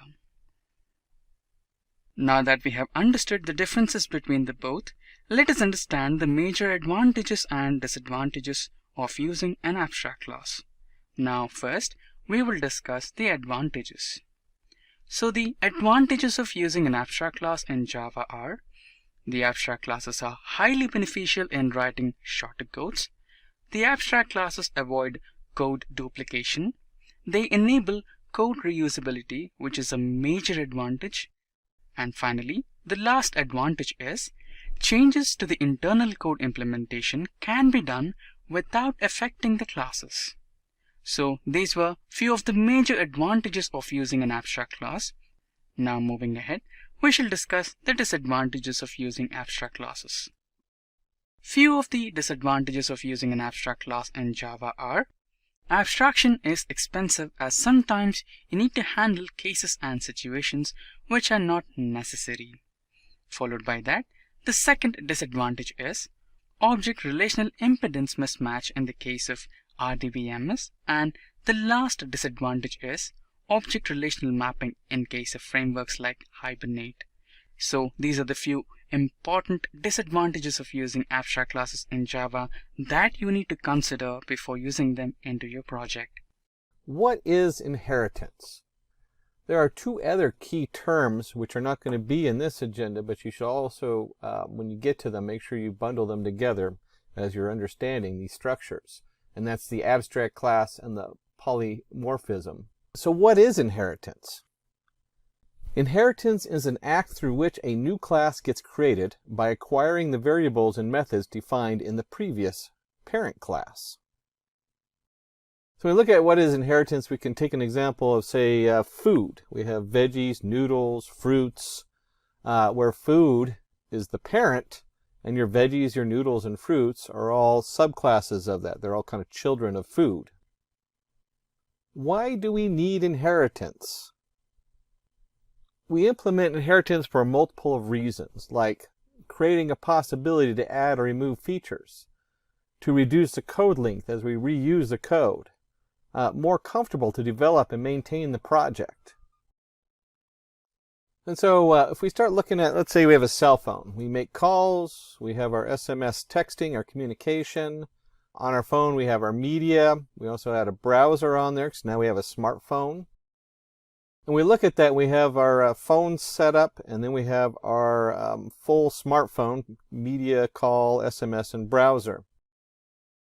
And we start to kind of link these. Instead of making them separate, we can have the call and the text, and then we can have them inherit. We can actually create a media that inherits their qualities. So now you can text your media. Now you can use the browser as part of your call scenario. And I would even add one more example in here, and that is that all programming languages that are object-based are built on inheritance. Java, Python, C++. So this concept of building an object, and then that object then is inherited by everything underneath of it, is important to understand, even in these even as we're looking at more specific cases. So we'll take a look at the components of inheritance. And the most important two components in inheritance, the two major components that are mentioned, are parent class, or the superclass, and the child class, or the subclass. And to see this, let's go ahead and jump into Eclipse and take a look at what the actual code looks like. So the first thing I want to do is go ahead and add in a new package. And we're going to go ahead and call this package inheritance, because that's what we're working with. Oops. Give me a default Java tutorial in there. Inheritance, finish. And I started off with the Java tutorial as just a, went in and created a new project and made sure it was Java based. So we have our package inheritance right here. We're going to go ahead and add in a new class. And we'll go ahead and call this class machine. Now, one of the standards when you're creating classes is to capitalize the first letter, so always remember to do that. In some places, people like to have the whole word capitalized. It really depends on who you're working with. But it is kind of, if it starts with a capital letter, it's probably a class. And so once we have our inheritance, we have our public class machine. Let's go ahead and give it a little bit underneath there to do something. And we'll start with protected string brand. And so whatever machine we're working with, these particular machines are going to be, we'll call them, it'll be a Samsung. Free, they get some free marketing right there for Samsung. So Samsung machines. And then we want it to do something, so let's go ahead and put a procedure in there. And we'll make it public, void, because it's not going to return anything. And we'll call this wash. I guess they're all wash machines.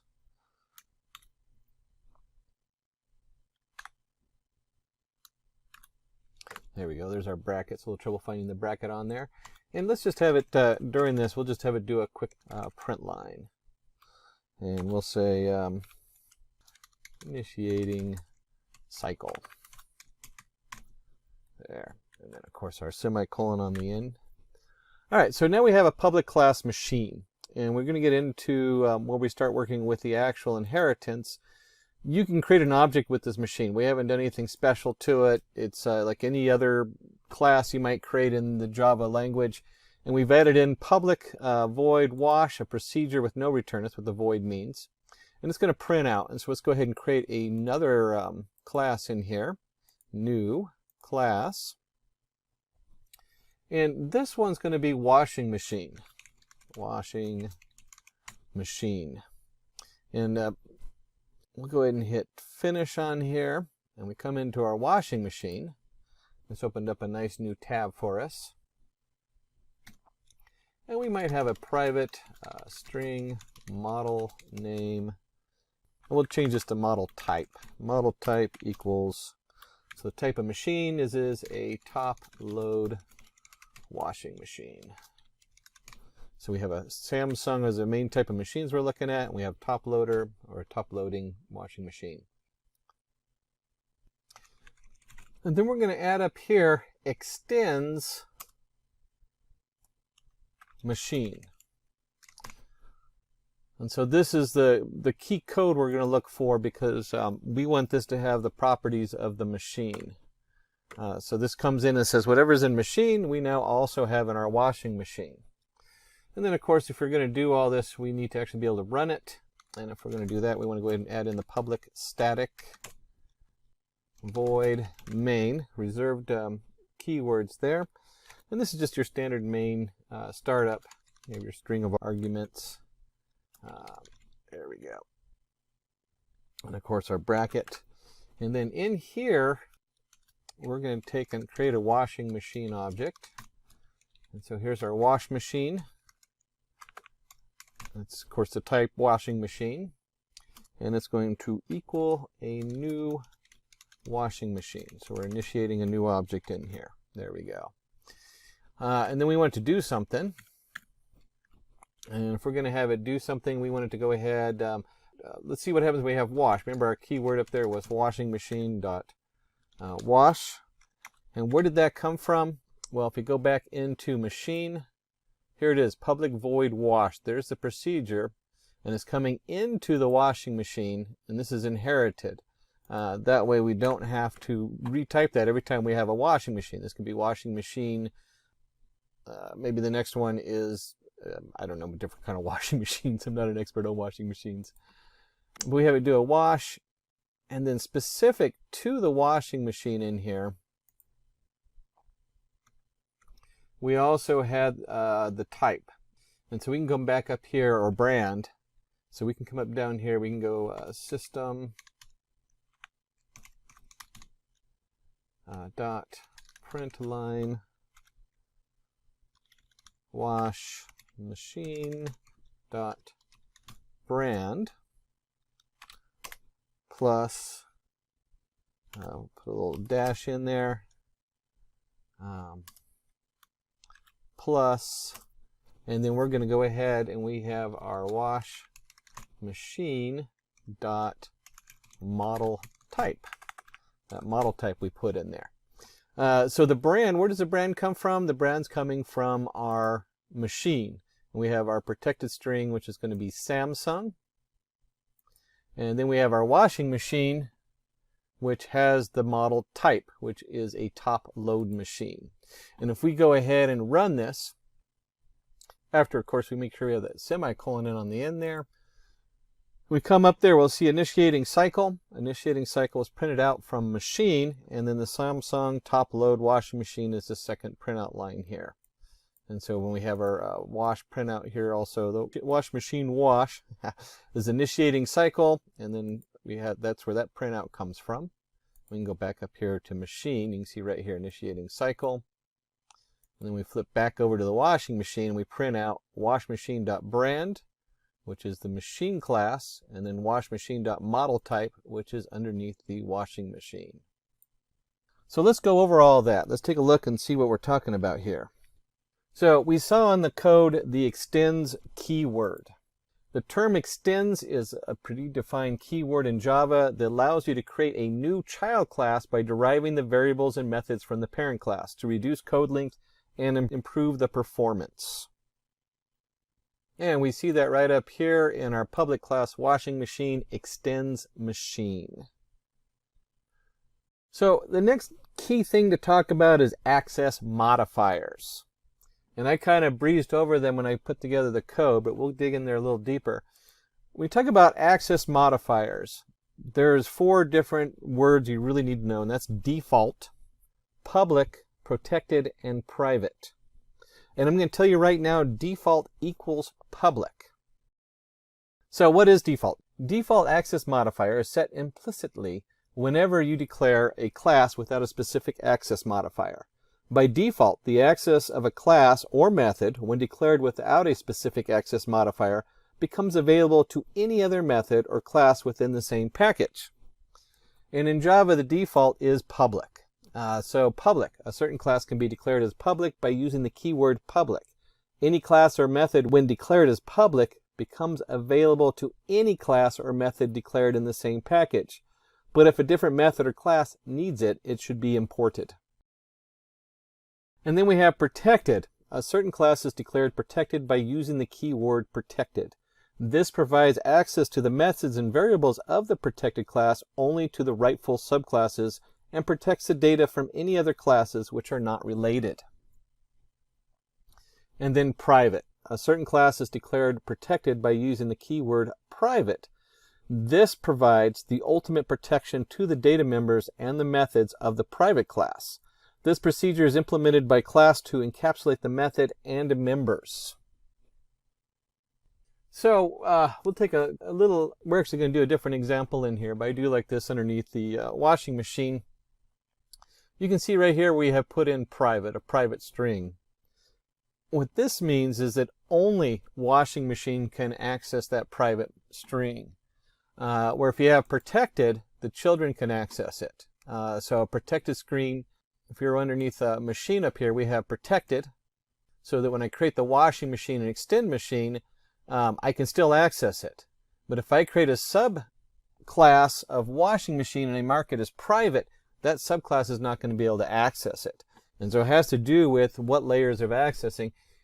Think of this as a big team project. You create something, do you really want that to cascade down to the next class? Or who do you want to have access to that?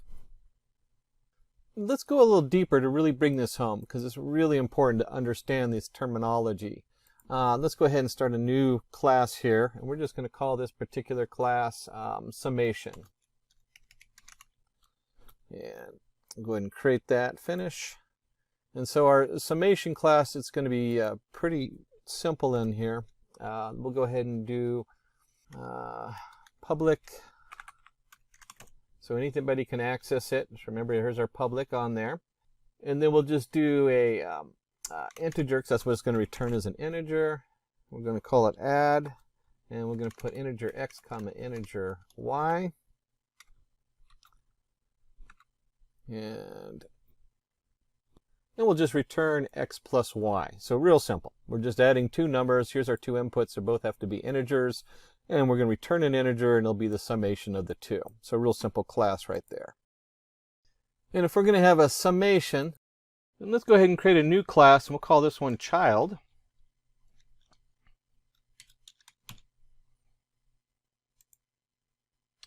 And in our new child class, we're going to go ahead and keep this simple, and we're just going to have our public static main. We're going to have our summation a equals new summation, and then system out print line a dot add 100 plus 200. Pretty straightforward. Everything's public in here. Oops, okay. There's our running, and we see that the answer is 300. So this is public. If you remember correctly, we're talking about public. And so when we use the public keyword, any class or method when declared as public becomes available to any class or method declared in the same package. But if a different method or class needs it, it should be imported. So here we go. That's our public setup. It's just open to everybody. Well, everybody that's under the package inheritance. So it's whoever's using that package can now use this particular child. And let's go ahead and add a new class in. And this time we're going to do a parent class. I'll just put that right in there. And we come in with our parent class. You can see right here the parent class itself is public. But what we want to do underneath the parent class is we want to create a protected void, because we're not returning anything, and print. So we're going to do the print there. And this protected print, let's go and put our brackets in there. And we'll do just a simple print line hello world. And once we have the print hello world, we want to go ahead and add a child class to this. And let's see, we had the child class when I took it out a second ago. So we'll go ahead and put that back in. Here's our child class. And for this child class, we want it to go ahead and extend the parent. So inheritance, there's our extend on there. Oops, let me retype that. All right, extends parent. So now the child class is part of the parent class. And we'll go ahead and put our main in there so that it will run it and execute it. And we'll create our child x equals new child class. So we'll go ahead and assign our variable x and initiate it. And then we'll do just the print and see what happens here. So here's our print statement. And we'll go ahead and run this and compile our child on there. And when it comes in there, you see it says print hello world. And so the parent has marked this as protected. So it's protected from objects that are not inheriting it, but the child can still access that information and print it on there. So here's protected. This provides access to methods and variables of the protected class only to the rightful subclasses and protects the data from any other classes which are not related. In a lot of programming, that's usually where you end up, is doing a lot of stuff that is underneath your parent that is protected. You either make them public or protected. A lot of people are sloppy and just make them public, but most of the stuff you want to make sure it's protected. And then we finally have our private, and I'm going to go back here to our child, and we're going to run this. And it's going to come up and say proceed with launch, errors in setup, and then it's going to give us an exception thread main. Compilation error, the method print from the type parent is not visible. And that's because unless you actually initiate the parent, you're not going to see this code because it's private. It's only private to the public, to the parent class. So even if I extend it in child, it will not be available. And that again protects it. That means it's something that you don't want to inherit and cascade down because maybe it is a piece of code that is going to be changed, and so you don't want all the children to crash every time you make a change to it. So with private, this provides the ultimate protection to the data members and the methods of the private class. This procedure is implemented by class to encapsulate the methods and members. So very important. We have private, and we have protected, and we have public. The more access you want other pieces of the software code to have and other programmers to have, the more public you want to make it. And of course, the default is public. Now, one of the common workarounds for this, because you're going to have protected data, but you still want it to be used by the subclasses, is to create what they call like a get or a, and we'll do it up here. We'll go ahead and do a private integer x equals 5. And then instead of, on your inheritance, instead of having it call it from the child, we might have a get thing, or a get thing. We might have a public, it's going to return an integer, and we might have it say get x. And this simply just return x. And what this means is that when we have something simple like this where it just does a return x, I can go back into my child here, and instead of print x, we'll do x dot get x. And we'll go ahead and print this out, or yeah, something simple with that. We'll go ahead and do a system print line on this. And when we run this, you'll see it come up, it's going to recompile, and we get our 5. What's happening here is now I've created underneath the parent private information. You don't know what's going on with it, it's protected. You might have a procedure that's protected. In this case, we had the print procedure, and then we access it from the public. And this could have easily have been, instead of, maybe we'll just call it public void public print. Kind of a goofy way of doing the code. There we go. And then it could go in here and access our print. And so we can actually still access this print variable up here by wrapping it in kind of a get or a public function. This allows us to protect whatever code is going on in the parent class, so it can't be messed up, it can't be accessed indirectly, it has to go through the right processes.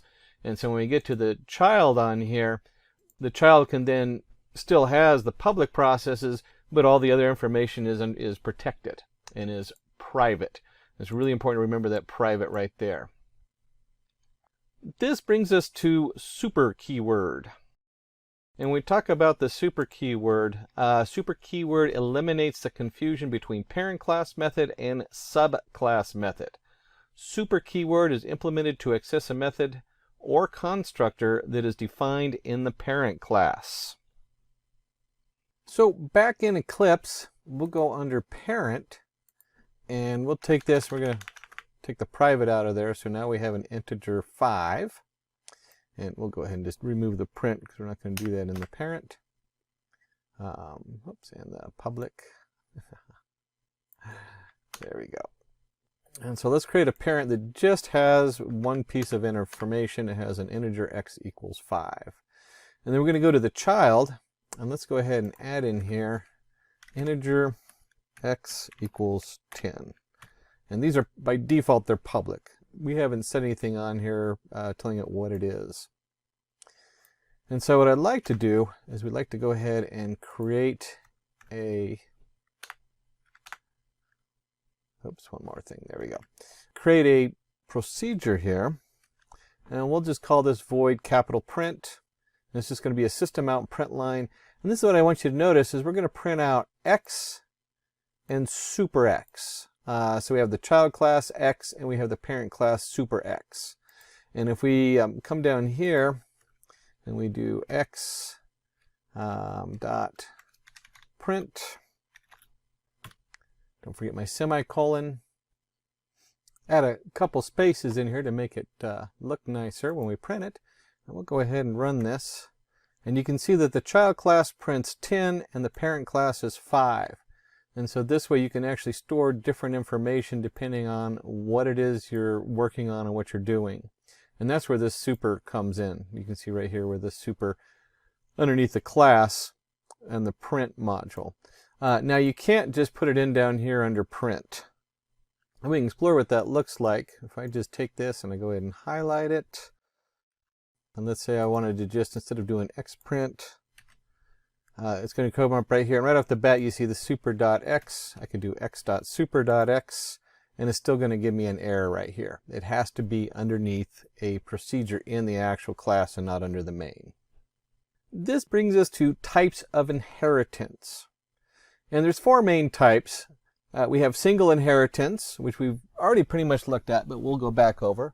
We have multi-level inheritance. We have hierarchical inheritance and hybrid inheritance.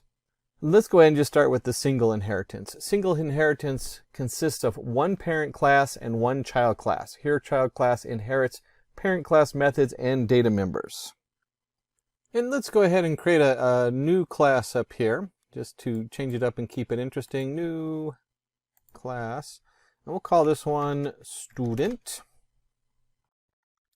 And under the student, we'll have a simple setup. We'll just do an enrolled, and it'll say enrolled in Simplilearn. There we go. So there's our class student, and then we'll create another class. We'll do it as because we have our student or base student, and then we'll call this one new class. And we'll call this one computers. There we go. So he's enrolled, finish. And for computers, let's go ahead and put in a print line here. And we'll put down studying computers. And we want to go ahead and do the extends student. So it's a student studying computers, subclass computers. And this would all look familiar because we've been doing this for, a lot of the other setups. This is your basic inheritance. And we'll change that from enrolled to studies. And then let's go ahead and put a main in here so we can actually run it. And we have our P enrolled, which comes from our parent class, and our P studies, which comes from the child, or the one that inheritance it, the extends for student. And let's go ahead and run that. There we go, run. And you can say enrolled in Simplilearn studying computers. And then we can go on to the next setup. And this is where we look at multi-level inheritance. It is also a parent-child inheritance relation, but the difference is the child class is inherited by another child class. This is the basic structure of most programming languages right here. You have an object, you have all the different things under the object, and it gets all the way down to whether it's an array you're working with, whether even a class is a subchild that goes all the way up to the object. And we can simply do that in our code in Eclipse. And we'll just go ahead and add a new class in there. We'll call this one Java. There we go. Oops, Java. And under Java, we want to go ahead and create some of the similar stuff. And then I want to go back to my student. I took out the main and student just because I don't want it to run the main in there. And in here, we're going to have system out. We're going to have, instead of studying computers, focus on Java, which is what we're doing right now. And maybe we'll call this classroom. And then we can come down here and we have our P equals new computers. Well, instead of new computers, we want our Java. And it's going to be a Java object. And we need to put our extends in up here. Extends, in this case we came from computers. So there's our initial thing. And then we have our last print in here. And of course, if we run this now, we'll see that it should, if I did everything correctly, come up and say enrolled in Simplilearn, studying computers, focus on Java. And we have the enrolled, which is the parent to computers. And then we have under computers, well, we have student, then computers, and then Java. And so each one of these classes just cascades all the way down. And this is your multi-level from your class A to class B to class C. And if you can have multi-level inheritance, we can also have a hierarchical inheritance where your parent-child relationship, the only difference is here multiple child classes inherit from one parent class. And that is pretty, we'll do another class here. If you remember correctly, we had student, computers, maybe from student we'll have, instead of computers, we'll have project management. Project management. So you're studying your IDLE and all your other classes in there for Cascade and for doing agile programming. And in here we can do that. And it's just the same as we did before. We just have a second child coming in from here. And so this would go ahead and extends student. And of course, whatever subcategory you have one in here for running this. And so for here, we'd have like our void studies. In this case, instead of studying computers, we're studying project management. One of the other wonderful classes that is taught from the Simplilearn team. And we'll go and run that, and you can see right here we have computers. Oops, of course, instead of computers, I meant to do project management. There we go. And we have to also initiate it as a new.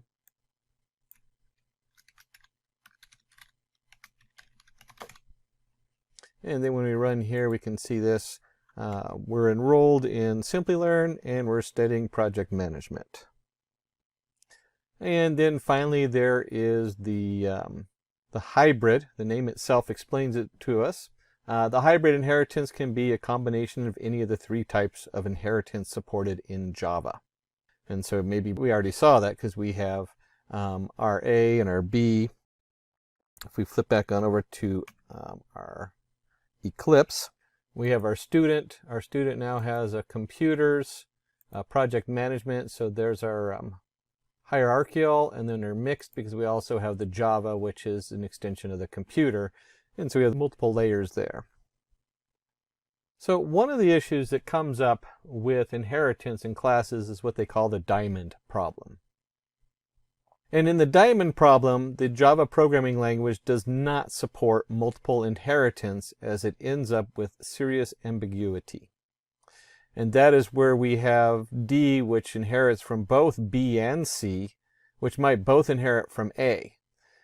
This is the diamond factor because as you start tracking your supers going up, which one are you actually looking at, B or C or A?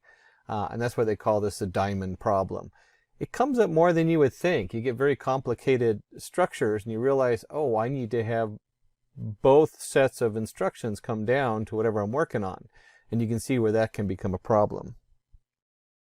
Let us take a look at is a relation and has a relation. Now these, I mean, they're vocabulary, but they're more of a concept, understanding how things fit together. And so when we talk about is a relation, when a class inherits methods and members from a different class, then the relationship is said to be is a relation. Examples, orange is a fruit. And let's just jump back on over here and we'll make a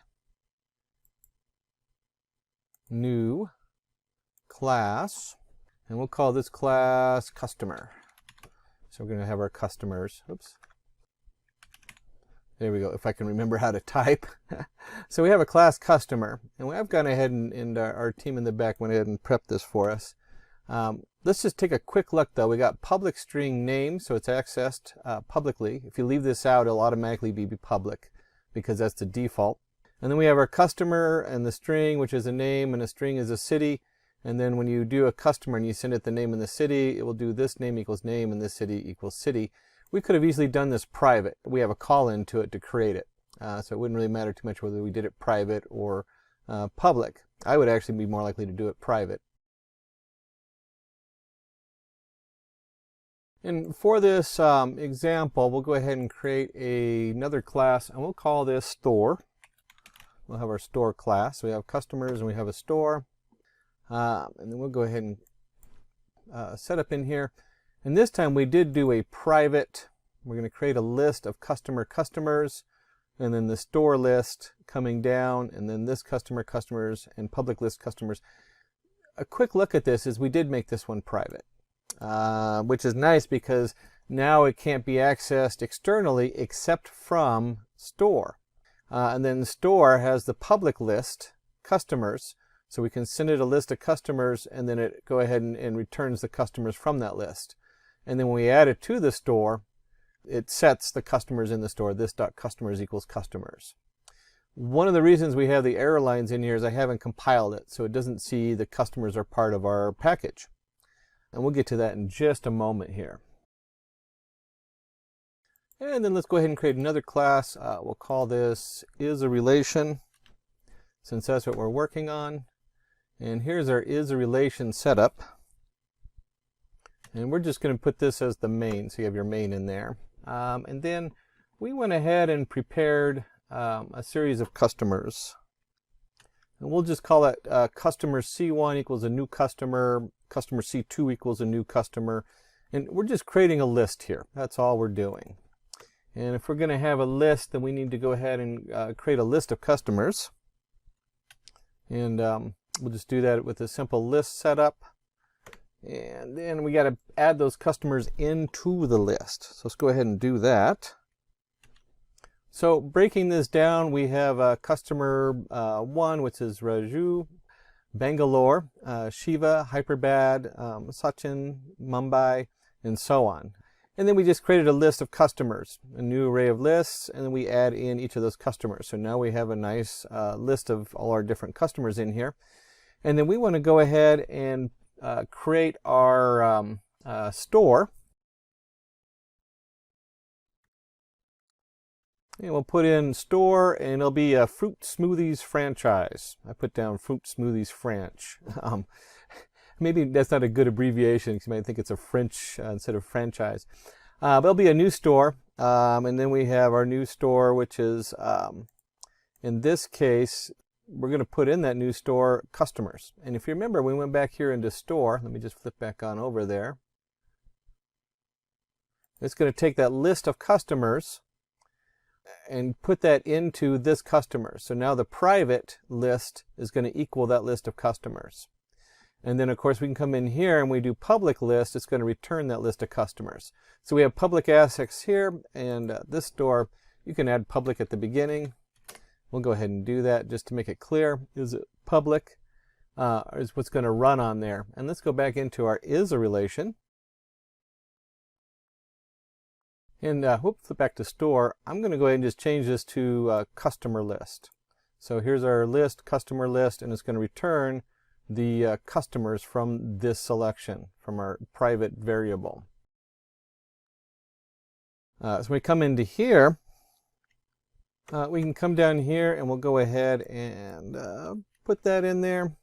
We'll do a loop on this. We'll have a list customer, and we're going to create a list of our customers from our Fruit Smoothies franchise, and we'll get the customer list from there.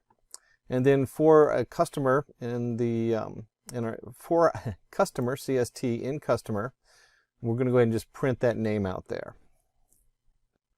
Now at this point, if you have an error showing up here under list and also underneath array list, depending on how you did your install, you might have to go ahead and import those, your array list, from your Java utility. Not a big deal.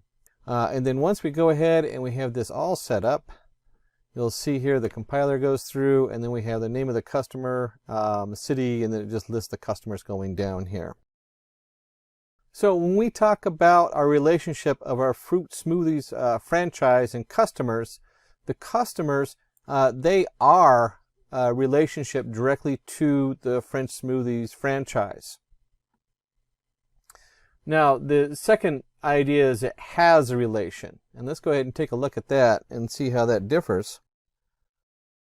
And we'll go ahead and create a let's see, we had customers, so let's do and we'll call this one we're doing with smoothies, so we'll have flavors, or favorite. We'll do favorite flavors. Favorite flavors for a class, very strange class.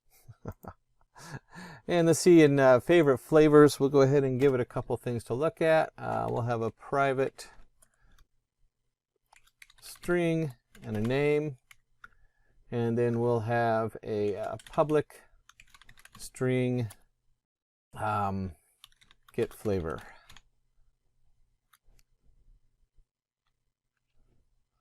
There we go, and that's just going to return return. We'll just have that return the name of the flavor.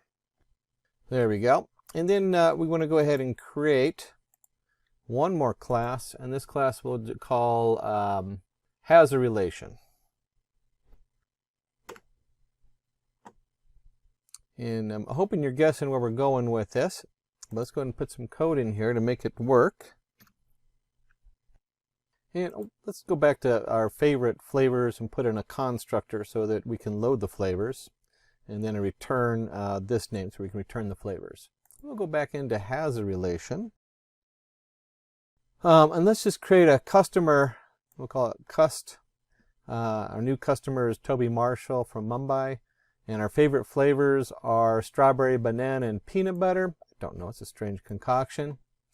And then we run a print line. We're going to print the customer name from customers and the flavors get flavor.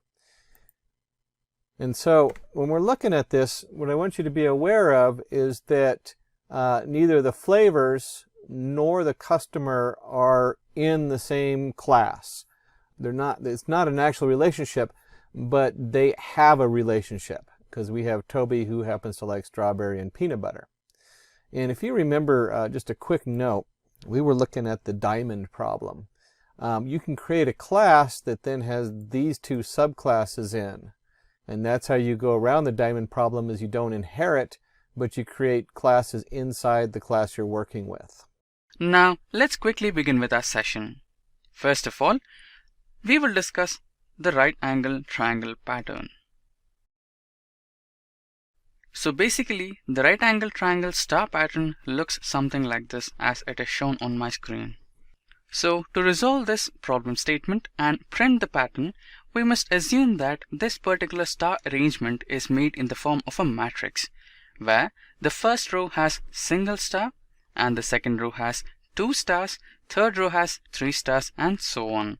Now to execute this particular code, we might need 2 for loops. So the first for loop will be for printing the rows and the second one will be for printing the columns. Now let us execute a practical program and see how does it work. Don't worry about the codes that we will be executing here, because I have formatted a draft about all the codes that I will be executing today, and that particular file will be attached in the description box below. On my screen, you can see the particular pattern, which is a right angle triangle star pattern. So as discussed before, we will have the first outer for loop, which will be for printing the rows. So inside the outer for loop, we have the second for loop, which we will be using for printing the columns. You can see I have defined the row value as 5, which means we will be printing the star pattern for 5 rows.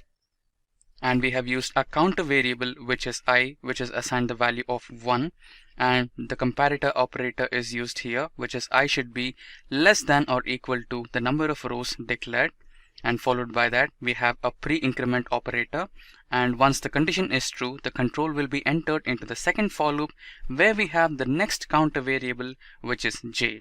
So we have assigned j is equals to 1, and the comparator operator, which is j should be less than or equal to I, which is the value here, which is in the outer for loop, and followed by that we have the pre-increment operator.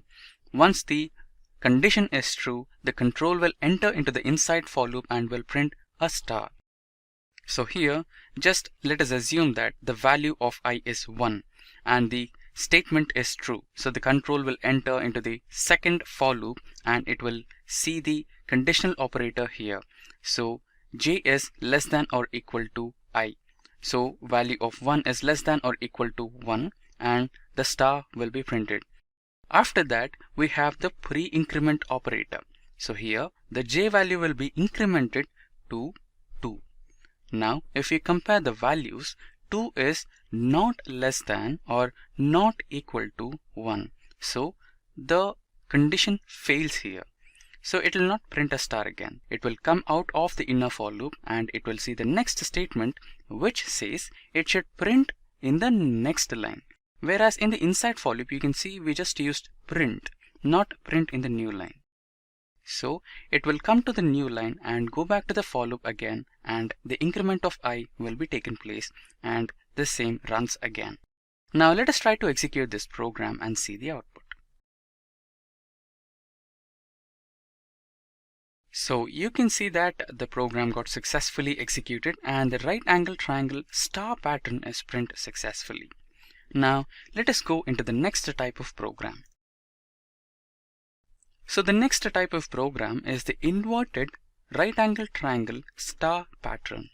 So similarly, according to the previous example, we also consider this one in the form of a matrix. So you can see that in the first row we have 5 stars. In the second row we have 4 stars. Similarly, so on. Now let us try to check out the code and learn how does it work and how to print the star pattern on our screen. We are back in the practical mode again. So the kind of pattern that we wanted to print is this one, which is a little bit similar to the previous one, but only thing it is inverted. So the code is pretty much the same, but the only changes that we need to do are related to the comparator operator.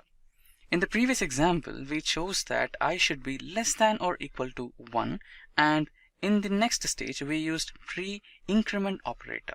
In here we are using a different one, which is pre-decrement, and inside the for loop we have the j comparator operator in the same way. So here we have declared the row value as 5, and inside the for loop we will equate the counter variable equals to rows, which is 5, and followed by that the comparator operator compares if the value of 5 is greater than or equal to 1, and followed by that we will use the pre-decrement operator. Once the condition is true, the control will enter into the inside for loop, and here the counter variable j is assigned to the value 1, and the condition is j should be less than or equal to I, and followed by that we have the pre-increment operator, which is ++j. So once the condition is true, it will print the value of a star, and followed by that it will again continue the loop. So here the for loop will work in the following way. Int I is equals to 5, I is greater than or equal to 1, which is true, and pre-decrement. So the condition is true, so the control will enter into the inside for loop where it will again compare with value of j. J is equals to 1 and j is less than or equal to 5, and followed by that we have the post increment. So the control will enter inside the for loop and print a star, and followed by that in the next instance the value of j will be incremented to 2. So 2 is less than or equal to I, followed by that pre-increment, and in the next iteration it will print a star again. So this will continue until the condition is true. Once the condition fails, the control will exit the for loop and print in the next line. You can see that we have print in the new line here, which is unlike the print function which is inside the for loop. So this will continue until the statements are true. Now let us try to execute this program and see if the desired pattern will be printing or not. There. You can see that the program got successfully executed and the pattern which we desired for is printed on the screen. Now let us move ahead into the next type of pattern. So the next type of pattern is the arrow-shaped pattern, and this almost looks familiar to the previous two programs. The only difference is we have combined them together to form an arrow pattern. Now let us try to combine the previous two programs and print this. So now you can see on my screen we have our desired pattern which looks like an arrow. So as discussed before, we are trying to combine the two programs that we executed before. So the first half of the program is designed for the first half of the pattern, which is completely similar to our first program. So the second half of the pattern is from our second program. But the only difference here is we have considered the value of rows is row minus 1 because we don't want another extra row to be printing here in this way. So you can see if we used I value is equals to rows, then the pattern would be something like this. We will not have a pointed edge. So to get a pointed edge, we will use row minus 1 to get this pattern what we desired for. Now let us try to execute this program and print the output.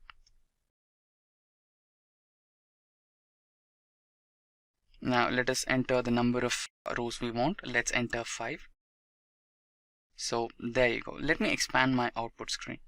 Yeah, there you go. We have the pattern which we desired for. And don't forget that we need to use row minus 1 in the next stage, which is the second half of the program. So this is how the arrow pattern is printed. Now let us move further and see the next type of pattern in our list.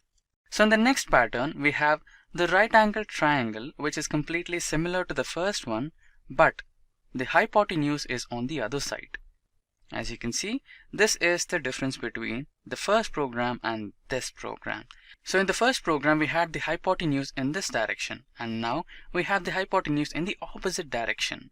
Now, similarly to the first program, we shall consider this one as well in the form of a matrix. So you can see, if we consider this pattern in the form of a matrix, we have 4 spaces followed by a star. Similarly, in the second row, we have 3 spaces followed by 2 stars. In the third one, we have 2 spaces and 3 stars, and so on.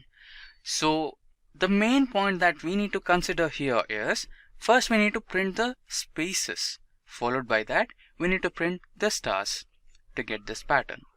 Now let us execute a practical program and see the output. So back in the practical mode, you can see on my screen, the desired pattern what we are looking for is this. So here, the only difference is we have to print the spaces first. So for printing the spaces, we will be using this for loop with the condition j is equals to 2 into n minus I, and j should be greater than or equals to 0, and j decrement, which is a post decrement operator. So what is the value of n? N is nothing but the value of rows. So the value of n is declared in the main function, and n is equals to 5. After that, we will be calling the print stars function, which is over here, and the value of n will be carried over here, and then the counter variables I and j will take care of the for loops. Now let us try to execute this program and see the output. So you can see that the program is successfully executed and the desired pattern is printed successfully. So this for loop will be run until the condition is true. Once this for loop fails, we will enter into the next for loop, which is particularly designed to print the stars. Now after this, let us move ahead into our next type of pattern. So the next type of pattern is an inverted right angle triangle pattern, which is opposite to the second type of program that we dealt with. Now similarly, let us consider this in the same way as we considered all the other programs, that is, in the form of a matrix. So here we have 5 stars in the first row, 4 stars in the next one, and 1 space. Followed by that we have 2 spaces, followed by that we have the 3 stars, and 3 spaces, 2 stars, and so on. Now let us see a practical program and try to print this particular pattern. So we are back in the practical mode, so you can see that the desired star pattern is this, and it is completely similar to our previous pattern. So the only difference is we tried to print spaces first in the earlier pattern, and here we are trying to print the stars first. So that's the only difference. And we have the same for loops. So the first for loop is for rows and it will print spaces, and the second for loop is for stars, which will print the stars. As you can see, we have the row values and the column values here as the comparator operator, and we have the comparator operator which finds if j is greater than I. In the first case, the loop will fail because the value of j and I are completely similar, because we have declared I is equals to rows in the first outer for loop and same j is equals to rows in the second inner for loop. So obviously the condition has to fail and it will not print any space here. It will directly enter into the next for loop and will print the star pattern, and followed by that we will enter into the next line. So this for loop will print the number of stars in the first row according to the row number. For example, if we give 5 as the row number, then it will print 5 stars in the first row, and it will exit the for loop and it will enter into the next line, and the same pattern will be continued. Now let us try to execute this program and see the output. Now let us give 5 as the number of rows needed. So there you go, you can see the star pattern here. So this is how this particular star pattern will be generated. Now let us move further and check out the next type of pattern program in our list. So the next type of pattern program in our list is arrow. So this arrow is completely similar to the previous one. The only difference is it is in the inverted way, which is it is pointed towards the left side. Now let us check out the practical program and learn how to execute this. Back onto Eclipse IDE. So you can find some similarities between the previous 2 programs and this particular program. In the previous 2 programs, we tried to print the first half of the pattern, and followed by that, we have printed the second half of the pattern. Now we are going to just combine both the programs and print this particular arrow pattern.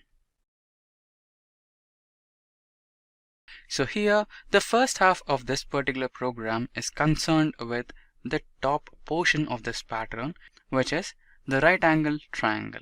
Followed by that, the second half of the program where we have the conditions placed. So this particular segment of the code takes care about the second half of the program, which is the inverted right angle triangle. Now let us try to execute this program and see the output. So let us specify the number of rows as 5, completely similar to the previous 2 programs. Now let's press enter. Now there you go. Let me expand my console. So there you go. You can see the arrow pattern. So this is how you print an arrow pattern pointing towards the left side. We have also discussed an arrow pattern where the arrow will be pointing towards the right side as the program number 3. Again, don't worry about the codes. All the programs that I'm going to execute in this session are drafted in the form of a text document, and that is linked in the description box below. You can take that source file and practice the programs for yourself. Don't worry. Now let's move ahead and check out the next type of program. So the next type of pattern that we have in our list is the pyramid. We also call this an acute angled triangle star pattern. Now let us understand the logic for this. Now you can see without the matrix format, this looks completely similar to our first program, but only the difference is we have a space, which is obvious, but there is a small difference. Let us check out what the difference is. If we look this program in the form of a matrix, you can see there are variations in spaces. In the first row, we have 2 spaces, 1 star, followed by that again 2 spaces. In the next row, we have alternate space and star, space and star, and similarly in the third row we have a star, space, star and space. So this is how the matrix continues according to the number of rows provided. So let us understand how the logic exactly works for this program. Okay, so you can see the pattern that we desired is in the form of an acute angle triangle or pyramid. Now we have 2 counter variables, which is I is equals to 0 in the outer for loop and j is equals to n minus 1, which is inside the for loop. So the value of n is equals to 5, which is the total number of rows that we needed in our particular pattern. Now you can see in the outer for loop we have the condition, which is I should be less than n. So I should be less than the number of rows, which is equals to 5. Followed by that we have the post increment operator I++. So the condition will be true because 0 is less than 5 and it will enter into the inside for loop where we have j, which is equals to 5 minus 0. Followed by that we have the condition. So 5 is greater than 1. So the resultant of this particular statement is 5. So 5, which is now the value of j, is greater than 1. Followed by that we have the post decrement operator, which will decrease the value of j in every iteration. So once the statement is true, it will try to print a space. So it will print the spaces until the condition is true. So once the first for loop fails, the control will enter into the next following for loop where we have j is equals to 0 and j should be less than or equal to the value of I, which is currently equals to 0, and followed by the conditional statement we have the post increment operator, which is j++. So this particular for loop is used for printing 2 things, which is the first one star, followed by that we have a space. So once this for loop gets executed, the control will exit it and will print in the new line. So this is how the program works. Now let us try to execute this program and see the output. There you go. The program got successfully executed and the required spaces and the stars have been printed here. So as you can see, we have spaces, followed by that we have a star. Similarly, space, spaces onto the left, a star and the second star. So followed by the previous program, we have the next program, which is also considered to be like a pyramid, but the only difference is it is in an inverted format. Now let us check out the logic behind this program and try to execute a practical program. So logic wise, it's completely similar to the previous one. We have star, followed by that we have a space, and again a star, space and a star.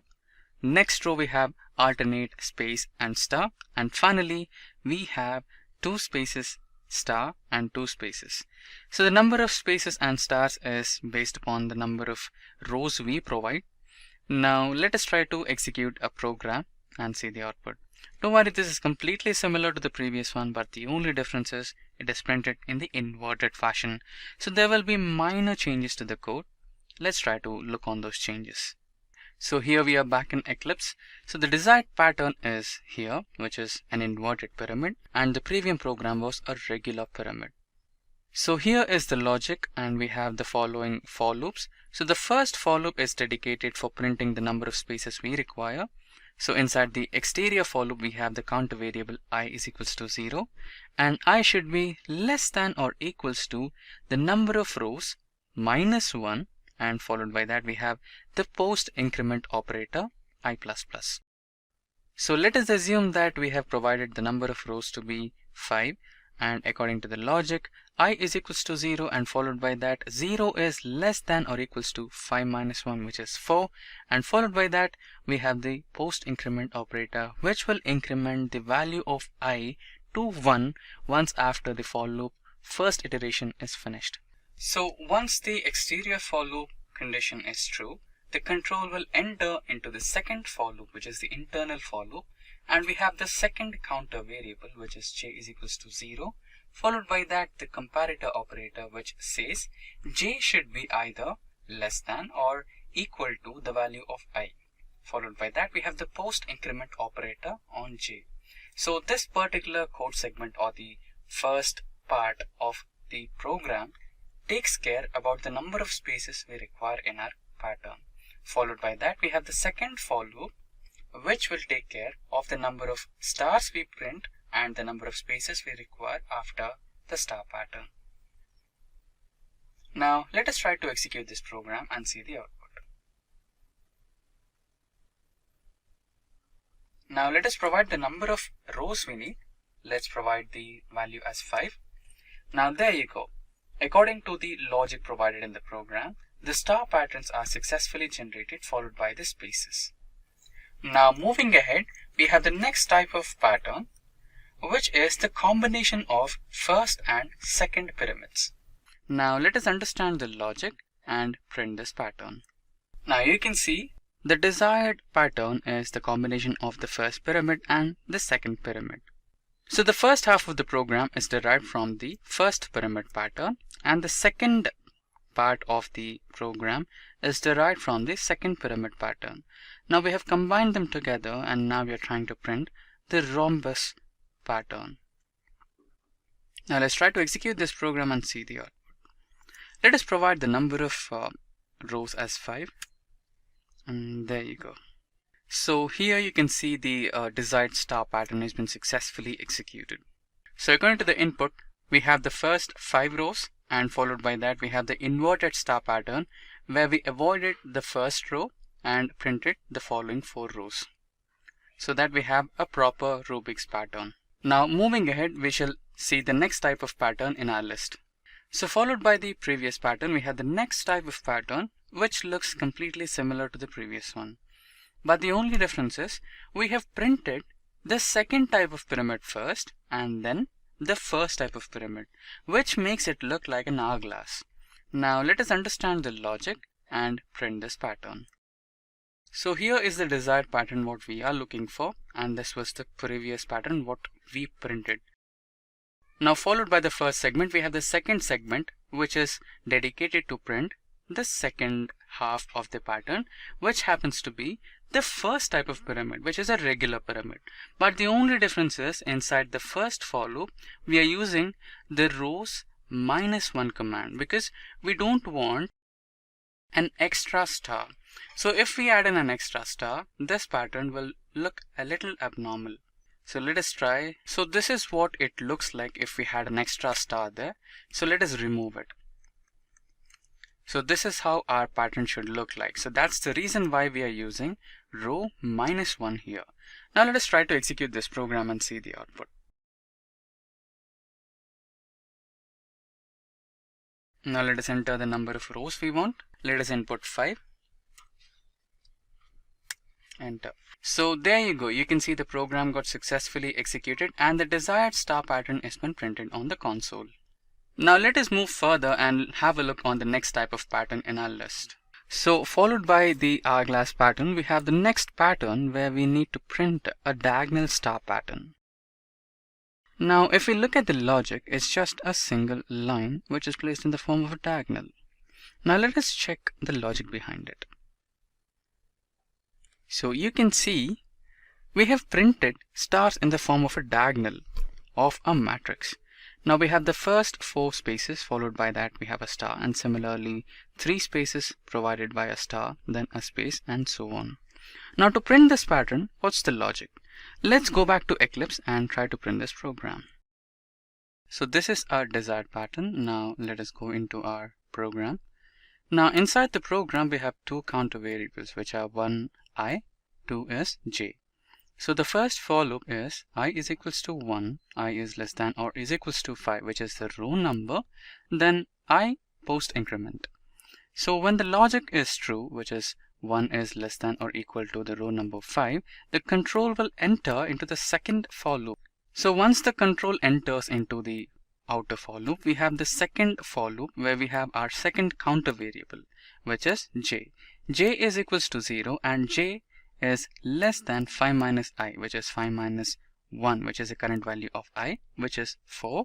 So 0 is the value of j currently. So 0 is less than 4. Followed by that we have the post increment on j counter variable. So once the condition is true, the control will enter into the second inner for loop and will print space.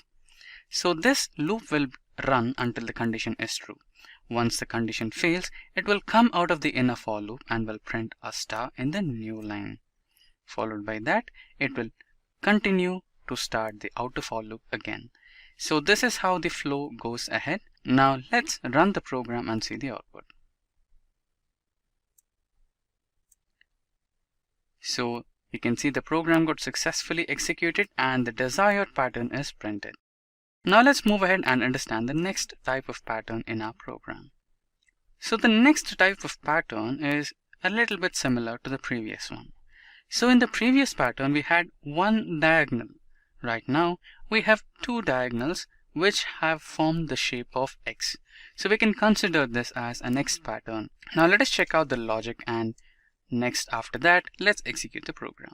So according to the logic, when we consider this particular pattern in a form of a matrix, we have the stars printed in the first row, followed by that we have 3 spaces and then again a star.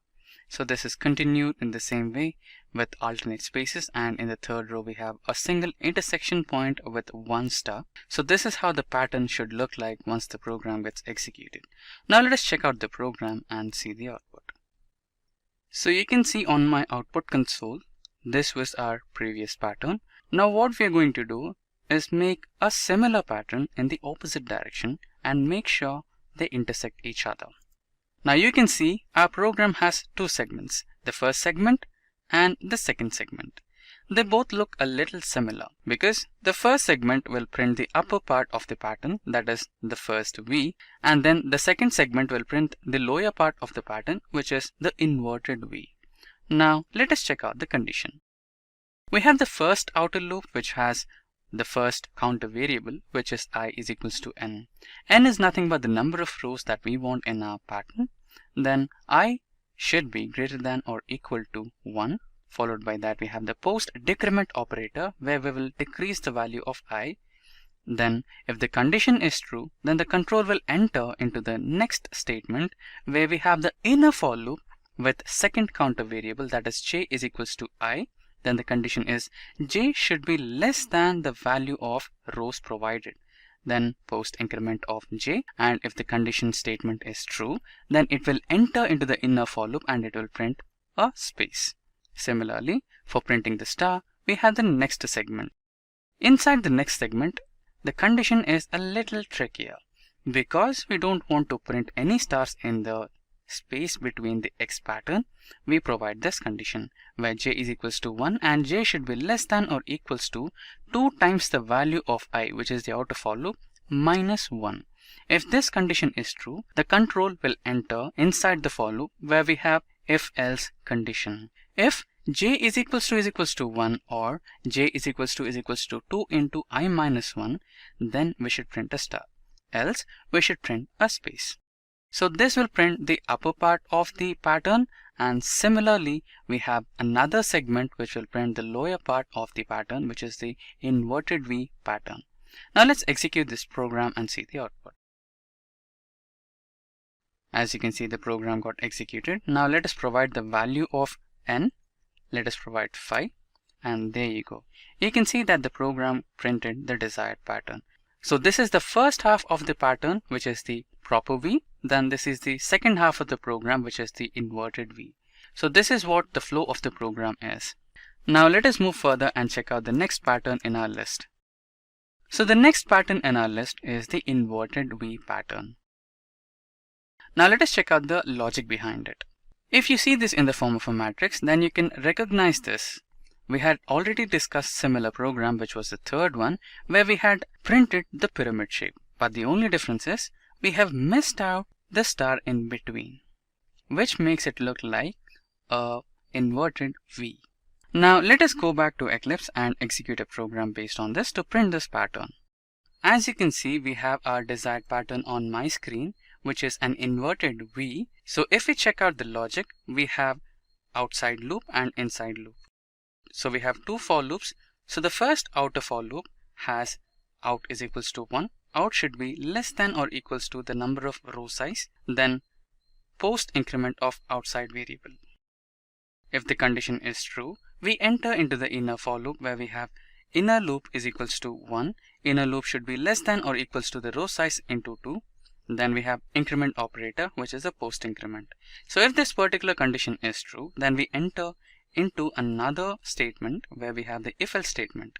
So if in value is equals to control X or in is equals to print control Y, then we should print star, else we should print a space. Now let us try to execute this program and see the output. Now let us provide the row size, which is 5. So as you can see, we have got our desired pattern. Now let us move ahead and execute the next type of pattern, which is the V pattern. Now let us understand the logic behind it. It is completely similar to the previous program, but the difference is the pattern is in inverted position to the previous one, which is in the proper V format. So now let us try to check out the code and execute the program and print the pattern. So on my screen, you can see the desired pattern what we are looking for, which is V.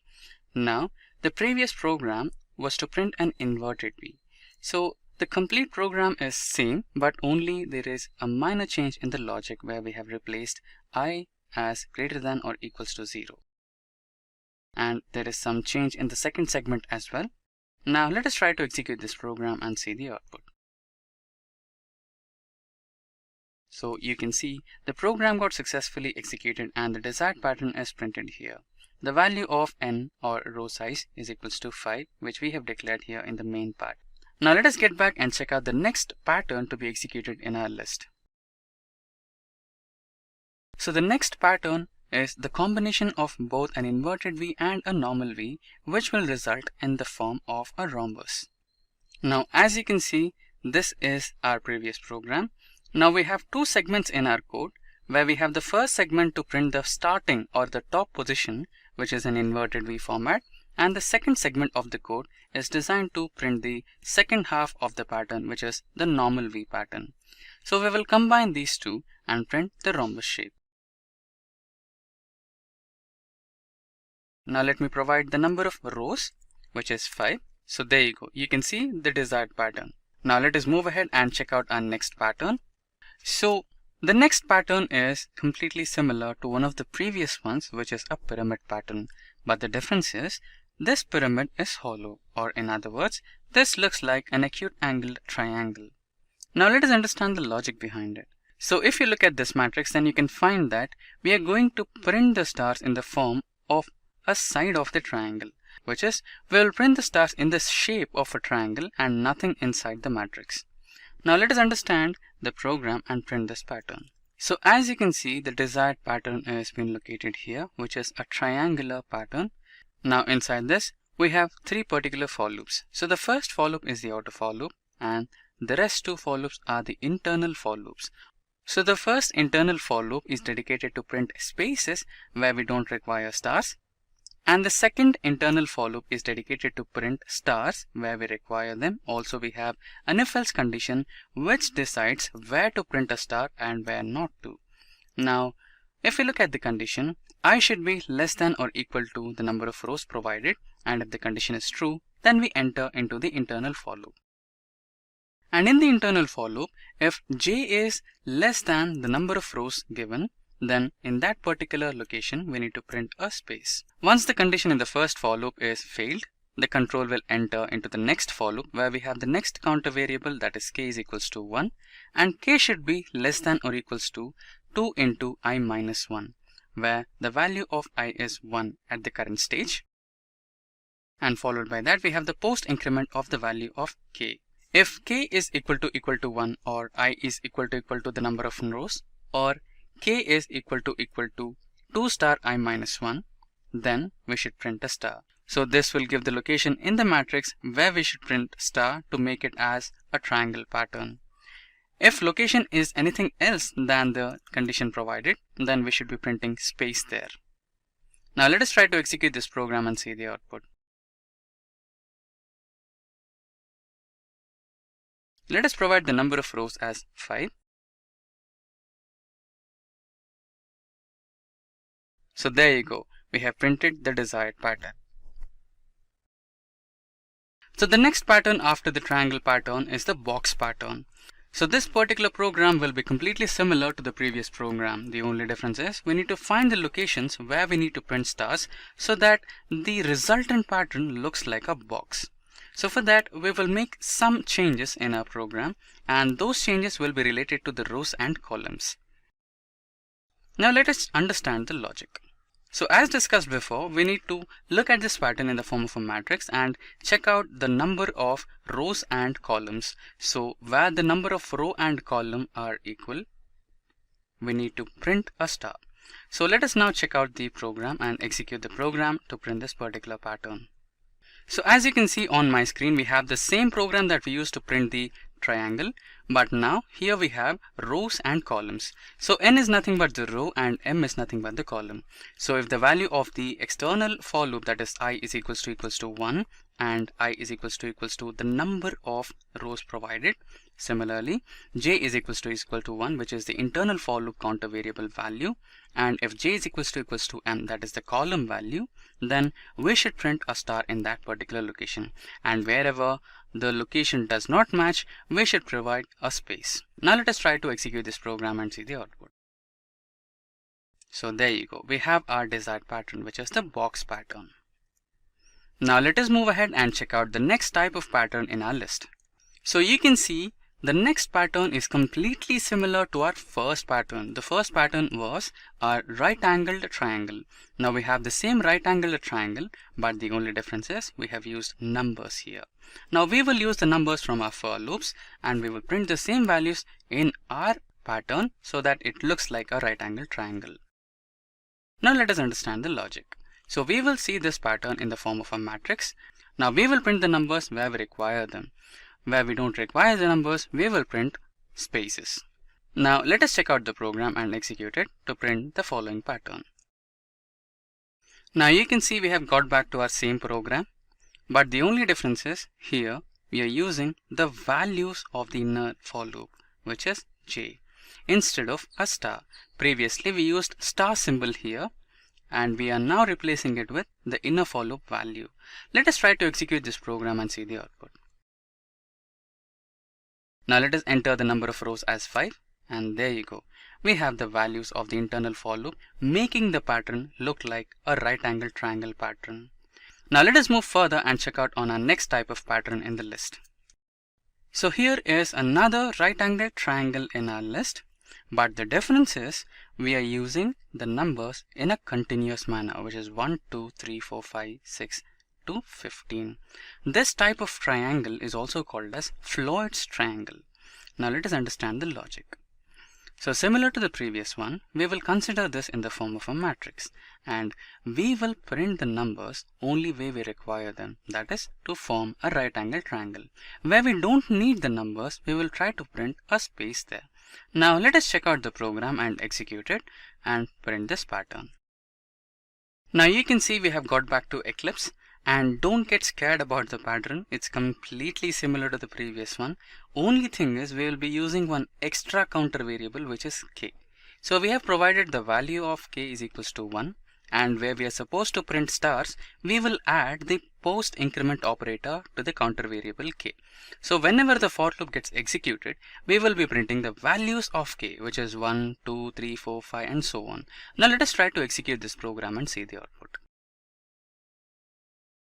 So there you go, the values of k, 1, 2, 3, 4, 5, 6, 7 until 15. So this is how the Floyd's triangle works. Now let's get back and check out the next pattern in our list. So the next pattern in our list is similar to the previous one, which is pyramid. So this type of pyramid is also called as Pascal's triangle. Now let us check out the logic. The logic is completely similar to the pyramid's logic, but instead of star, we are going to use numbers. So this type of triangle is called as Pascal's triangle, and the logic is also a little bit different from the regular pyramid. Let us understand the logic through the code. So now you can see the program on my screen.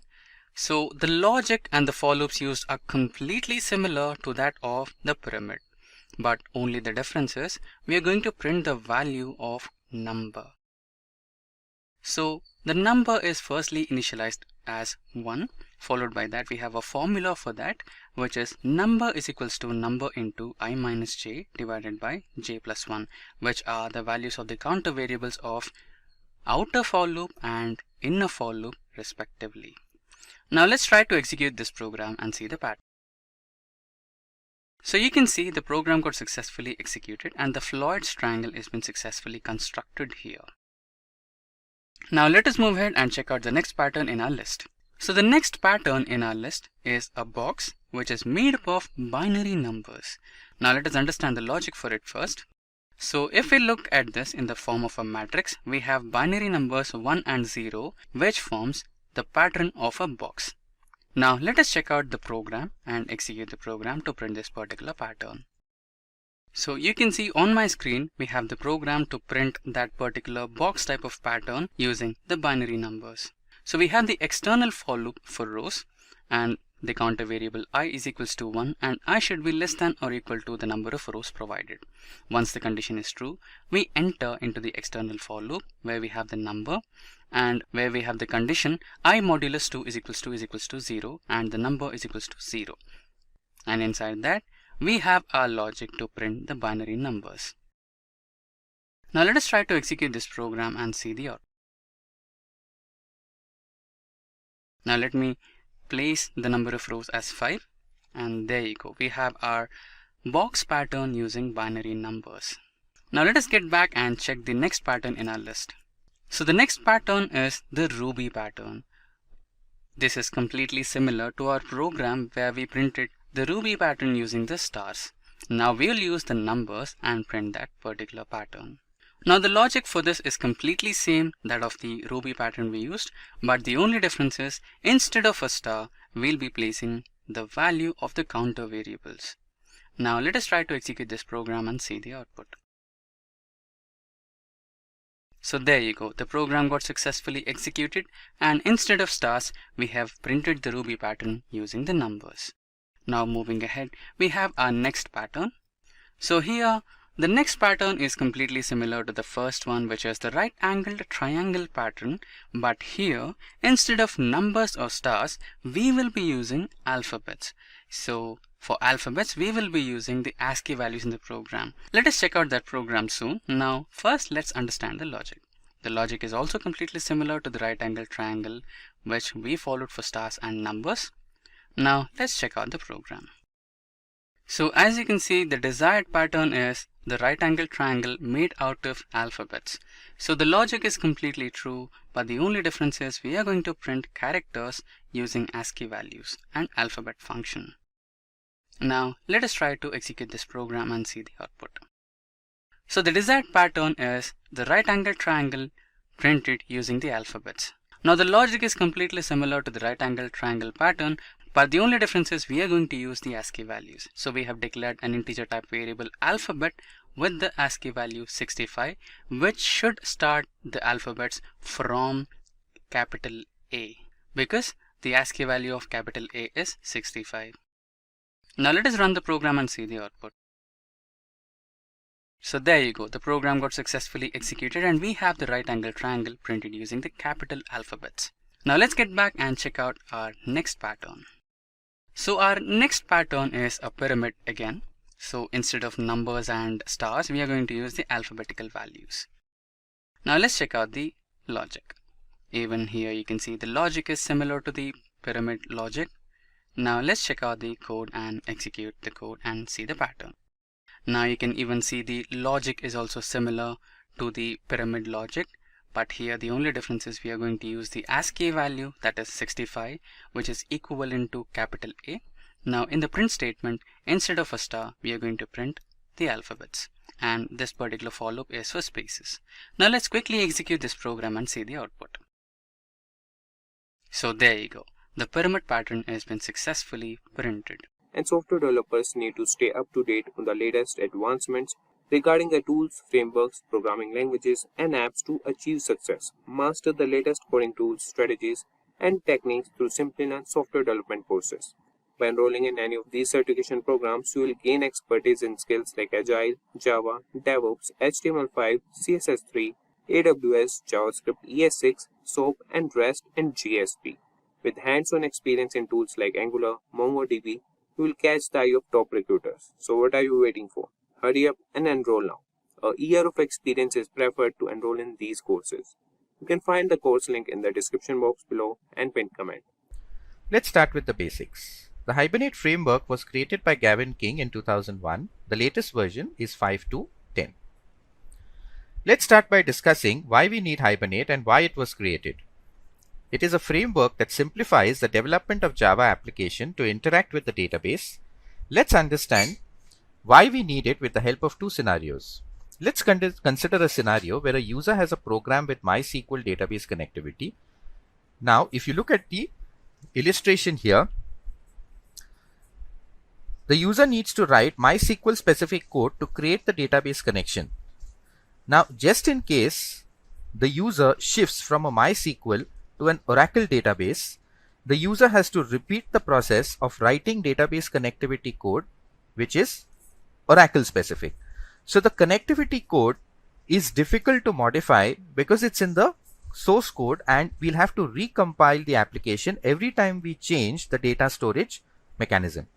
Hibernate hence converts database specific queries automatically based on a dialect provided, and it uses HQL or Hibernate query language, which is independent of the database. So it prevents the user from changing the code and queries to map to different data source once you change a data store, let's say from MySQL to Oracle. Let's consider a scenario of a user with various billing records. The user in the billing records data needs to be stored in a DBMS. For this, the user class has to be mapped to the user table and the billing records has to be mapped to the billing records table. So this is the class that we will actually set up. When you create the class, the schema for the user and billing records classes will automatically be created for you. So this is the class representation with the data members, and this is the equivalent SQL statement that will be created to generate the respective tables. Now, what could be the possible problems with this? The association problem. We are talking about object relationship mismatch problems. In terms of the association, Java can use association by having another class variable as a member. In SQL, no standard concept is available to represent association. Navigating data, it is different in Java and SQL and caused mismatching due to manual handling of object relational mismatch.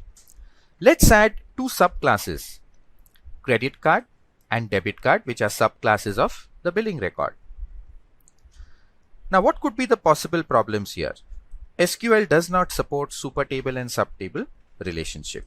Table is not a type, so it is difficult to create super table subtable relationship, and writing SQL query for polymorphic relation is difficult.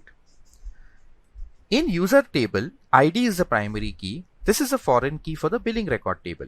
It is hence difficult to change the ID. We need to update not only the ID column in user but also the foreign key column in billing record. We also need to add surrogate key in user and billing record table. The surrogate key isn't presented to the user and is only used for identification of data inside the software system. User surrogate ID and account number ID are system generated values. It is difficult to decide whether these columns should be added to data model or not. Different persistence solutions have different strategies, and this can cause confusion. What is the solution? Hibernate provides an ORM or object relationship mapping which takes care of these issues. Let's look at ORM and its features. ORM refers to automated and transparent persistence of objects in a Java application to the tables in a relation database using metadata that describes the mapping between the objects and the database. So here, once we create a Java Pojo class or a plain old Java class in your code, and let's say we provide data members like ID and name, we will automatically be mapping this to a table in the database, which the Hibernate framework will generate automatically for us with the same set of columns and mapped to the class structure that we have. And hence we said object relationship mapper. So the object structure that you have will be mapped to the database table structure. The advantages, obviously, it can significantly reduce development time, less code, better performance, and you can support different database management systems by adopting this. By mapping logical business model and physical storage model, ORM implements domain model pattern. It navigates the object relationship transparency. ORM provides one way to translate the query to appropriate database syntax. It also provides concurrency support where multiple users can access the database at the same time. It provides a host of services that enable developers to focus on business logic. It also provides cache management to reduce load on database. Surrogate key identifier and other key features can be automated in the ORM. So the Java application will connect to the ORM API, which facilitates create, update, delete operations. The ORM engine will facilitate the creation of the mapping information for the Java class that you create here to actual SQL statements meant for the database, and the JDBC driver will connect the Java application finally to the database. So it is the ORM that is doing the mapping to your objects that you write in the Java application to tables that are actually updated and created in the database. Let's look at Hibernate as an ORM framework from a architectural, feature, persistence, and API perspective. As an object relational mapping framework, Hibernate is concerned with data persistence as it applies to relational databases via JDBC. DBMS specific details and mapping file details are specified in a file called hibernate.configuration.xml and mappingfile.xml. The Hibernate engine uses these files to generate DBMS specific syntax. So the Java application will have all the configuration for your Hibernate written in the cfg.xml file.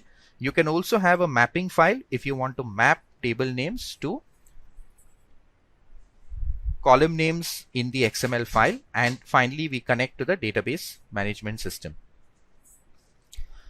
Hibernate ORM provides its own native API in addition to full JPA, which is the Java Persistence API. It maps POJOs of Java objects to relational databases. It provides a rich tool set. It has better performance for caching, fetching, and enhancing code performance, and it is also part of the JBoss community. This is where we can go and download the latest version of Hibernate. The JPA provides a standard persistent API. As part of EJB 3.0 specification, it is supported by all major vendors of Java industry. Hibernate model implements Java persistent object relationship API, and the Hibernate persistence provider can be used in any environment of Java platform, be it the standard or the enterprise edition. So here is the Hibernate programming model. You create the hibernate.cfg.configuration object. You load the metadata information. You then create a session factory object. You then make a Hibernate API call on a session object. You close the session and you close the session factory. So the Java application will create the persistence object. The entire Hibernate framework consists of the session factory, a session, a transaction factory, and a connection provider.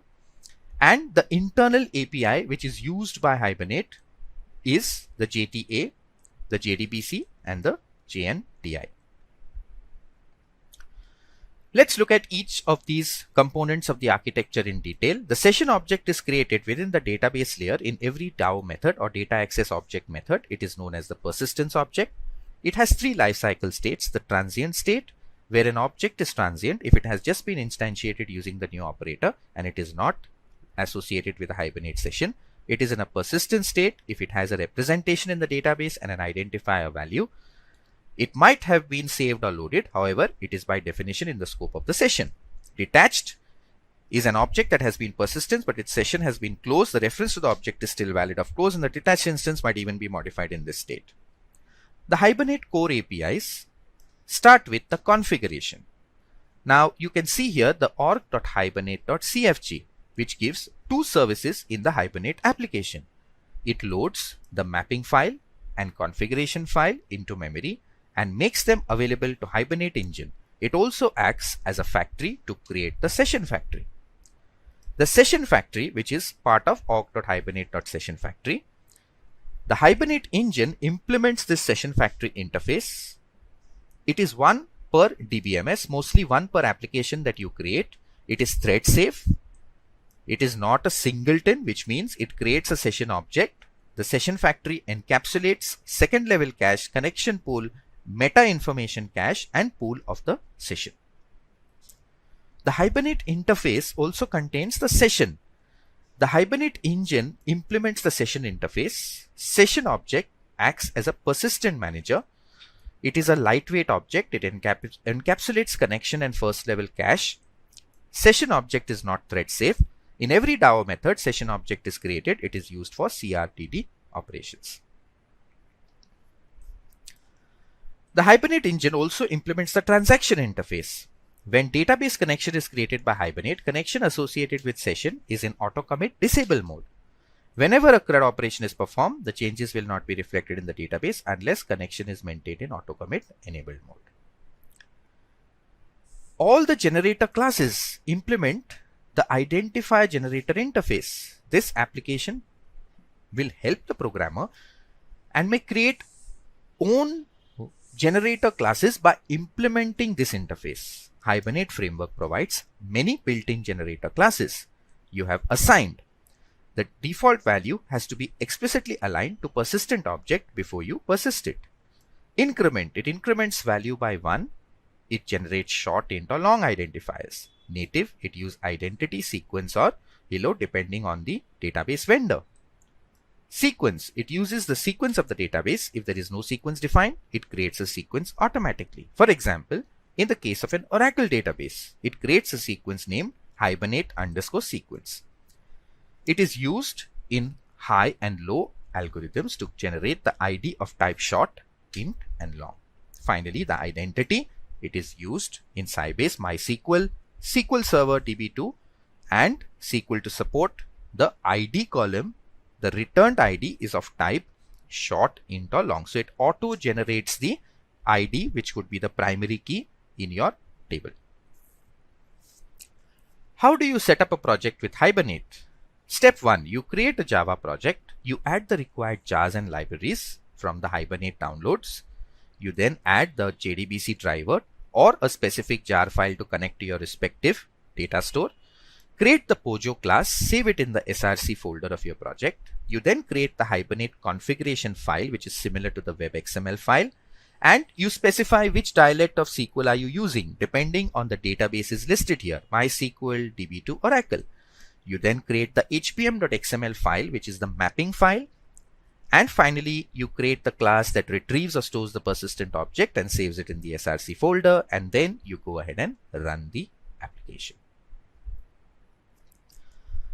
So first you download the latest version of Hibernate. You click on the right click on the project, click on build path. Click on add external jars and you add all the required Hibernate jars that you downloaded. Then you download the MySQL connector, assuming you're connecting to a MySQL database or equivalently the driver for the Oracle database. You then create the Pojo class that needs to be persisted into the database in terms of its object. So here we have roll number and name. Then you create the Hibernate configuration XML file. Here you see the property mappings done. You see the connection URL to the database. You see the username, password. You see the driver name. You see the auto property set to create, which indicates every time you run the application, it will create the table. If the table exists, it will drop it and create a new table. And here is the mapping to the mapping file, which maps the column names to attributes that you have in the class. Step 5, you can actually see the mapping done. Name student, table, the ID and the name are being mapped. Then you create the configuration object by creating an object of standard service registry. You then call configure, you pass the XML config file. Then you create an object of metadata, call the build method, and finally an object of the session factory by calling the build method of the get session factory builder. You can use property names as create, update, create, drop to avoid creating the student table manually. So every time you have a change, and if you set it to update, automatically you will see that the record has been updated in the database without you having to manually write the SQL statement. And this is the SQL that will be generated in case you put the value as create here instead of update, which means the existing student table, if it is already there in the database, it will be dropped and a new student table will be created every time you execute the application. Let's talk about annotations in Hibernate. You have learned how Hibernate uses XML mapping file for the transformation of data from Pojo to database tables and vice versa. Hibernate annotations is the newest way to define mappings without the use of XML file. You can use annotations in addition to or as a replacement of XML mapping metadata. So if you're using annotations, you do not need to create a separate XML mapper file which will map the values or the attributes inside your class to the fields in the database. So here you just need to specify @entity as an annotation on top of your class, @table as well, @ID if you're defining anything as a primary key, @column if you want to change the name of the column from a database perspective, and simply save this file and provide a mapping in the Hibernate CFG XML. That's all you need to do. So you save the effort of creating a separate XML file purely for doing a mapping of the class attributes to the column names in the database. So here you see we are creating a configuration.configure. Then we are configuring and loading that XML file and creating a metadata object and calling build on it, and finally instantiating the session factory. If getting your learning started is half the battle, what if you could do that for free? Visit SkillUp by Simplilearn. Click on the link in the description to know more. Let's talk about create, update, delete operations. The acronym CRUD stands for create, read, update, and delete. There are 4 basic operations that any data-driven application performs, which is create, read, update, delete. Now Hibernate supports these operations by means of a session interface. Now multiple persistence objects cannot be retrieved, and this is the limitation of using session methods. Multiple delete and update operations are not possible in parallel. The required criteria cannot be expressed to perform some complex CRUD operations. To overcome the above limitations, we have HQL, which is Hibernate Query Language, the Criteria API, and Native SQL, which is Structured Query Language. What is HQL? It gives query language provided by Hibernate. It is the same as SQL, but it doesn't depend on the table of the database. It uses classes. The Criteria API is one way of querying the database in Hibernate application. It can be used for DBML operations. Criteria API is an object-oriented after native for HQL to read data from database, and it supports compile time checking for the query that we built, unlike HQL. Here is a create operation. We create a configuration object, a standard registry object. We then load the Hibernate configuration file. We then create a session factory, open a session object, begin a transaction, create a new student object, set the values as roll number and name, and save that into the session, call a commit on the transaction, and close. This will create the table in the database and insert the first record inside it. If you need to read the data, this block of code until the session factory remains common. Then you again open the session, begin a transaction, get that particular student class object by passing the primary key, and simply print the value. For an update operation, this remains constant. You then open the transaction. You then get that particular record of the student or the student object by passing the ID and simply do an update. For a delete, process remains the same. Get the student details, call delete on the session. Let's look at a demo on how to work with Hibernate. The first thing we will need is, of course, to install the Hibernate API. So the Hibernate software is available and you just need to go ahead and download it from the Hibernate website. You can Google for it and simply then go ahead and unzip it. Okay. So if I go to, this is the Hibernate folder that we've downloaded, and you just need to unzip it and you will actually see all the files and the jars inside it that are already there. So this is the file that we need, and you have a set of jars that we will actually need. So these are the set of jars that we will need to import inside our application. So once you install the Hibernate API, you then need to just go and download and install any database of your choice. In this demo, I have installed MySQL.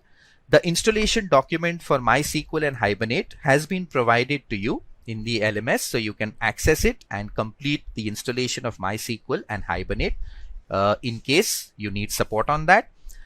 And Eclipse, of course, will be our editor.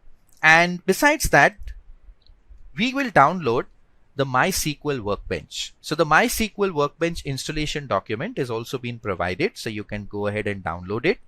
And once you download the MySQL Workbench, you will see that the installation or the instance of MySQL is available to you. You just need to click on that. It says opening in the editor. Just ignore this, and that's about it. Okay, so that's all we need to do to connect to the MySQL instance. And once you get the MySQL Workbench installation done and the MySQL installation done, you simply start writing your SQL commands out here, which will start generating your database names. And then we will go ahead with configuring our Eclipse application to create a simple Java Pojo class, which will, via annotations, as we saw, we will map it to the particular database that we create here. Let's start with creating the new database. So we'll say create database, and let's say Hibernate demo. We'll execute this, and you can see the database has got successfully created. Let's come to our Eclipse now. Here we'll create a new project.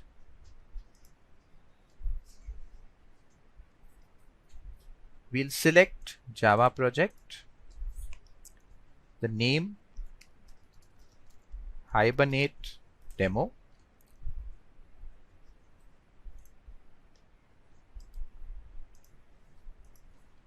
Say new project, Java project. Oops. Java project. Next. Here, Hibernate demo. Next. We'll click on libraries, add external jars, and we will add our JDBC driver. So let's go to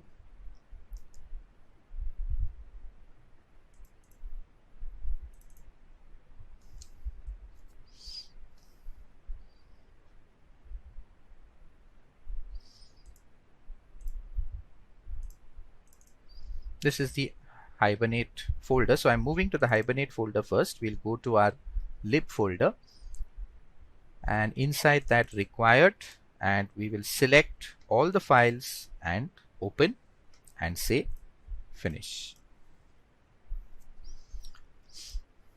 Okay, so it would have added all the references as you can see here. So the libraries, the correct references have been added.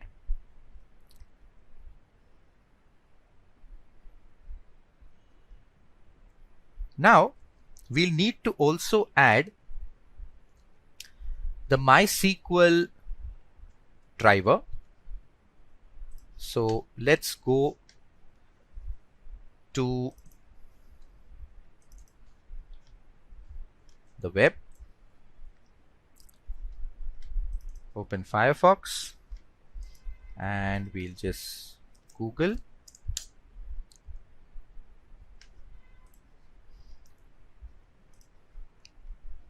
Okay, and here let's say we want the MySQL Java connector or driver. That should take us to the MySQL website.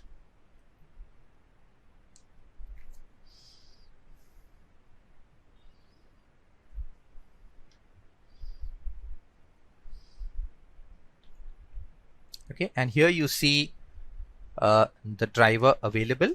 We'll pick the zip file, so we'll say download, start download. Okay, and it has downloaded the driver, so I'm just going to pick it up and put it into my folder that says jars, and we'll just extract it here.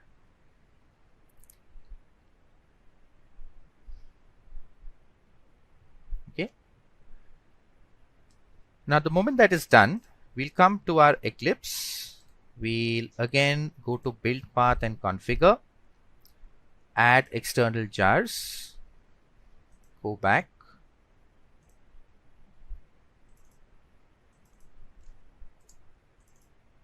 let me go to my jars folder, and okay, doesn't figure out, so let me check again. It is in this folder. So we'll go and go to the build path, configure, add external jars, give the path here, and pick up the MySQL connector. Apply, apply, and close. So that has been added. Now let's create a new package for our Pojo class, and we'll say com.transfer object. We'll create a new class within it,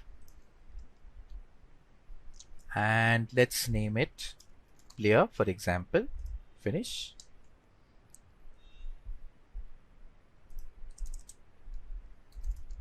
Let me add data members. Start with a player ID.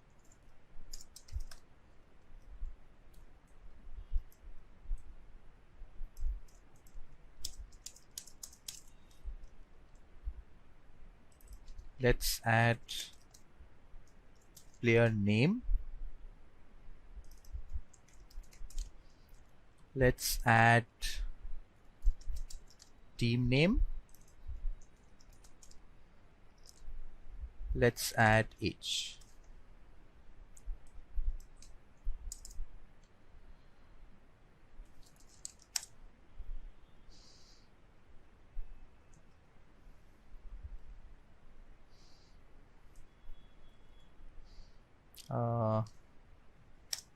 Okay, that's my constructor.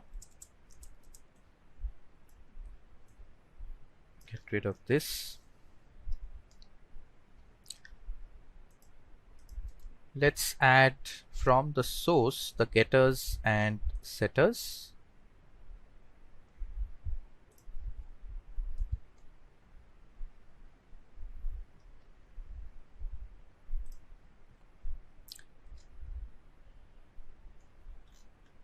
We'll also generate a toString.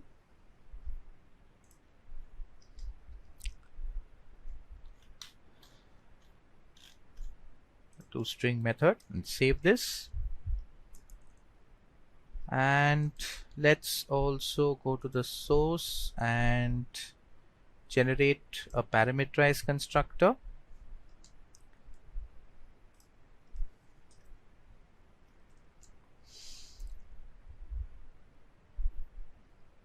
Now, time to add the annotations for entity framework. So we'll say @entity.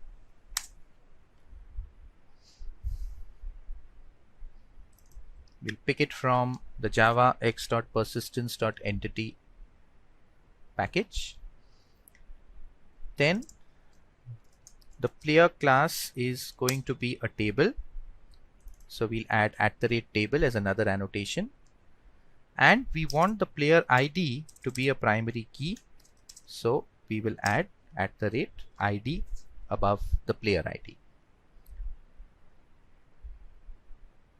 Now let's browse to the Hibernate folder, and within it we will search for hibernate.cfg.xml, and you will see that there are a couple of CFG XML files that come up, and these are the ready-made configuration files that are there in the folder. So we could just pick one and use it. So I've just picked a file from that location. Okay, and I'm just going to use it. So I'm just copy pasted a CFG file after searching for it randomly. So I'm just selecting that, coming to Eclipse again, clicking on the src and just pasting. So here's the file that we pasted. So if you go to the file, the first thing that we have is a database connection setting where we provide the driver name, the URL, etc.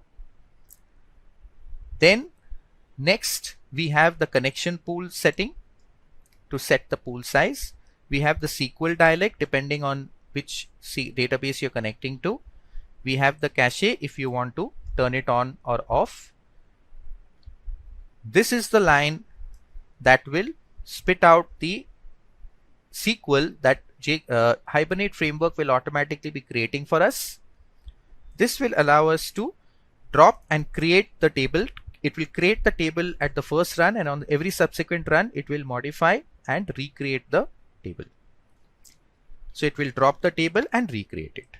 Now you see a mapping class here.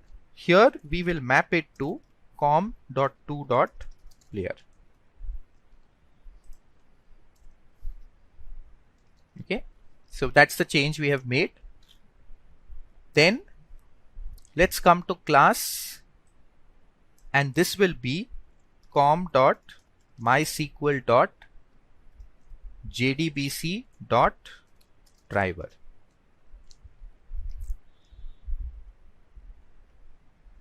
Let's come to the connection string jdbc:/mysql. Since we are connecting to a MySQL database, localhost, the port number for MySQL by default is 3306, and the table name we created, or the database name we created, was Hibernate demo.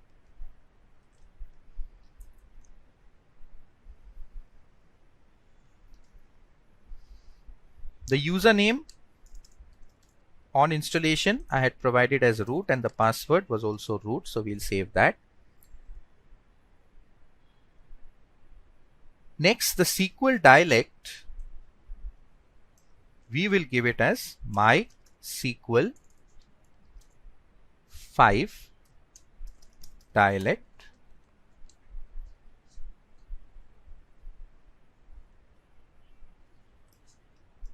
We'll add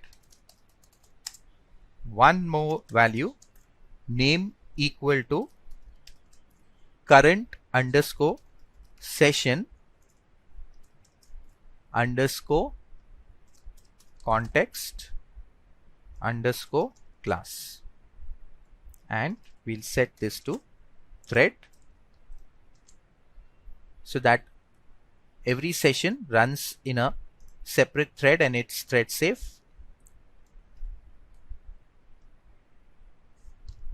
So we are pretty much done with the configuration of I'll just validate the, so this is Hibernate demo, and that's exactly the same thing that we will provide here. Now time to add a new package. So let's do that.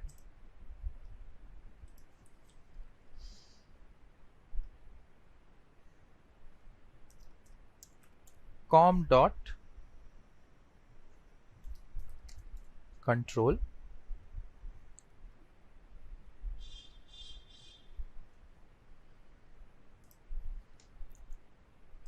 we'll add a new class and call it Hibernate main.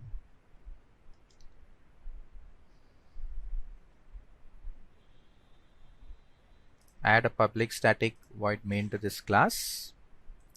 Have it ready. So that's going to be our entry point. First thing, we'll create the configuration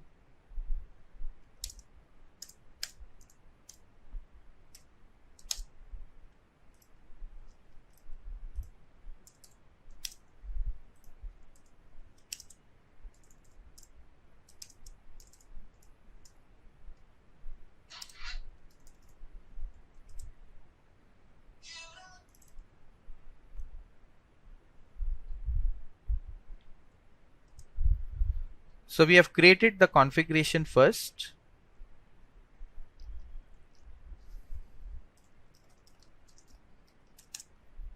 Configuration equal to new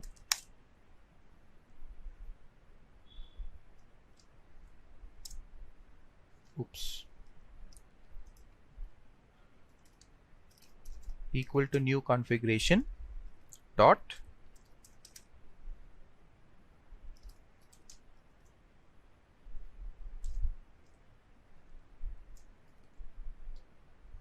configure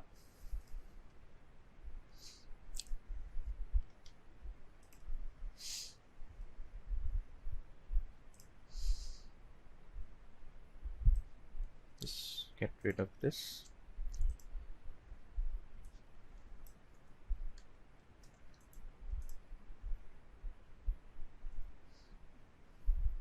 Let's get this from Hibernate package, and then we will say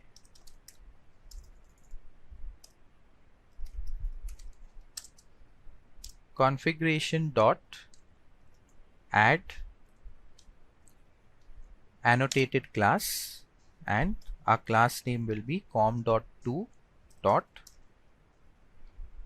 player dot class.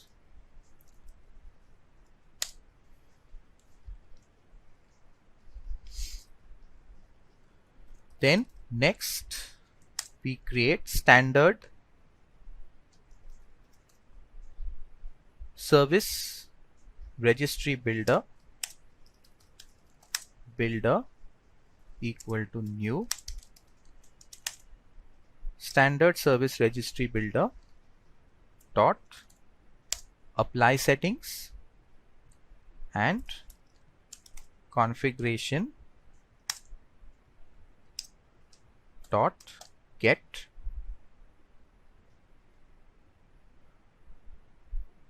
properties.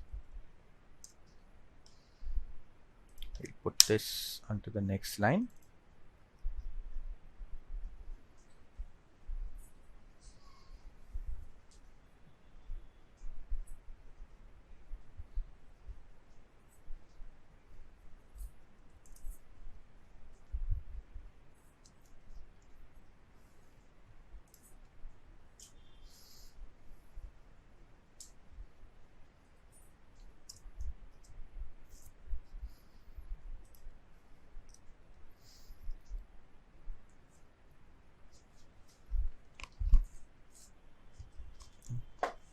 So this will go ahead and get us all the configuration that is available inside our configuration class that we specified.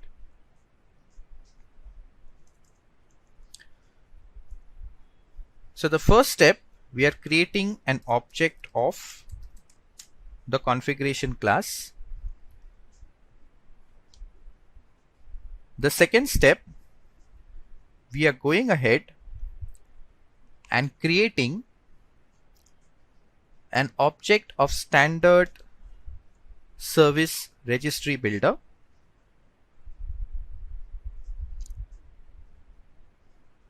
We are also adding our class that had annotations with it, and that class with the annotations is nothing but the player class.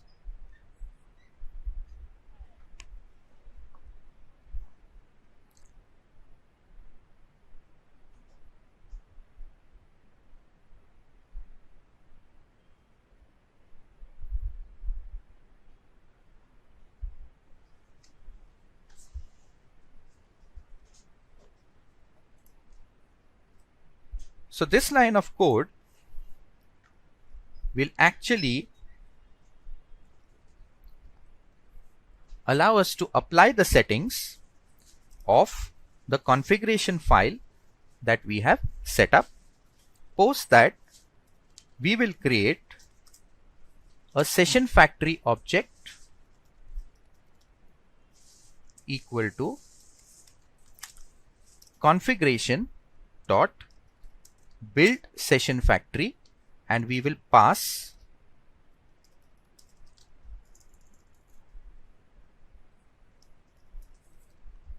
the builder dot build method.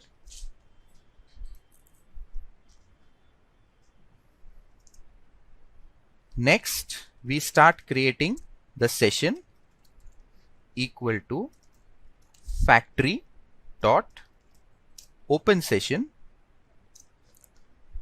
Let's add the Hibernate namespace for session. Then we create a transaction equal to session dot begin transaction. Then we create a player object equal to new player, and we pass some values.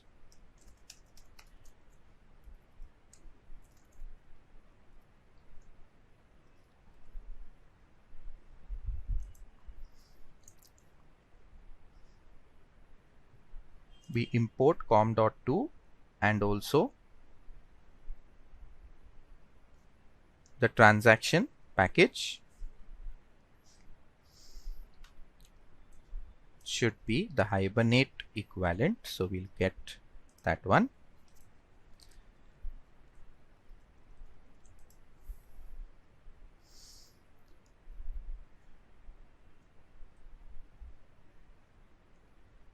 We also need to give a fourth parameter here, which is the team name, so we'll specify that. Then we use the session object to save the player object. Post that, we say transaction dot commit so that it persists the transaction, and then we do a session dot close. Okay, so here we are setting up the configuration. We are then adding the annotated class, which is player. We are creating the builder object, loading all the configuration properties from the XML file we created, setting up the session factory, passing the builder to it, which is the configuration information. We are then opening a session, opening a transaction, creating a new record in terms of the object, and hence it's called object relationship mapper, because we just create a new object, use the session to save it, and commit the transaction, and it will automatically create a table with the right name and insert that record into the database.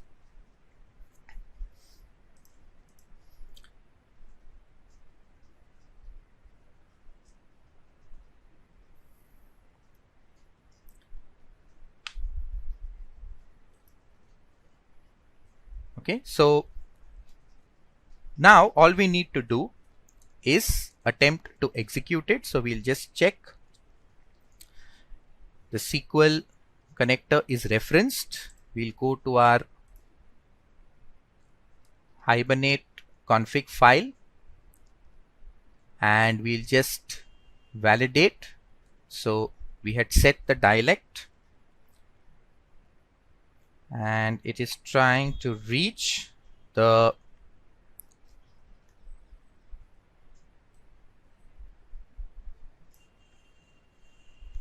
trying to load the class, which is the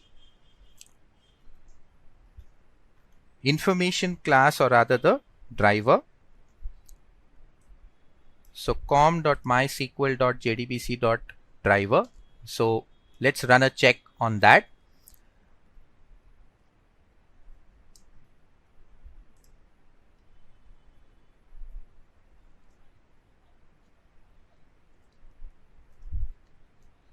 Save this.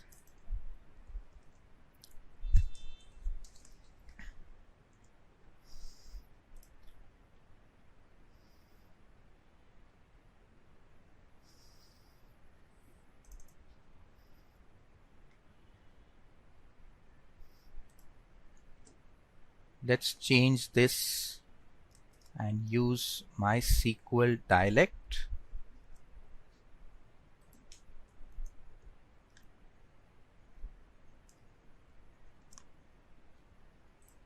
Oops. Let's come back to the Hibernate.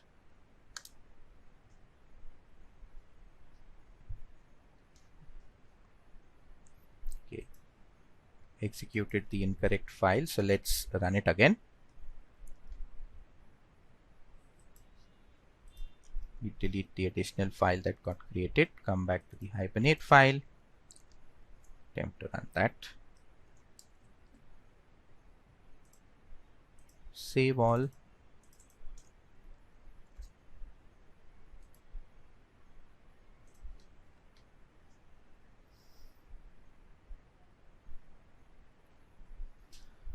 So the update that we did to the code, firstly, we have just changed the driver alphabet D to uppercase, which is system defined and case specific.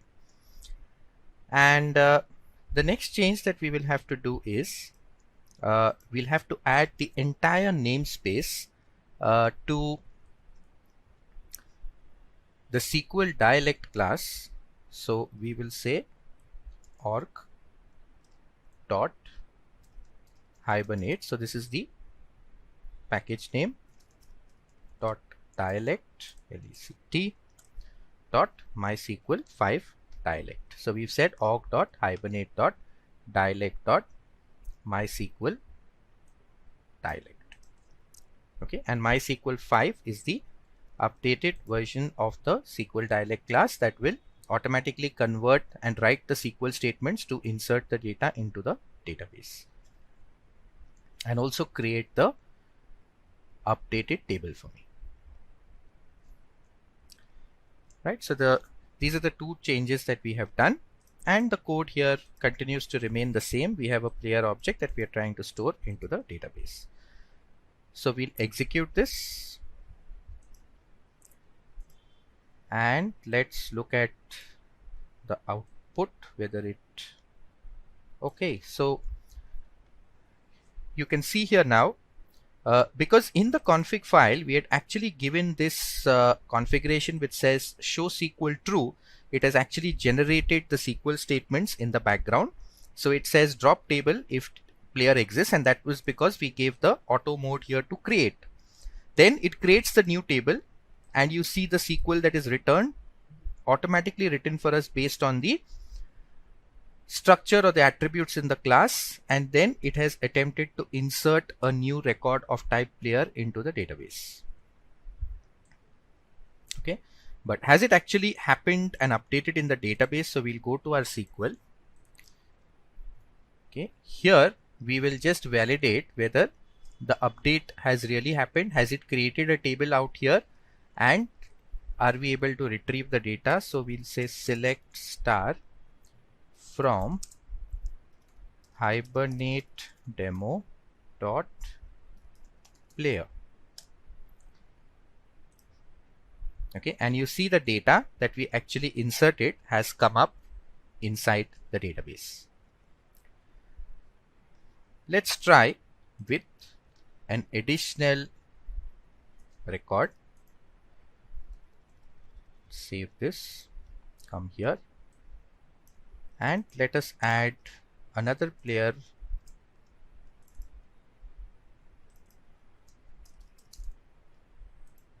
Change the age value, and we will also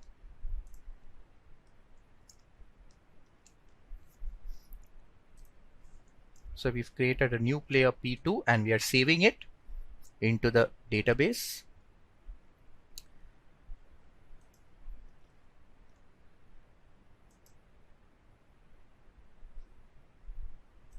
And you see, after we've executed, it drops the table, creates the new table, and it inserts the data into the table. Okay. What I've also done is I've just introduced a try catch block. So in case there are any errors where we have gone wrong, it would return the error messages to us. Right? Else it's the code continues to remain the same with just the new record. So let's check in the database now. We'll execute this, and here you see the second record that we just inserted as available in the database. Now let's go back here.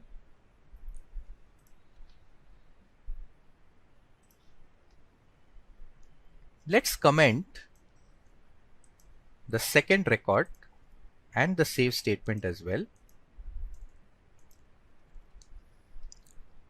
And let's modify the value of the first record from Amit to Virat.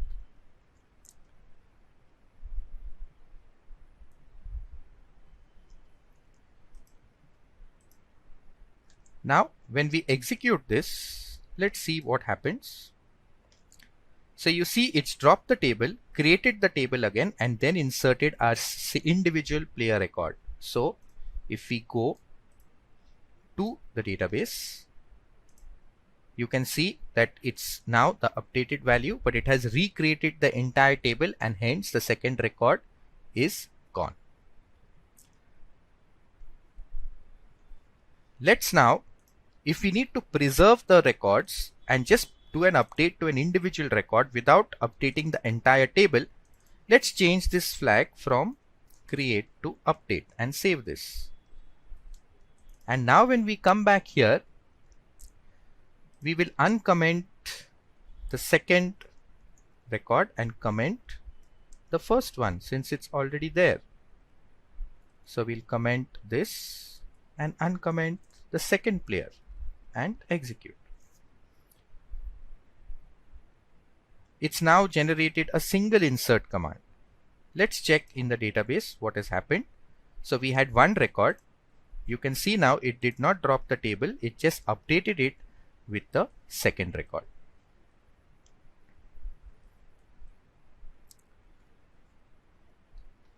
Let's check what is that we'll need to do if we want to retrieve a record. So to retrieve a record, let's say player P equal to, we'll use the session object dot get player dot class. We want a object of type player returned to us, and let's say we want the first record, so we'll give the key as 10, and we'll simply print the details plus P. So we have a toString that we have overridden in the class, so that should do the job for us. Let's execute this, and there you see the player details are returned for the first player. Now let's say I want to write some code to probably update those player details. So we can say player dot set player name and change it to another player, and we'll say p dot set age So we've set the name and the age. Let's execute this. And it says update player. So you see the statement, update statement being generated here. Let's check in the database. The current value is Virat for player ID 10. Let's update, and you can see it has changed moment I refresh. What if you want to delete a record? We said it's used for create, read, update, delete. We have done create, read, update. Let's try the delete. So here we'll simply use the session object dot delete, and we will pass p1, or rather p, which is the object that we have just retrieved. Now when we run this, delete from player, where player ID is this, and you can see when I come here, let's refresh the table, and you can see the first record has got deleted. Now similarly, we have multiple annotations available. So let's assume that we want to auto increment the player ID every time a new player record is generated. So for that, we'll say source, we'll create a constructor with just player name, team name and age. So we've created a parameterized constructor. We do not need the ID to be passed. We want to auto generate it, and we'll say generated value strategy equal to, we'll use the enumeration generation type dot identity. Now this will auto generate the ID every time we try to insert a record. So let's come here and we will comment the delete code.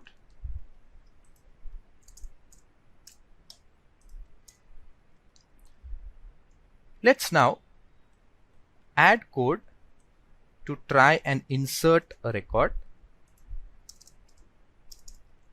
So we'll add two player objects, P1 and P2.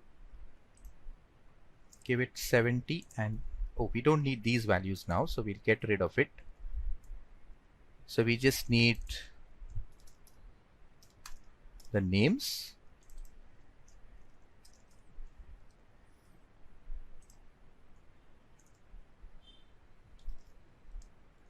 So we've just given the names there, and we'll say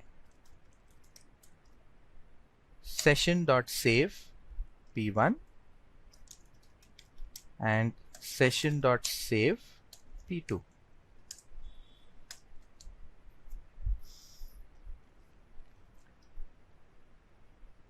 Now we'll go back to here and we will say create, since we are recreating the table, since we have changed the column configuration, and we'll come to our Java code and execute it.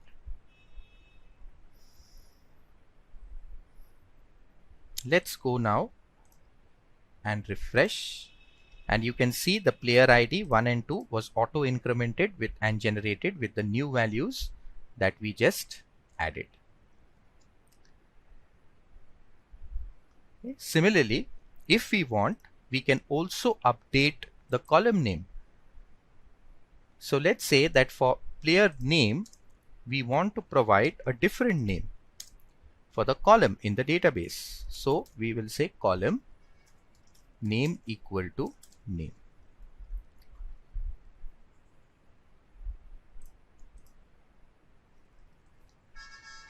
And let's say we want a different name for the table as well. So here we'll say name equal to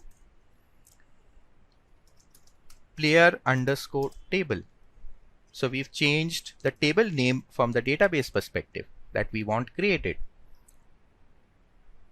And for the column, if you want to put a constraint where you do not want null values to be stored, you can say nullable equal to false.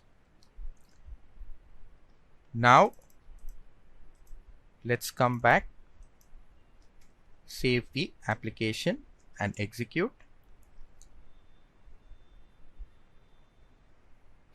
Let's come here and select from, instead of saying player, we'll say player underscore table, which is the new table. And you see the new table got generated, and you see the name, actually the player name was converted to name, and that is the setting that we had provided. So this shows us how to create, insert, read and update data using the ORM Hibernate, and how easy it is to provide annotations in the object class and automatically map the entity model to the database, create the table and insert records. What exactly is Java Enterprise Edition?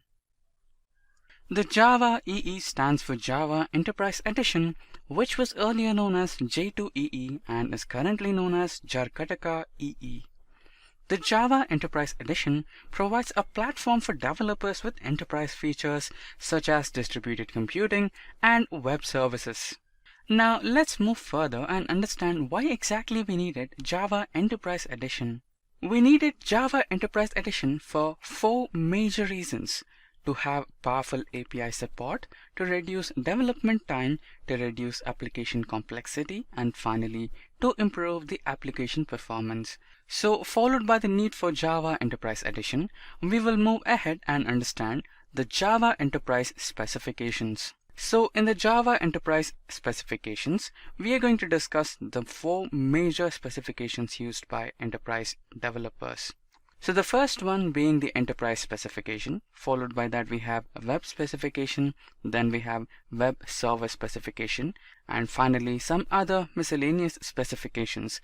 We shall discuss each one of them in detail. Firstly, we will move ahead with enterprise specification. So in enterprise specification, we have the first one to discuss, that is the context dependency injection. The context dependency injection provides a container to inject dependencies as in Swing. Next we have Java Enterprise Java Bean. The Enterprise Java Bean is a set of lightweight APIs that an object container possesses in order to provide transactions, remote procedure calls, and concurrency control. Followed by Java Bean, we have Java Persistent APIs. So the Java Persistent API are the specifications of object relational mapping between relational database tables and Java classes. Next, we have the Java Transaction API. It consists of Java interfaces and annotations to establish interaction between Java transaction support offered by Java Enterprise Edition.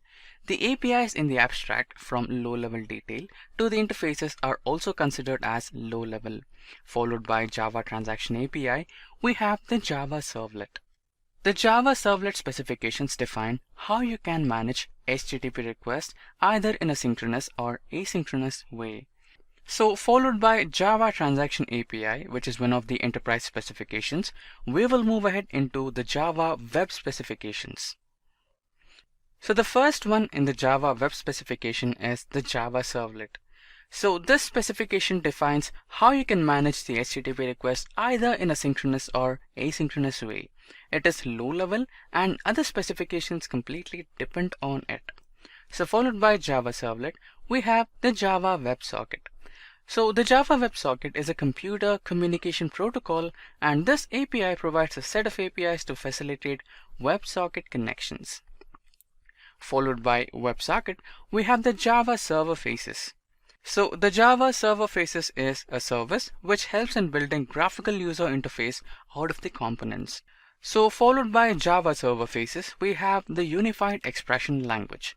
The Unified Expression Language is a simple language which was designed to facilitate web application developers. So followed by the web specification, now we will enter the web service specification, out of which we have the first one, which is the RESTful Web Service.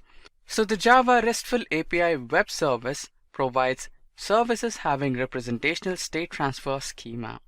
Next, we have the JSON processing. Java API for JSON processing is a set of specifications to manage the information provided in a JSON format. Followed by JSON processing, we have JSON binding. So the Java API for JSON binding is a set of specifications that provide for binding or parsing a JSON file into Java classes. Next, we have the XML binding. So XML binding simply allows for binding of XML into Java objects. For example, SOAP is an XML-based protocol to access web services over HTTP. This API allows you to create SOAP web services. So followed by the web service specifications of Java Enterprise Edition, we finally enter into the other miscellaneous specifications of Java Enterprise Edition. So out of that, the first one is the validation. So the validation package consists of various interfaces and annotations for declarative validation support offered by Bean Validation API in Java. Followed by validation, we have the batch applications. So the batch applications provide the means to run long-running background tasks which involve large volume of data and which need to be periodically executed. Followed by batch applications, we have Java Enterprise Connector architecture.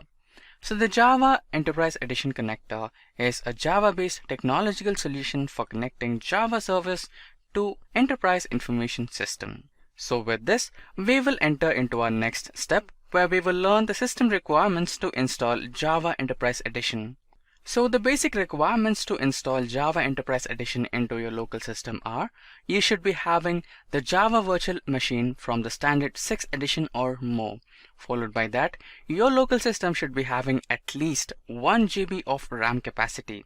Next, your system should be having at least 250 GB ROM space available. And finally, you should be having the Java development kit installed into your local system. Now next, we will understand how to install Java Enterprise Edition into your local system. So in short, these are the steps you need to follow to install Java Enterprise Edition into your local system. First, you need to browse into the Oracle official Java site, then go to Java Standard Edition Development Kit. Followed by that, accept the license terms, download the JDK file, run the JDK file as an administrator in your local system, then set up the Java environment. I know this looks a little bit complex, but don't worry, I will drop a link in the description box below which will explain you in a much detailed way how to install Java into your local system. Please check that to have a better understanding of how to install and set up Java in your local system. So followed by this, we will learn the differences between the Java Standard Edition and Java Enterprise Edition. So the first difference between the Standard Edition and the Enterprise Edition is the Standard Edition provides basic functionalities like defining classes and objects, whereas Java Enterprise Edition mainly focuses on high-end and corporate type of Java applications. The second difference between the both is Java Standard Edition comes with only the standard specifications which will be used by a beginner. And similarly, on the other hand, Java Enterprise Edition comes with some advanced specifications which support web applications and servlets.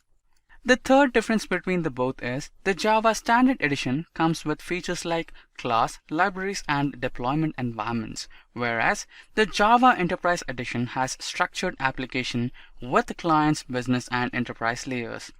The fourth difference between the both is the Java Standard Edition is used for desktop and mobile application developments, whereas on the other hand, the Java Enterprise Edition is used mainly for development of web applications. The fifth difference between the both is the Java Standard Edition is preferred and used by beginners. And on the other hand, the Java Enterprise Edition is preferred and used by experts in Java field. The sixth difference between the both is the Java Standard Edition does not have authentication, whereas on the other hand, there are strict rules and regulations to be followed when using Java Enterprise Edition related to authentication. The problems in enterprise application development with Servlet and JSP, Servlet and code are not usable, web designing tools can't be used in case of Servlet, parallel development is not possible. To solve the problem, Sun Microsystems introduced two design patterns for developing enterprise applications. Model 1, page-centric model, and Model 2, MVC. So here we have a request coming in to the JSP page. The request is forwarded to the Java bean so that the object can be created. It connects to the enterprise server or data source, and then the response is generated to the browser. Request is sent by browser and received by JSP. Java Bean object is created and business methods are called. If required, it communicates with the databases to get the required data. JSP then displays the processed data to the end user. There is no clear separation of responsibility. JSP acts as both controller and view, and the business logic is separated using Java Bean. So now here you can see that the request comes to the servlet which acts as the controller. The servlet can actually connect to the model Java Bean, which maps to the data source using some ORM like Hibernate. That content can directly be pushed into the JSP as well in case there is no data, and it can then go to the model bean and retrieve data from the database via the JSP as well. And finally, the response is sent to the browser. Controller or servlet receives requests from browser and captures the input. Controller invokes the business method of model or Java Bean. Model connects with database and gets business data.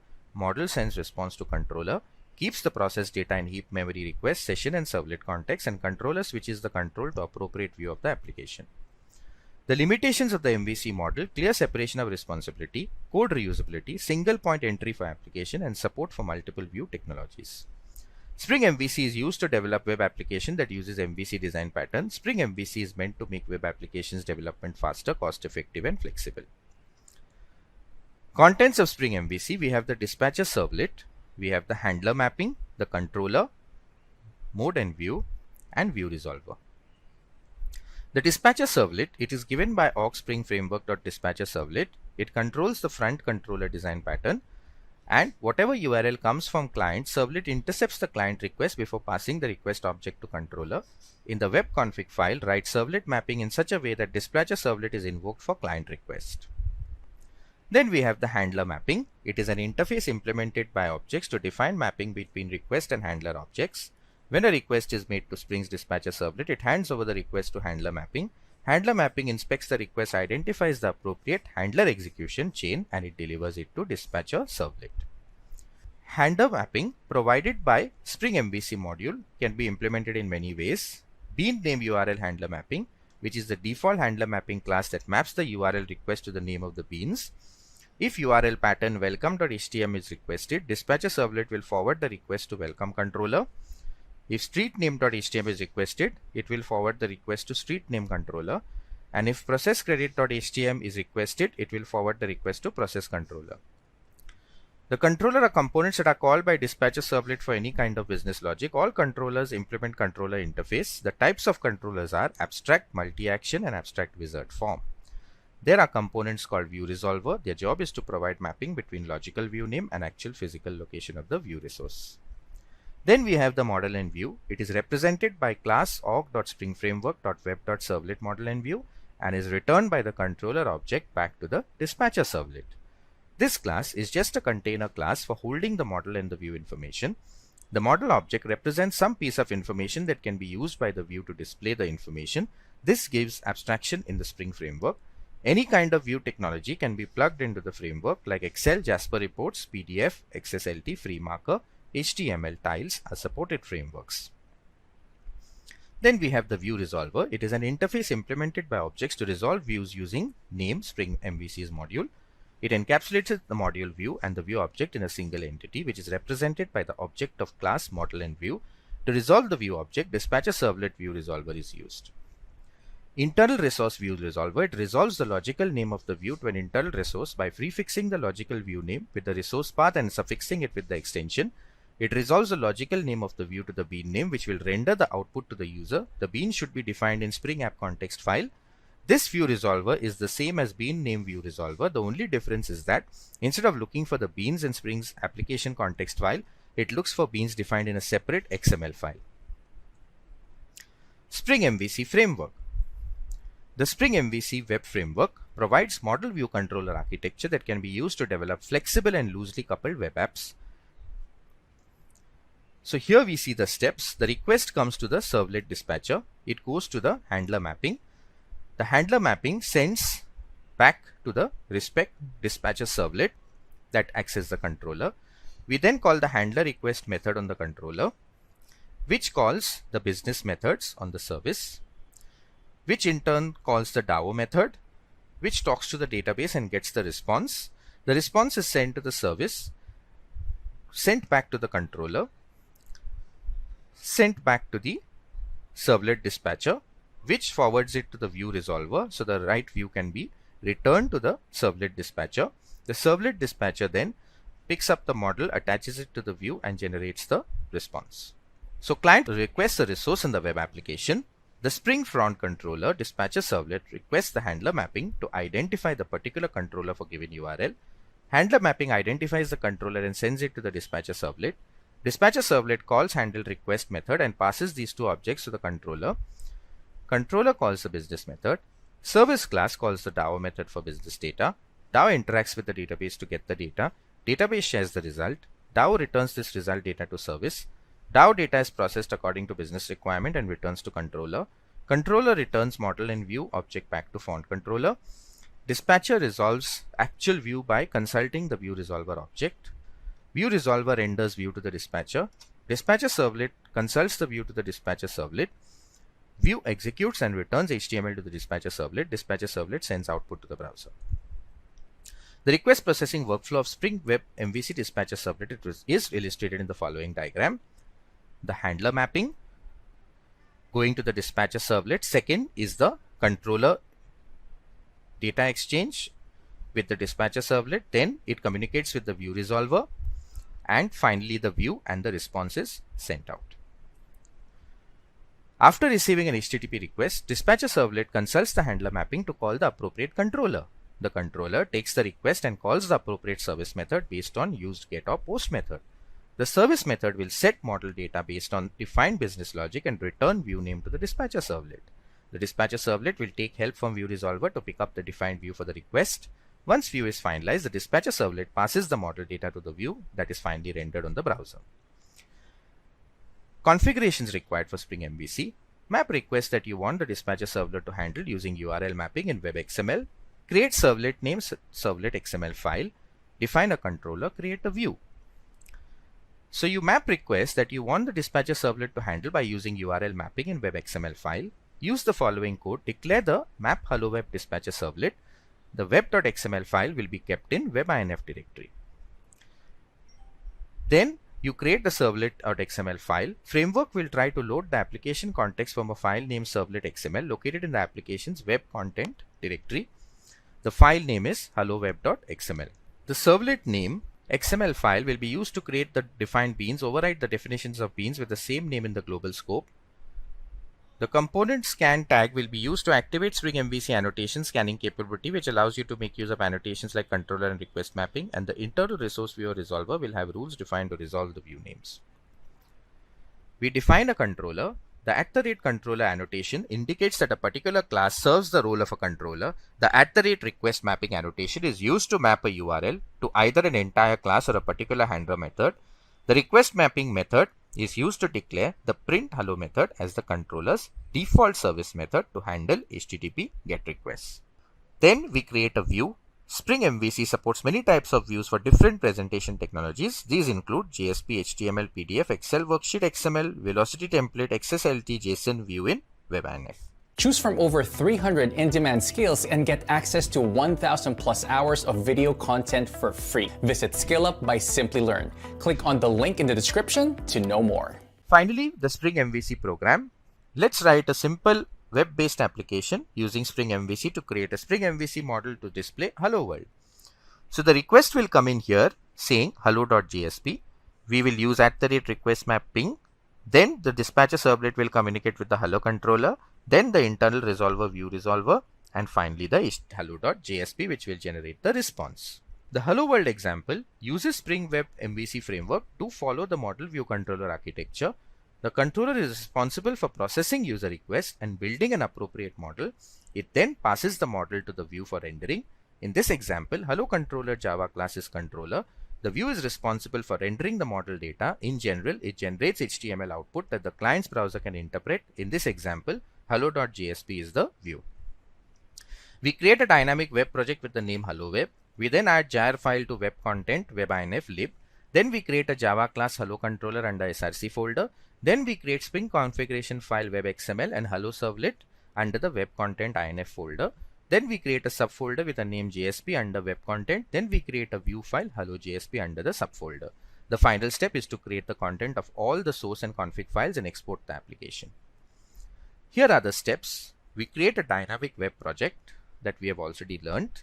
We add the following jars: Servlet API, Common Logging, Spring AOP, Spring Beans, Spring Context, Spring Core, Spring Expression, Spring Web MVC, and Spring Web.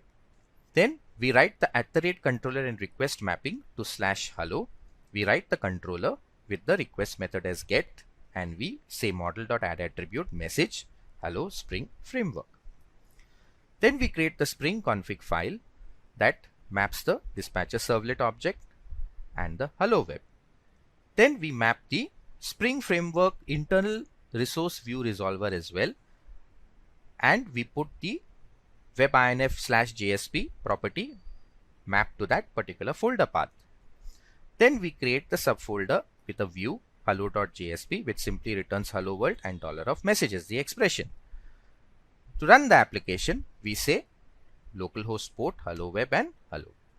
We'll write a simple web-based application that makes use of HTML form using Spring MVC framework to submit the data to the controller and display a processed result. So the moment we say project name /employee, it will go to the dispatcher servlet, which will talk to the employee controller, retrieve the employee object, move to the internal resource view resolver, which picks up the result.jsp and employee.jsp views and send it out as a HTTP response. MVC architecture for form handling example. The form handling example uses Spring MVC framework. It follows model view control architecture. The model encapsulates the application data and consists of POJO. It creates employee class containing ID, name, and age. The controller is responsible for processing user request, building an appropriate model, and passes it to the view for rendering. It creates an employee controller.java class to call employee class methods. The view is responsible for rendering the model data, and in general it generates HTML output that the client browser can interpret. Java JSP files, result.jsp and employee.jsp are used to display employees information. Steps to write a web-based application using Spring MVC. We create a dynamic web project and add the required jar files. We then map the request that you want the dispatcher servlet to handle by using URL mapping in WebXML. You then create the Java class employee. You then create employee controller in SRC folder. You then create Spring config web XML and servlet XML under web contact webinf. You then create a subfolder with the name JSP under web contact INF. You then create view file employee.jsp. You then create second view file result.jsp, and the final step is to create the content of all the source and config files and export the application. Now we create a dynamic web project and add the required jar files: common logging, Org Spring Framework ASM, Org Spring Framework Bean, Org Spring Framework Context, Org Spring Framework Core, Expression, Web Servlet Web, and Spring Web.jar. We then define the Spring Web configuration file web.xml, where we set up the dispatcher servlet. We give the servlet name as hello web. We then set up the employee class with age, name, and ID. We then create the controller with a request mapping of a URL /employee and map to a request.get method. We then return model and view with the employee and command and the new employee object. We then do another mapping for the request method.post. This is from the form data to be posted. We provide the add employee method and add attribute mappings for name, age, and ID. Next, we create a Spring config file WebXML and Servlet XML, which map the JSP page. Then we create a subfolder and a view, which maps the view information as a employee.jsp file, where we create a simple table to print out the data. We create a second view called result.jsp, which has a separate table that this gives us the name, age, and ID of the employee. We create content for all the source and config files, and we run the application. Let's look at a demo on Spring Web MVC. Let's start with a small demo demonstrating the capability of Spring Web MVC. So let's move to Eclipse. So Spring MVC is an end-to-end solution for complete web app development. The servlet plays the role of the controller and JSP plays the role of the view. It follows the fun controller design pattern. This means there will be a servlet as a controller and the model caters to collecting the data. There is complete sync between the model. The view is handled by the controller, which is a form of MVC design pattern. So Spring MVC has a front controller, which is the dispatcher servlet. So we have created a dynamic web project and we have added the libraries. So the reference libraries are all the Spring libraries. In addition to that, we have added the commons logging, which is the other important library that we have added. We have a views folder that has 4 views: home, profile, register trainee, and success.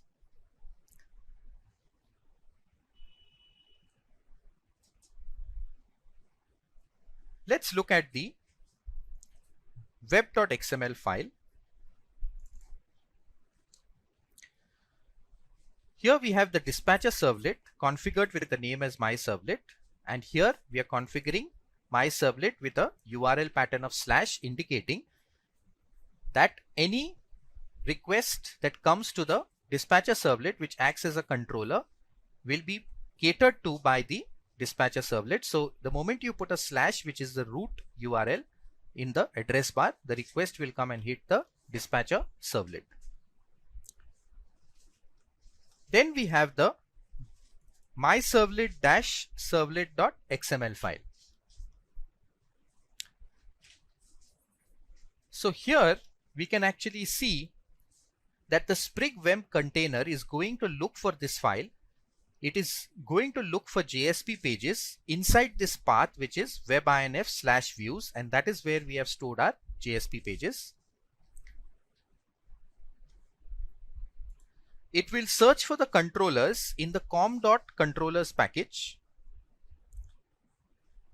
And here in the source, in the com.controllers package, we have set up our controllers, as you can see here.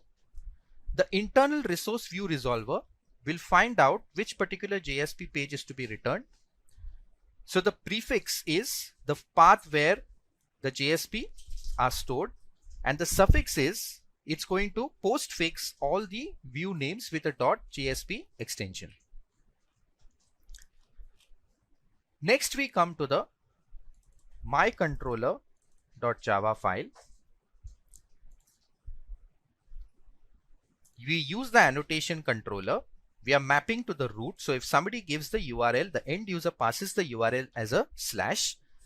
We are going to print home in the console and simply return the home.jsp page. So the suffix will be appended to this.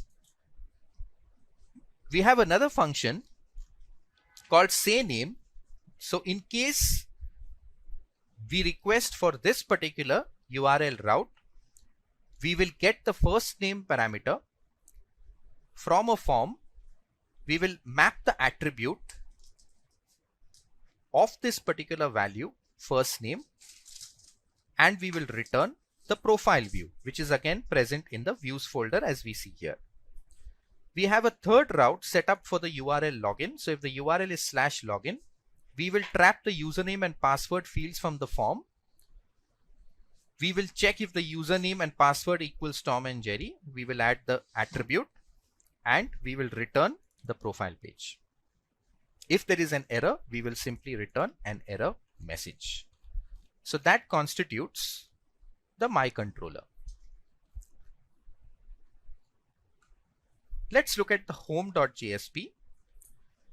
We have the sayName action method, which will post to the sayName request map that we saw in the controller. The method is post.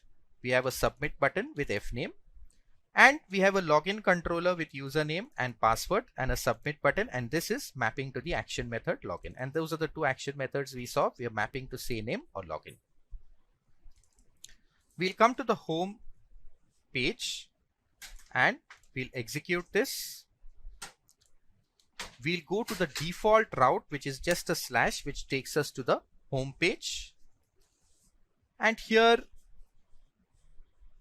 it simply gives us a welcome message as of now, which says hello, welcome to Spring, which we see is the default welcome message that we are actually getting.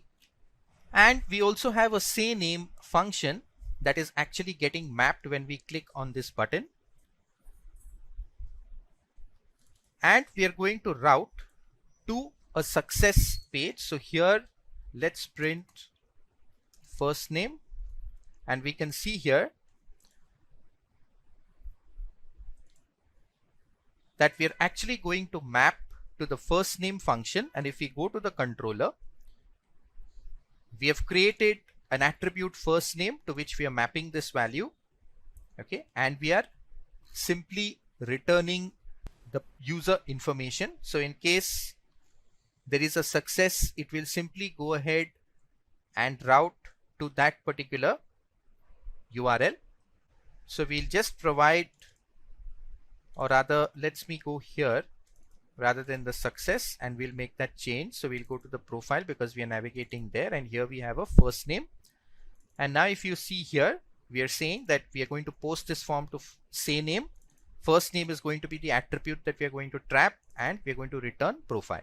So the first name attribute that we are going to trap here, if we look at the home.jsp, okay, the user is going to enter a first name which we will trap as an attribute. So here that value is going to get trapped. We then return the profile JSP. When I go to the profile JSP, we are simply outputting that attribute first name. So this is my page execution. I have just entered a first name. I'm going to click on the submit button, and it says welcome that particular user, right? If I add another user, it actually goes and traps that user ID. So again, the flow is that in the controller, it's hitting this particular request map.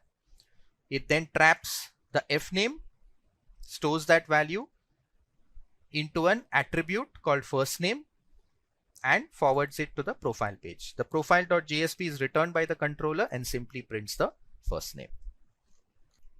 Now we have another page here, which is register trainee. We are posting to an add trainee method. Okay, we are posting to an add trainee method. The command name is trainee command. And we have here, if you look at this, we have actually included a custom, or rather a system defined tag library, which is springframework.org tag/form. So what we are using here is Spring forms rather than the system defined HTML5 forms. And here we are saying sform : which is the prefix for this particular namespace that we have imported on the top. The action is add trainee, and we have a trainee name, we have a marks code, we have a contact number, and a submit button. Okay, and now we are already going and setting part to COM controllers. So in the COM controller, we've created a register controller. Here you see that we have a request map for register and a request map for add trainee, and here you see the trainee command that is actually getting trapped. So the trainee information will automatically be passed here, and this is the model map which acts as a scope which allows us to pass data between the controller and the view. So this trainee object acts like the model data. So if we come to the com.to package, you actually see the trainee class which has trainee name, marks code, and contact number. It has a parameterized constructor, it has an overridden toString, default constructor, and getter and setter. That's all the trainee class actually has. The register controller, as we saw, has two maps: a register function that returns register trainee.jsp, maps to the attribute trainee command, and a add trainee map that accepts the trainee object along with the scope, the model map which passes data between the controller and the view. We are adding attribute trainee and we return success. Okay, so if I go to the success.jsp, we are printing the trainee object. If you look at the register trainee, here you see the command name that we are trapping, and trainee name, marks code, contact number, which map to the fields that we have in the model class or the entity class, which is the trainee itself. So now if we actually look at so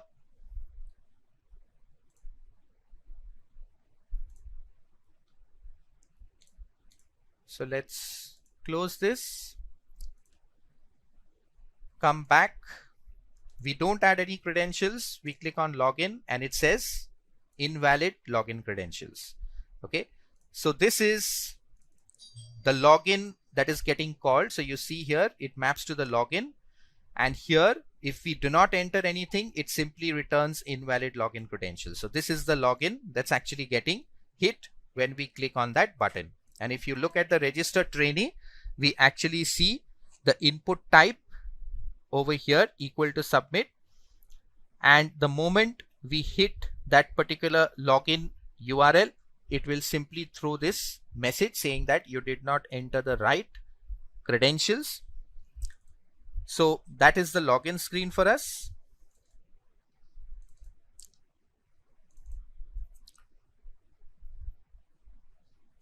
Okay, now if I actually add the right credentials, so if I add the correct credentials here, or let's say we enter the incorrect credentials, let's say Amit and password, and we say login, it continues to say invalid login credentials, right? So in the home.jsp, you actually see the login. So this is the login block, which is giving us that action equal to login, username, password, and it is displaying $of error message, right? So the moment I click on this input button, it looks for a JSP, or rather it looks for a controller which has a request map. So this JSP page looks for a controller that has a request map of login. So inside the my controller, I have a request map of login. It will go here. It traps the username, password, checks. If it's not Tom and Jerry, it goes to error message. If it is Tom and Jerry, it displays profile, right? And if I look at error message is being printed in the same page below. So in the home.jsp, we actually are, if you look at the home.jsp page, $of error message is being printed, and that's why you get the invalid credentials out here. Okay, and if it is a success, it will show you the success page and print that information.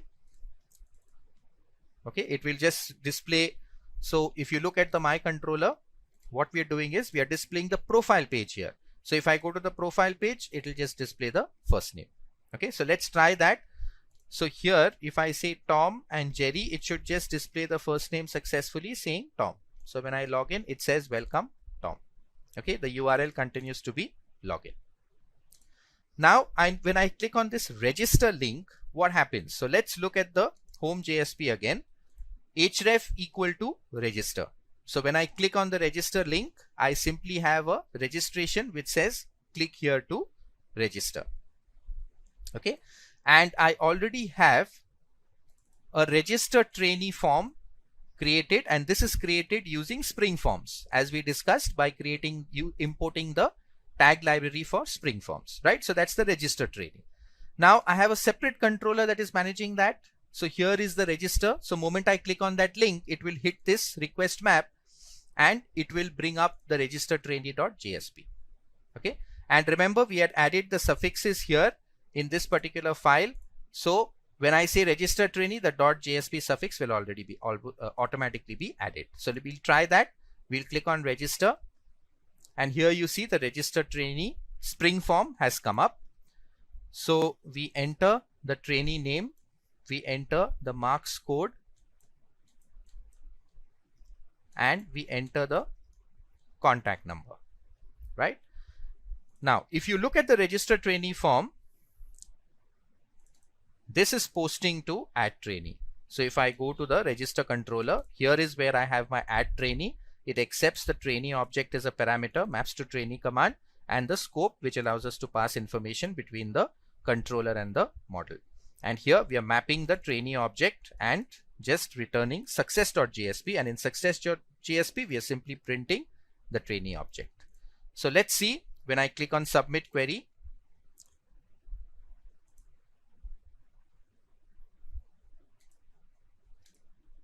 So let's try the register now. So when we click on register, we'll enter a name for the trainee.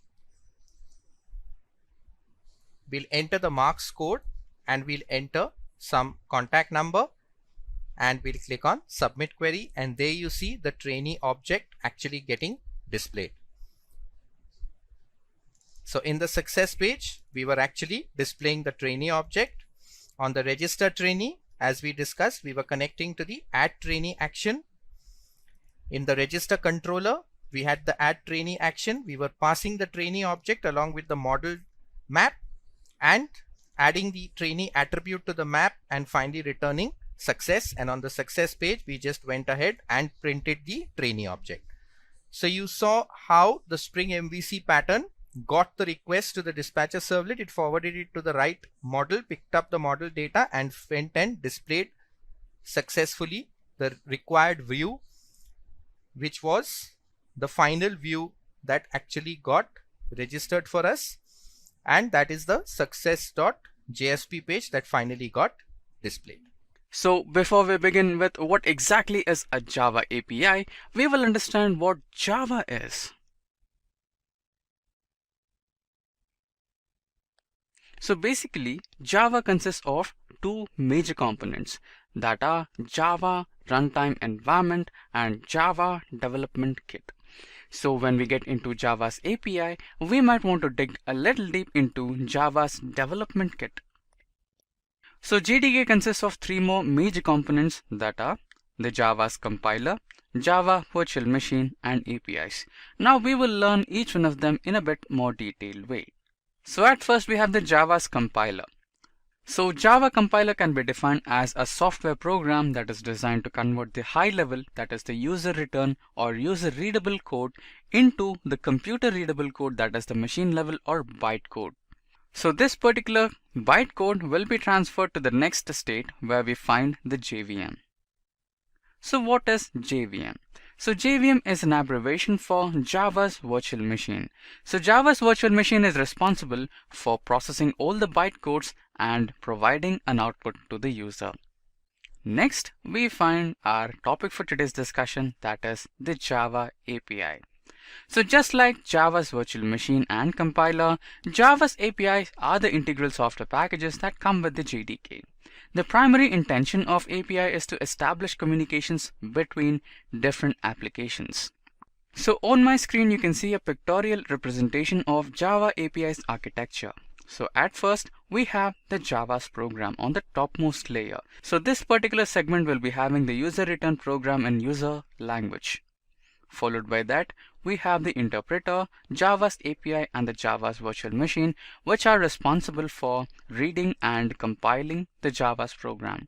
So at the last final level, we have the application hardware, which is responsible for interacting to the Java's program. So this is how the Java API's architecture looks like. Now followed by this, let's dive into the next topic. So in the next topic, we find the types of developers using various types of APIs for different jobs. So at first we have the open developers, next we have the internal developers, and at last we have the partner developers.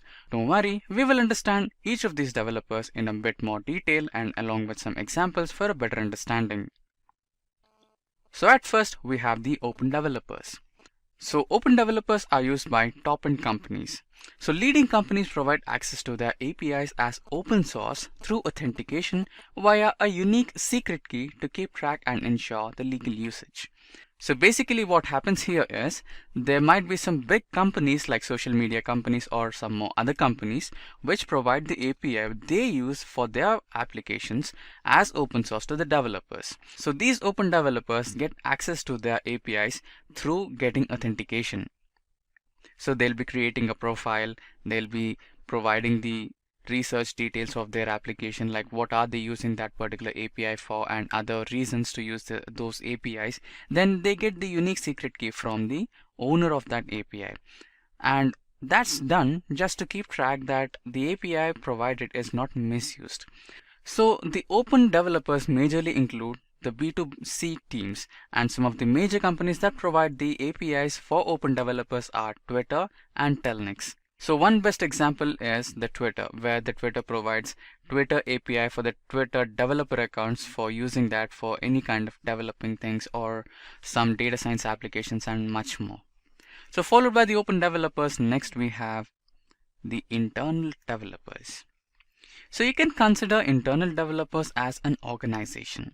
So the internal developers belong to a specific organization, and work in a closed environment. These APIs run with a high security that can establish communication between the application and the application hardware. So only the internal developers, that is the developers belonging to that particular organization, have the access to that particular API. So this particular type of APIs run on a high security level. So internal developers majorly include B2C teams, B2B teams, A2A teams, and B2E teams. So some of the major companies that provide the internal APIs are Instagram, Google Mail, and Google Cloud Virtual Machines. Next we have the partner APIs. So the partner developers are similar or like internal developers, but the only difference is there is a collaboration between two or multiple companies. For example, consider yourself to be linked with a different company and you both wanted to create an application. So only you both can have access to that particular API that you're using to create your application. So partner developers majorly use the B2C teams, and the major companies providing the partner APIs are Microsoft and Finextra. So with this, we finished the first topic, that was what is API and who exactly uses it and for what purposes. Now we dive into the next segment where we learn the need for Java APIs. So why exactly we need Java APIs? Now Java APIs are used for multiple reasons. But the three most important reasons for which we use Java APIs are to streamline the operations, improvise the businesses, and finally create some powerful applications. We will discuss each one of them in a bit more detail. So the first one is to streamline operating procedures. We have multiple social media applications like Twitter, Facebook, WhatsApp, etc. Followed by that, we have multiple delivery applications such as Amazon, Flipkart. Then we have the F&B such as Zomato, Swiggy, etc. So all these applications are running smooth and hassle-free because of the significant improvement in the implementation of Java APIs. By using Java's APIs, users are provided with multiple options on the screen. So this kind of approach makes the functionality very simple and easy to use. Followed by this, the next important requirement is to improvise the business. Introducing APIs to the public leads many companies to release private data to generate new ideas, fixing existing bugs, and receive new ways to improvise operations. The Twitter developer account is an example for API that gives programmers private API keys to access Twitter data and develop applications. Followed by that, we have the third one, which is to create the powerful applications. Online banking has changed the industry forever, and APIs offer the customer's ability to manage their finances digitally with complete simplicity. So this is made possible only by the use of APIs. Now followed by this, we will dive into the next topic where we understand the types of Java APIs.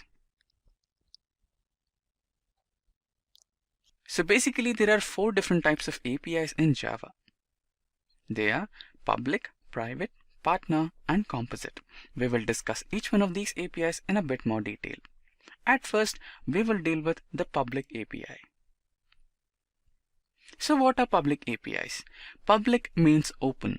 So public or open APIs are Java's APIs that come with the JDK, and they do not have any strict restrictions about how developers use them.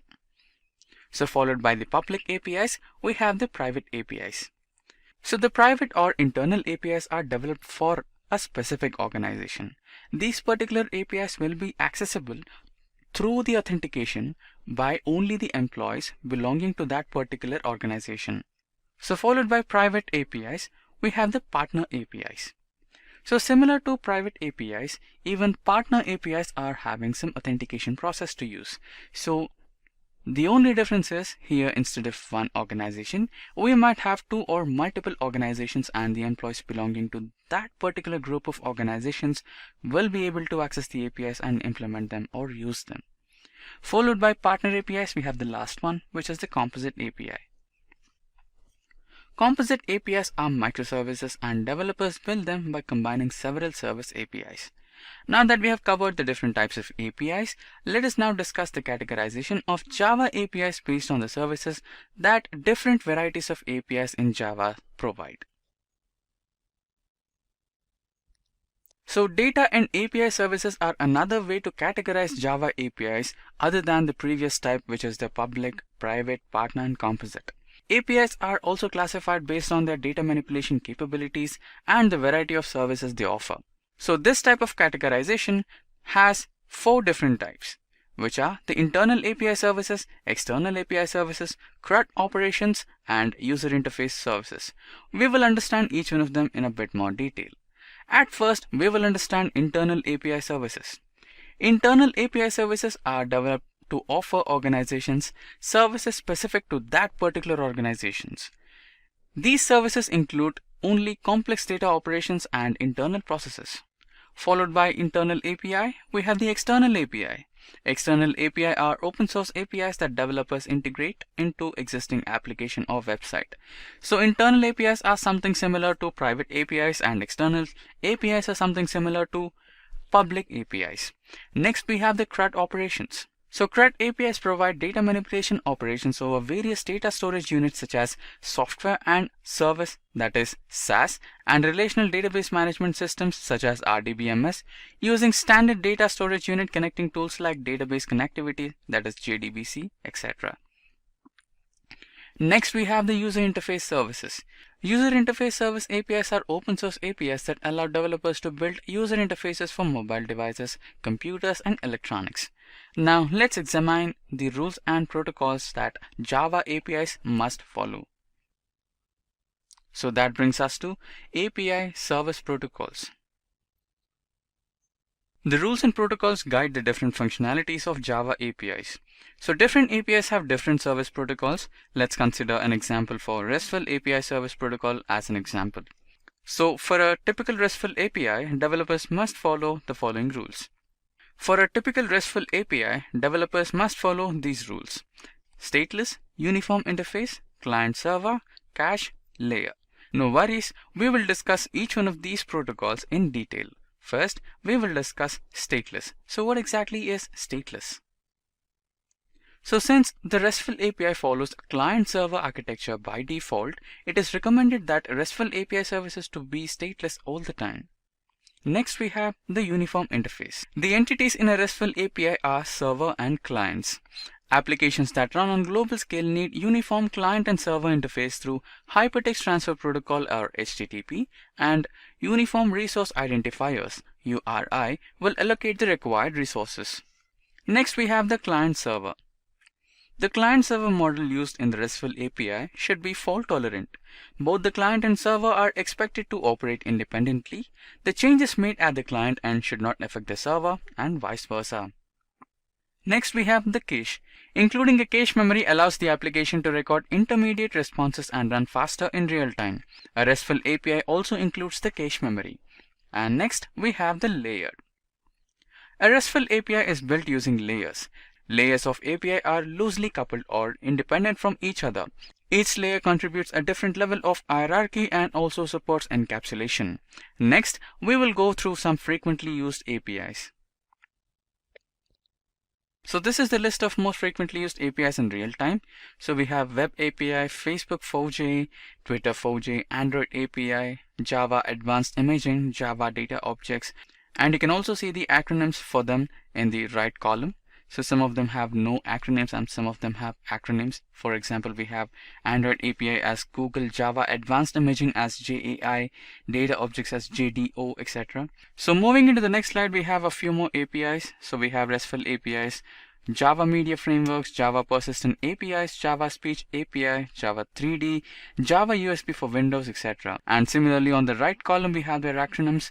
So for Java Media Frameworks, we have JMF. For RESTful APIs, we have nothing. And Java 3D, we have J3D, Java Speech API as JS API, and few others. So followed by this, we will advance into the next topic where we will discuss about the advantages of using Java's APIs.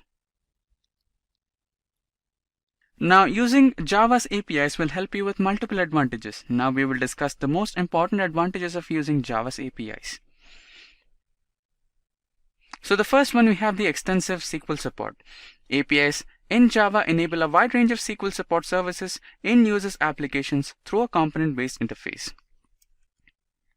Next, we have applications. APIs in Java provide effortless access to all of an application's major software components and easily deliver services. Next, we have efficiency. Java's APIs are highly efficient because they enable rapid application development. Also, the data that the application generates is always available online. Next, we have the automation. API allows computers to automatically upload, download, update, and delete data automatically without human interaction. Followed by that, we have integration. Java APIs can integrate to any application and website and provide a fluidic experience with dynamic data delivery. Followed by that, we have scope. Java's APIs make websites, application, and information available to a wide range of users and audience. Followed by that, we have customization.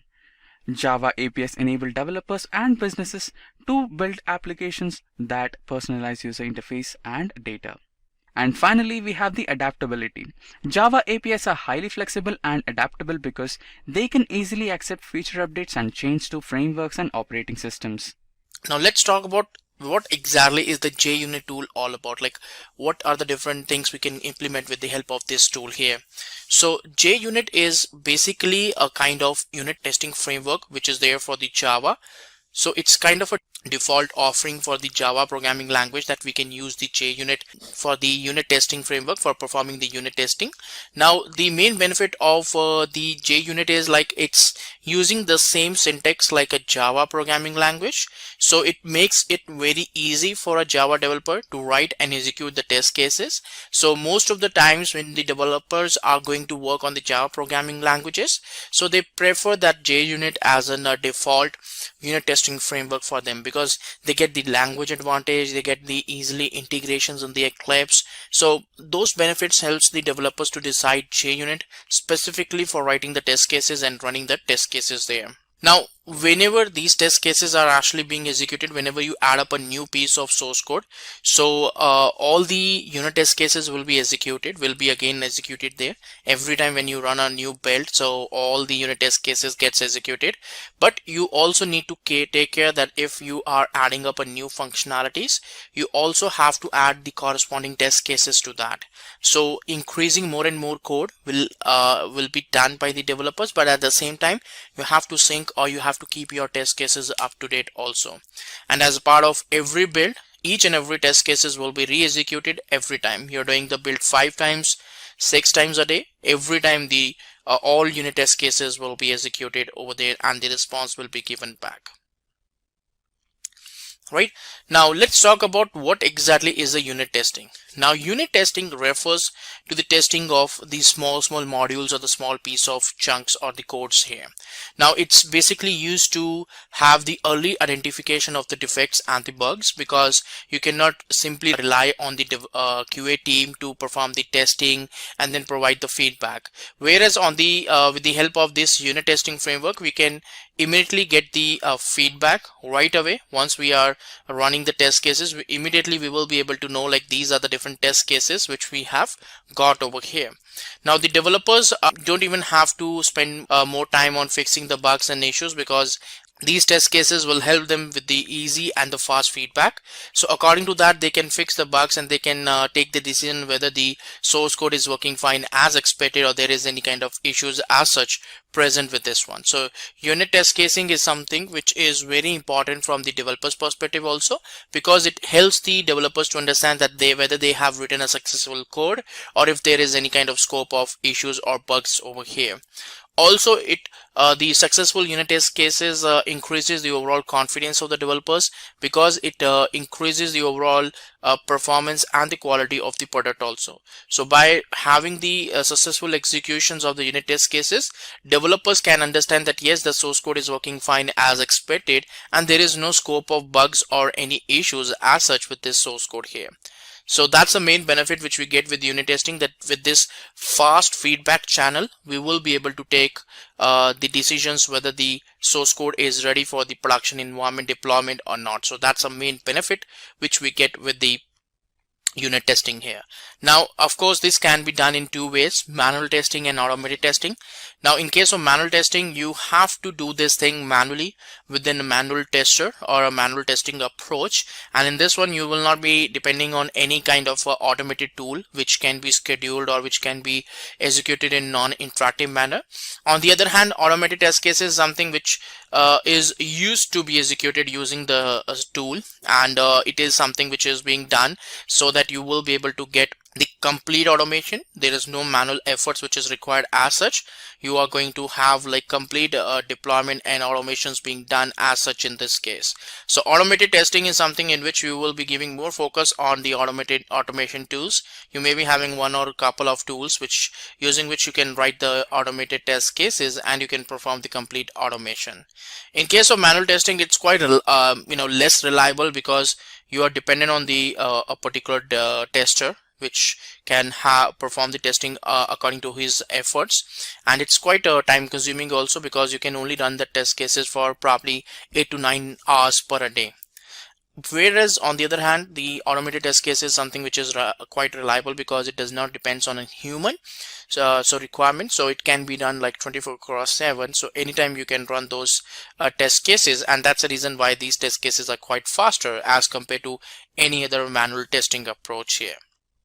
So JUnit test cases and the automated test cases really helps the developers and the QA professionals to test the source code much faster as compared to the manual testing. Now let's talk about the JUnit installation. Now, as part of the installation of JUnit, you don't require to install any exe file or any kind of program there. There are a couple of jar files which is required, which needs to be there into the class path, so that every time when you write some JUnit test cases, you should be able to refer those jar files, because without having those jar files into your class path of your project, you will not be able to run the JUnit test cases. So that's the only dependency you require. If you are running a Maven build, then these dependencies will be added up into the pom.xml file. If you are referring or doing the build from the Eclipse or doing the development from the Eclipse, then you have to put up these jar files into the class path of the project so that these jar files can be loaded up and the JUnit can be referred over here. So the installation is pretty straightforward, but let's see what are the different steps we need to follow. Now, as a prerequisite of understanding the demo about JUnit, the first initial two things is like you require a JDK to be installed. Now you can download the JDK 8 over here from this Oracle website, and this is something which you can download for the Windows or whatever platform you have. You can pretty much install it for whatever platform is there. So for Windows platform, you can download for 32-bit and 64-bit both option over here. And once it's installed, so you should be able to use the Eclipse latest tool. Now all you need to do is you need to go to eclipse.org, and there you can download the latest version of the Eclipse. Now these two main things which you require, because Eclipse will be required for creating the JUnit test cases, and of course a kind of IDE where you can run some test cases, JUnit test cases and all. And then Oracle is something which is required as a runtime for running the JDK also, and the JUnit test cases also, and Eclipse here. So that's a prerequisite which we got over here in this one. So I have already got these two things installed into my system, and I have Eclipse there. So let's move on to the Eclipse and see that how it goes on there. But before that, you also require the JUnit jar files, because in order to have a particular JUnit framework loaded up, we require some particular files, jar files over here in this case. So I can just search for JUnit 4 over here, and when you search for JUnit 4, so what happens, like this particular page will help you or give you all the details about the JUnit 4. Now you can go for the version notes of the different versions, but if you want to download, all you need to do is you can say download and install, and the moment you go there, so it will give you the details. Now there are two jar files which is required. JUnit.jar file is required over here. hamcrest-co.jar file, these two jar files are required here if you want to download it into the test class path. If you feel that you want to use a Maven based project, then in that case you have to specifically go for this dependency into POM file, and according to that particular version will be downloaded and will be referred over there. So these are the ways that how you can get the particular softwares, the required things into the place. So I'm going to put up these jar files into a location so that I should be able to get the particular details stored, and I can refer to them into my Eclipse. So I'm going to download this one here from the Maven Central.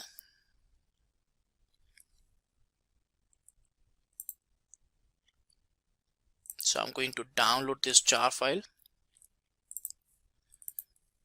and then I'm going to go back Hemcrest-core, so that also I want to download.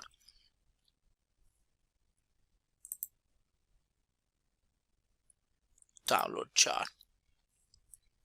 So these two jar files I have downloaded, and I will be referring these ones into my project because these are the ones which is being required into my project as such. So let's go back to the Eclipse, and let's place these jar files into a location so that into my class path I can refer the complete folder with all these two jar files inside that. So let's go ahead with that. So let's create a particular new project over here. So we'll go for new Java project, and here I can give it like a simple one.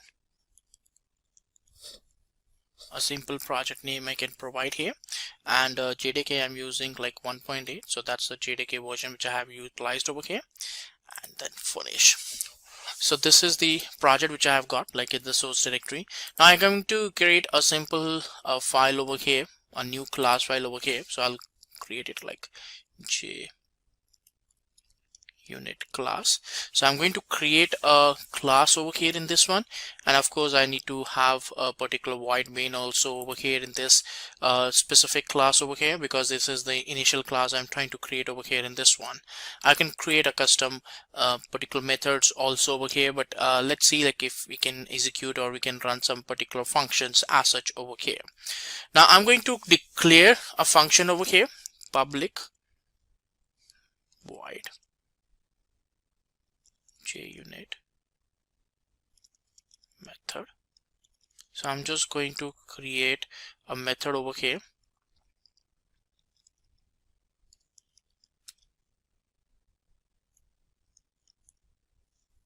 I'm just going to run a particular print statement over here.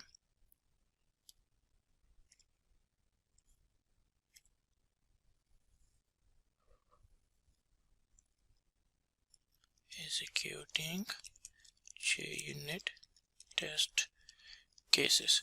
Right now this is a kind of a method which is there, which of course I can run into my public void main, and this function will be executed, will be called upon over here. Now the thing is that right now since it's just a normal function, but the moment I convert it, like I have a @test mentioned over here, so what will happen, like this will be converted into the form of a test cases. Now of course, like right now there is no imports which is available there as part of this one, so you can see that the time I have added this annotation @test, I will be able to see like yes, add JUnit4 library to the build path is something which is coming up over here, or it's saying like add JUnit5. So whatever the library you feel that you want to add, you can do that, and that particular library will be added up over here. Now let's go for the JUnit4 library here. The moment I do that, what will happen? You will see some changes. First, you will see the changes in the top saying that import org.junit.test. That's a first import. And second import will be like JUnit4. You will see like these two jar files is automatically being picked up by the Eclipse.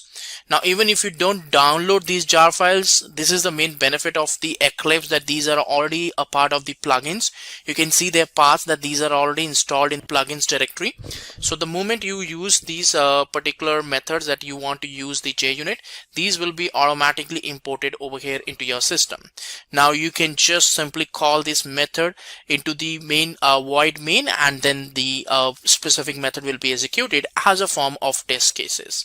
So this is the mechanism that how you will be setting up the project. Initially you got the imports, you got the particular annotations configured, and with that the specific jar files will be automatically being added up into your class path. Whatever the jar files we added up, we downloaded previously, we can also have that added up into the custom class path. We can modify this build path of JUnit4 which is coming up automatically. We can just simply say right click build path and configure. So this JUnit 4 we can actually import, we can remove it from our system, and we can add our external jar files also into the build path or the class path over here. So that depends upon you, that how you want to perform the customizations around that part. But yes, the particular main benefit of using the Eclipse is that it's already having the JUnit plugin installed.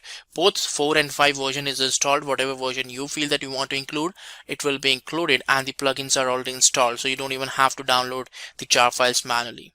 So that's how you will be able to do a very basic initial setup of JUnit, and how a basic project can be created over here in case of JUnit. In the upcoming demos, we'll see like how we can execute these particular test cases, and we'll get the response. We'll come to that point. So let's go back to the main content. Right, so that was the JUnit installation demo which we saw, and we saw like how we can put up or load the jar files related to JUnit into a class path, and we can resolve the basic features about the JUnit, about the test cases. Now let's talk about some of the certain features of the JUnit here. Now there are a lot of features which we get primary with the JUnit. Let's discuss about that one by one. So the very first feature about JUnit is that it's an open source network. Now it's something which is available as an open source to you. We have also seen the installation, so you don't have to really go for any kind of license or something like that. So you can do any number of test cases with this particular tool and this specific automation tool here. You can automate it into Jenkins. Nowhere you require any kind of license around this.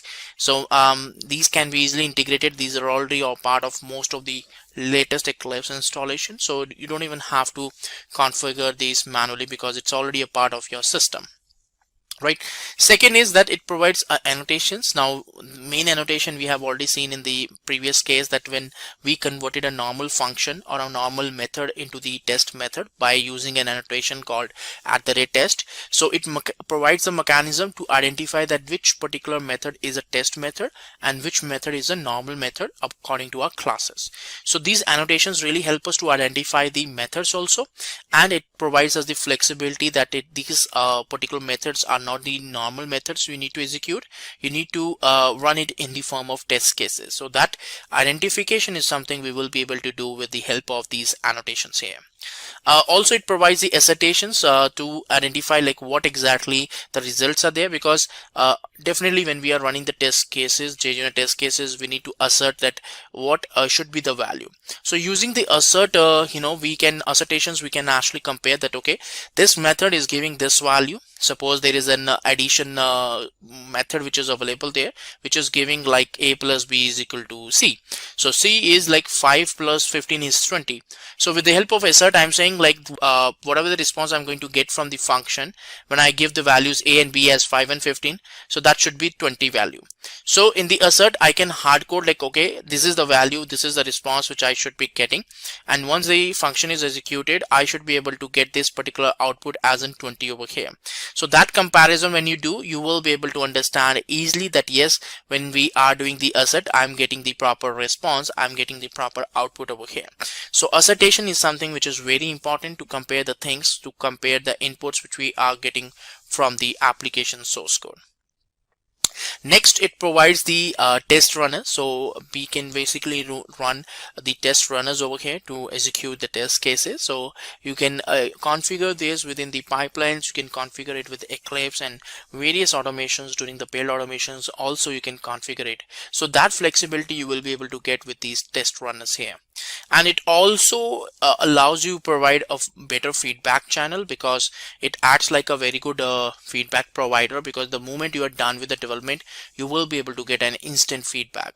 So the overall quality of the code is going to be increased in this case, and that's definitely helpful for you, because with this approach, with this JUnit framework, you will be able to get a quite faster and a perfect code writing tool or a quality tool which is available there. So definitely the overall quality of the code is going to improve with the help of this JUnit framework.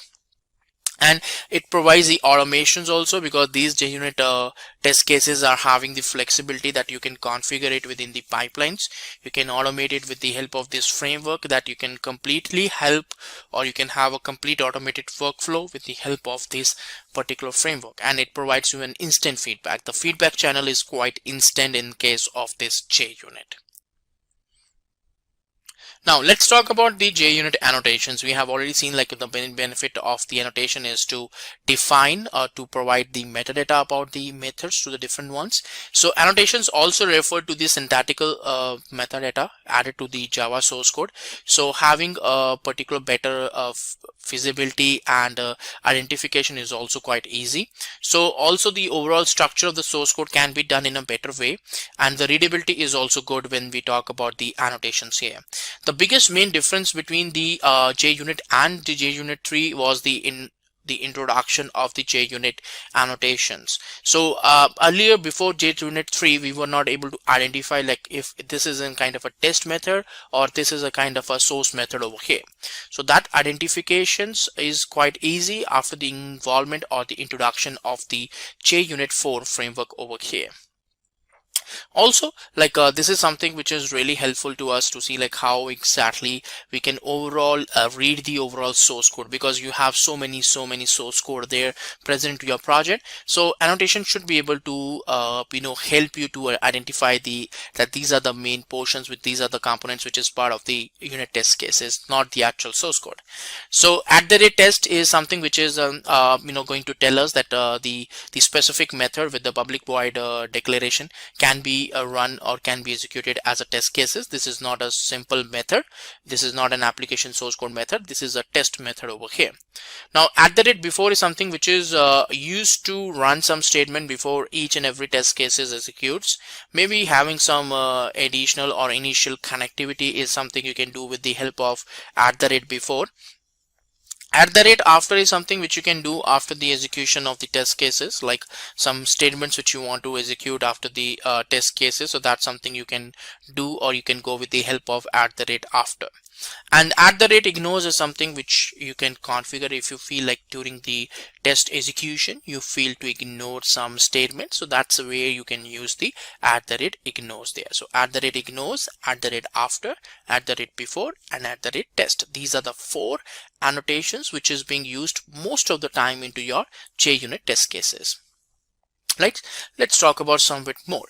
Now @before is something which is being used to execute the classes, some statement before even any kind of test class executes. So not only before executing any method, this is something before even loading up any kind of test classes. So before @before class is being used. Similarly, @after will be there to execute it after all the test classes. And if we have a timeout configured, so what we'll have that we will be able to set up a timeout while executing the test cases. So timeout value can be configured over here. And then if you feel like if you want to handle some exceptions during the test execution, so that's where we can use this custom annotations over here to have the exceptions handled or configured over here in this one. So these are some of the very important annotations which is available there on the JUnit perspective. Now let's talk about some another demo on JUnit testing in the Java, like how we can pretty much configure the test cases in JUnit for a programming language called Java, and how we can get along or get execute those things. So now we are going to see like how exactly we can go for the execution of some Java files onto a command line, and how we can using the command line run some execution of the test cases. Typically we do it from the Eclipse, but from the command line also we are going to see like how exactly we are performing the setup and the executions over here. Now what we really need to do is like we need to see like how we can proceed further with the execution. So I'm going to open this particular Java file over here, so to get a better understanding here. So I'm going to use the org.unit JUnit class over here in this case. So we are having like couple of imports. These are the standard imports, so you can do like org.unit JUnit.star also if you don't want to go for the specific imports here.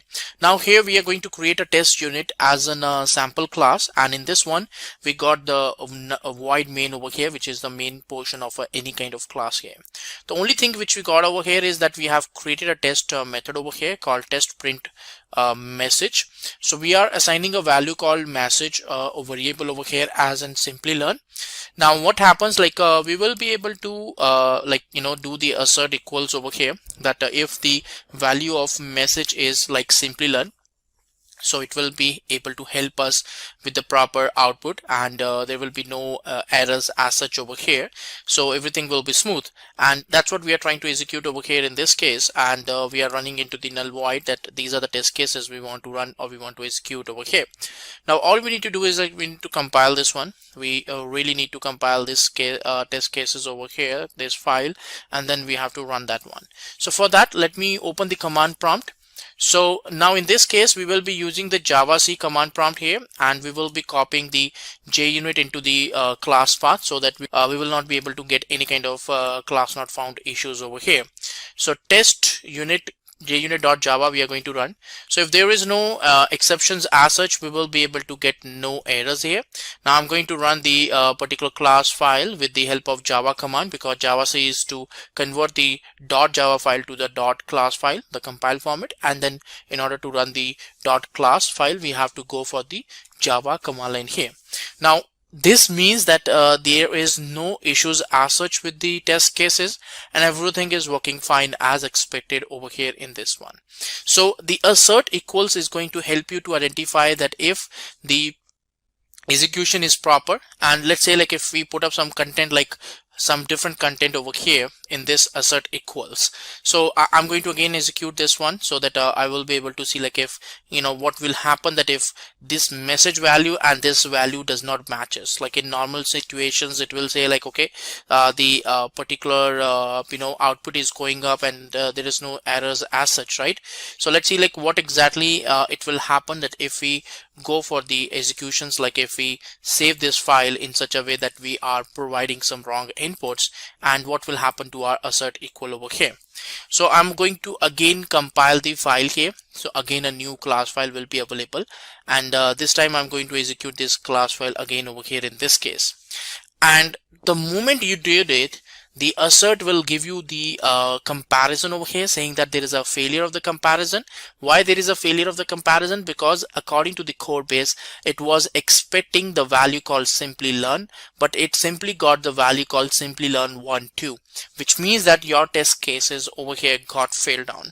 So this is the real way that how you will be providing the comparison, like what you should be putting up to the application and what kind of response you should be getting in return of that. So that's where you will be able to provide a proper and a complete comparison here, which will help you to understand that what exactly output you're going to get over here. And that's where the output will be completely available to you, and you will be able to get a proper output as such here. Right, so this is the way that how the comparison will be performed, and how you will be able to see like these two comparison being done here as such. So this is the way that how you're going to run the test cases in the form of the from the command line here. So let's go back to the main document. Right, now the next one which we got over here is the JUnit test cases using the Eclipse, because from the command line we saw like using the command line we can do, but we got like so many test cases which is available there, so it's not easy for us to run those one by one. So we will be doing it through the Eclipse, so that we can see like how the execution can be really done, and we can get a hold of those particular components. So let's go back to the Eclipse, and this time we are going to run the test cases in the Eclipse here. Now let's create a new project again here.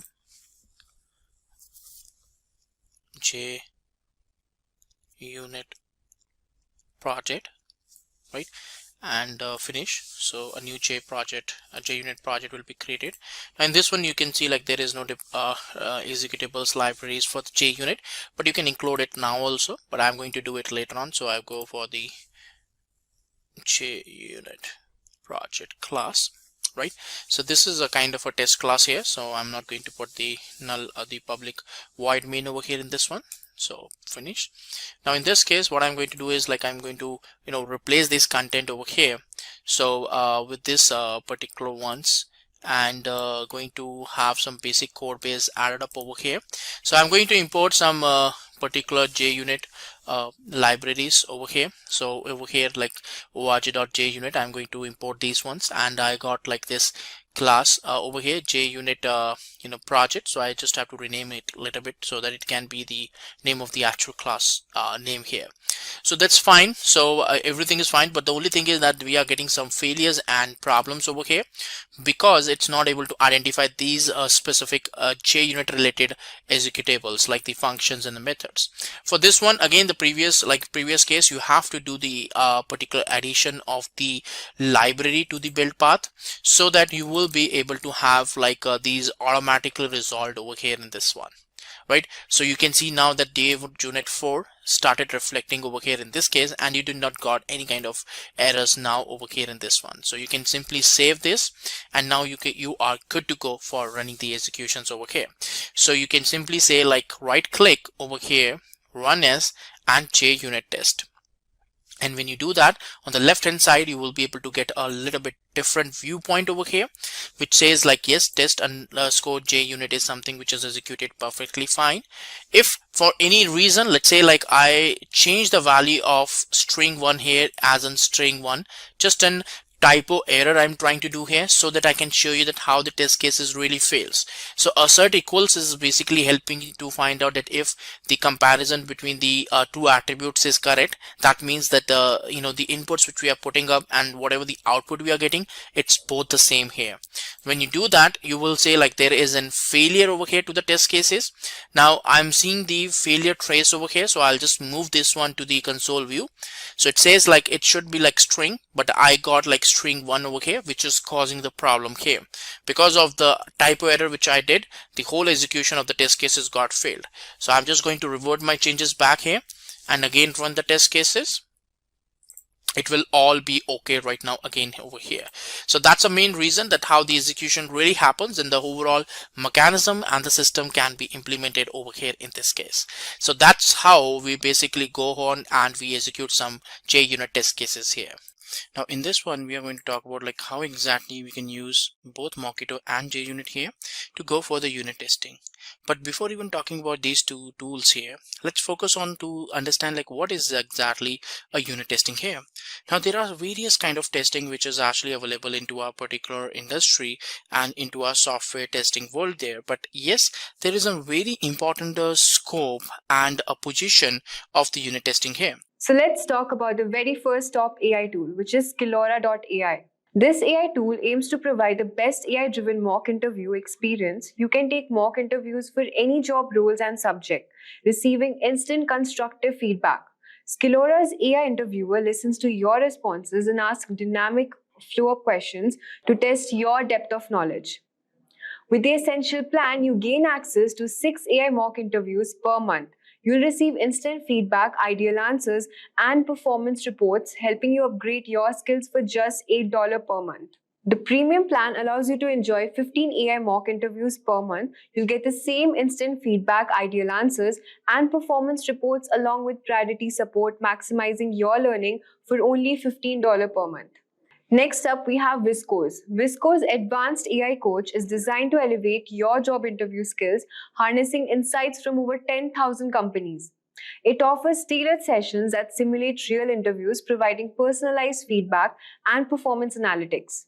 It transcribes your performance and delivers a conversational experience akin to an actual interview.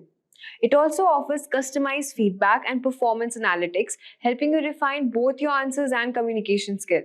During practice session, you can craft questions specific to your desired role and industry, ensuring relevance and depth in your preparation. Supporting various interview styles. The price for AVA services are available for free.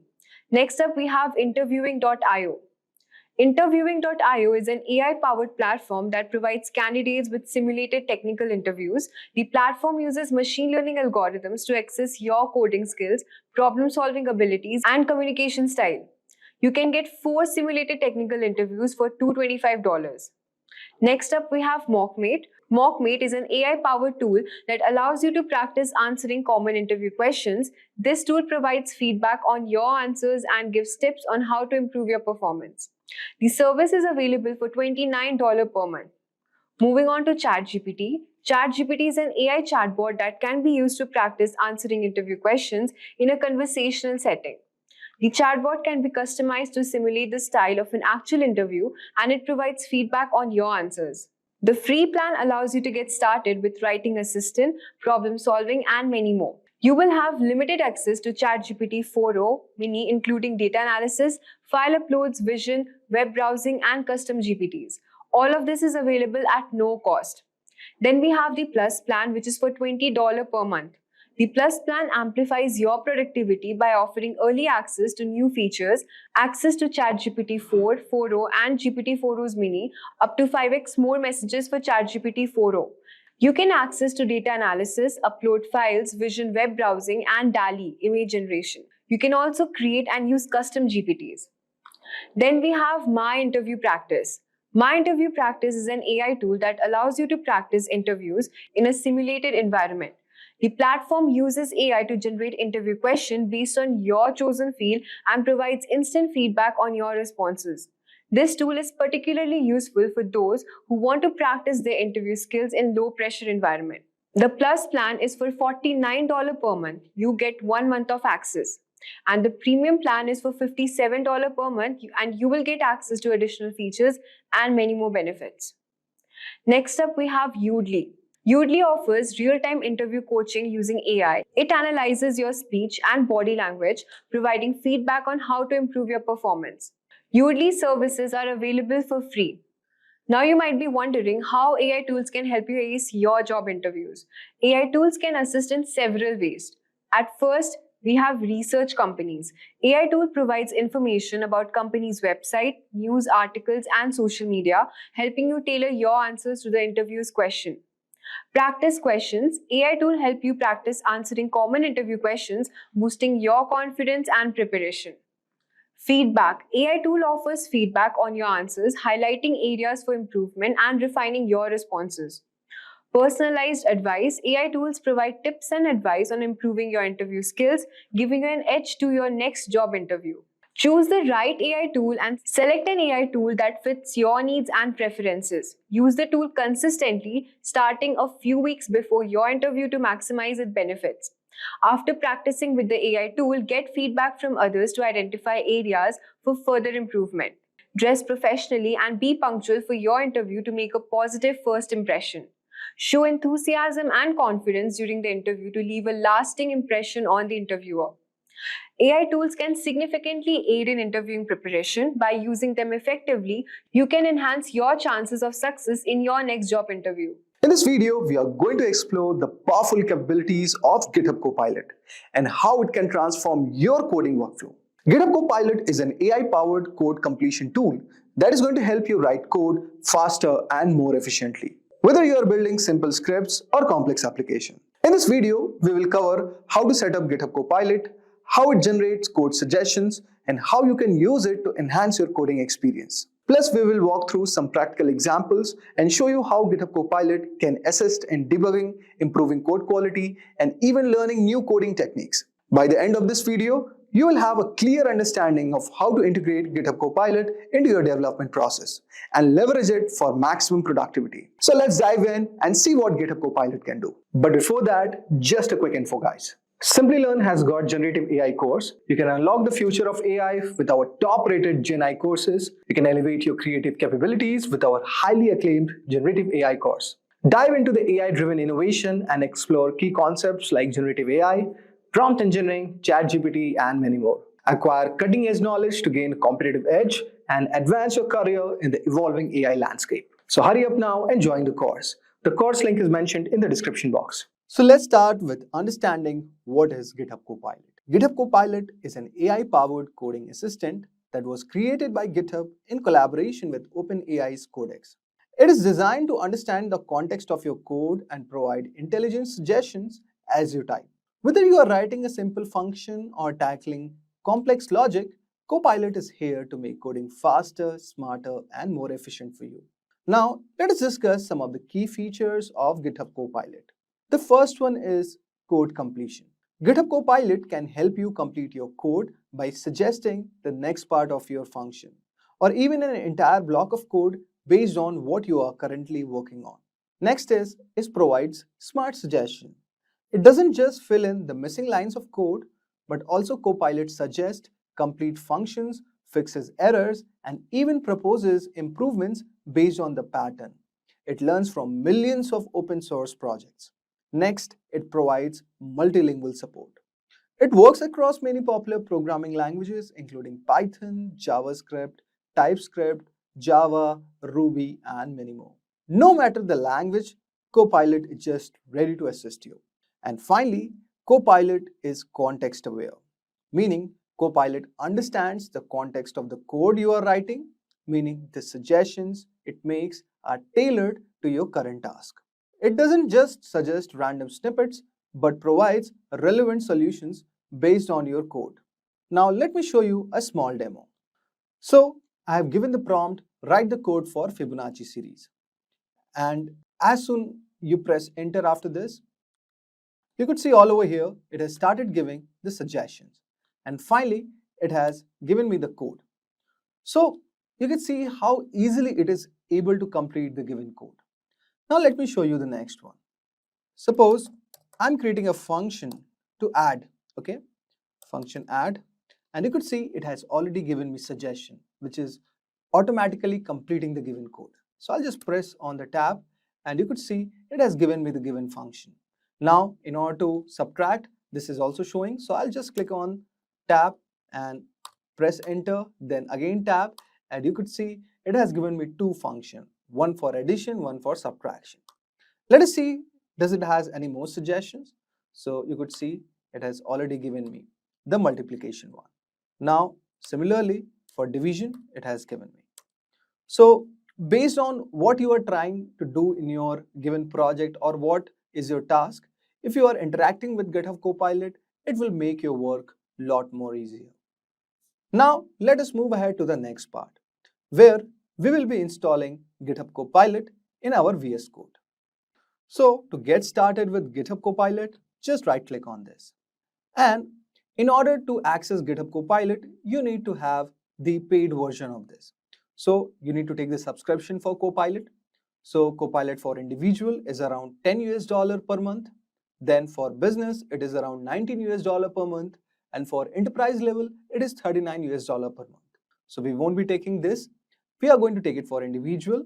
Just click on start a free trial. And since I have already taken it, so it will direct you to the payment page. But for me, it's showing a different one because I have already taken the subscription of this. Now, based on this, you will be directed to GitHub Copilot for your ID. Now, just click on this.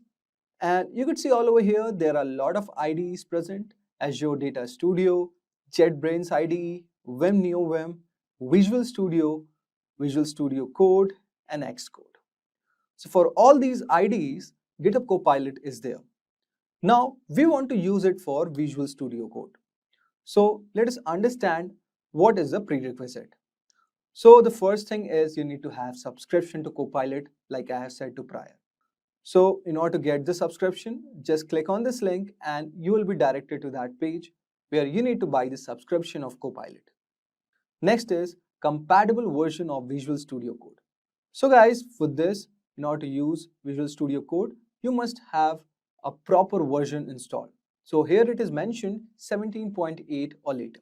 So in order to install Visual Studio Code of this version, just click on this given link as suggested on the documentation and you could easily download it all over here. Now download Visual Studio Code from here. So you could see there are three options given: free download, free trial is there. But we are taking for the community purposes. So just click on this and here you are going to get started with downloading. Since I have already installed it, so I won't be doing it. Now, the next thing that we have to do all over here is account integration. Now, let us go on the extension panel and type GitHub Copilot. So you could see all over here, I have already written GitHub Copilot and this extension is showing. So you have to search it all over here in the search bar and you need to install this. So I have already installed this all over here. And after this, what do you have to do? Guys, you need to sign up all over here to your GitHub account. So in order to have GitHub Copilot, you need to have a proper GitHub account in which you should be having a paid subscription of this. So after this, what all over here, it is going to suggest you to sign to the GitHub. Now click on the given link and open the authentication page, type the code or password which is being asked. And similarly way, your GitHub Copilot will be all set. Now, let us set up our project. For this demo, we'll be creating a simple JavaScript application that will fetch the data from an API, and it is going to display it on the web page. So for the same purpose, what we'll need style.css, index.html, demo.js. So let us create this folder. So I have already created a folder called test, and under this, these three files are present. Now, let us go to our index.html file, and let us ask Copilot to create basic HTML structure, and you could see all over here. So it has created the given structure. Just click on tab, and you could see all over here that our basic structure for this is already set. Now let us move ahead. Okay, so if something you want to add extra all over here, like for someone, I would say, who don't have any experience with these programming languages, I would suggest first learn them and then move to this tutorial. But since I'm already having a knowledge of HTML, CSS, so I find some things are missing, like I need to update my title all over here. So I would say this as an JavaScript API demo. Now we have the viewport content, okay, we have the title. Now we could see all over here that this thing was missing. So I'll just add it up. So let us see, it is showing any other suggestions. Now let us cross verify that the code we have got is sufficient. So while looking at it, we could say that this is just a basic structure. So our head is closed all over here, our HTML is closed all over here. Okay, we have the script. Okay, now if I talk about, now there is one more thing that we have to do all over here, that is to create a div container, okay, where we are going to keep our demo.js file, and this will be done in the body. So click on the body all over here, okay, create a div container, and let us say give the ID all over here. So you could see all over here when I created div, so it has already given me the given suggestions. So h1 would be JavaScript API demo, button on click, fetch the data, get the data from the button, and div ID output. So which sounds pretty much sufficient because I wanted these functionalities. Now let us move ahead to the next part. Now in this section, what we are going to do, guys, we will be creating a JavaScript file to fetch the data from a given API. Now in this demo.js, let us ask Copilot create a basic API to fetch data from the server. Okay, so it has given already a suggestion. I would just click on enter, but see, it's giving me express. So this is a part of Node.js which we don't want it. Now what I'm going to type, fetch data using async function. Okay, now let us see. So you can see all over here, it has created the function where the function name is fetch data, and it is given for the response equals to await fetch, and then it's giving the JSON file all over here, await fetch https JSON placeholder typecode.com, then the data it is awaiting from this API, and finally it is printing the log data. Now with the help of fetch function, we are trying to fetch the data. So you could see all over here that as we typed the function name fetch data, okay, and it has suggested the entire function body based on the knowledge of common API fetch patterns. This actually shows that how Copilot can help you suggesting commonly used code snippets. Now let's process the data we fetch and display it on our web page.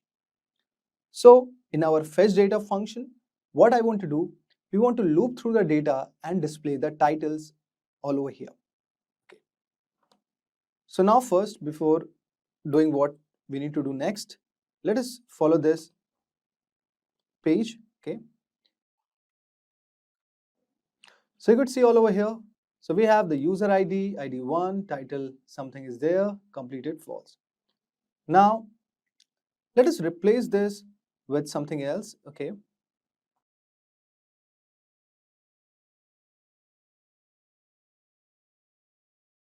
You could see all over here. I have changed the URL for this, and in this I could see we have the given user ID, title, and the users are increased. Okay, but the user ID for them is same. So we have a lot of data like this, and this is for the post data. Now let us do something else. So what I want to do next is that I want this fetch function to fetch the data, and the idea all over here is to loop through the data and display the titles of the posts on the page. So I want to update my this JS. So let us write a prompt all over here.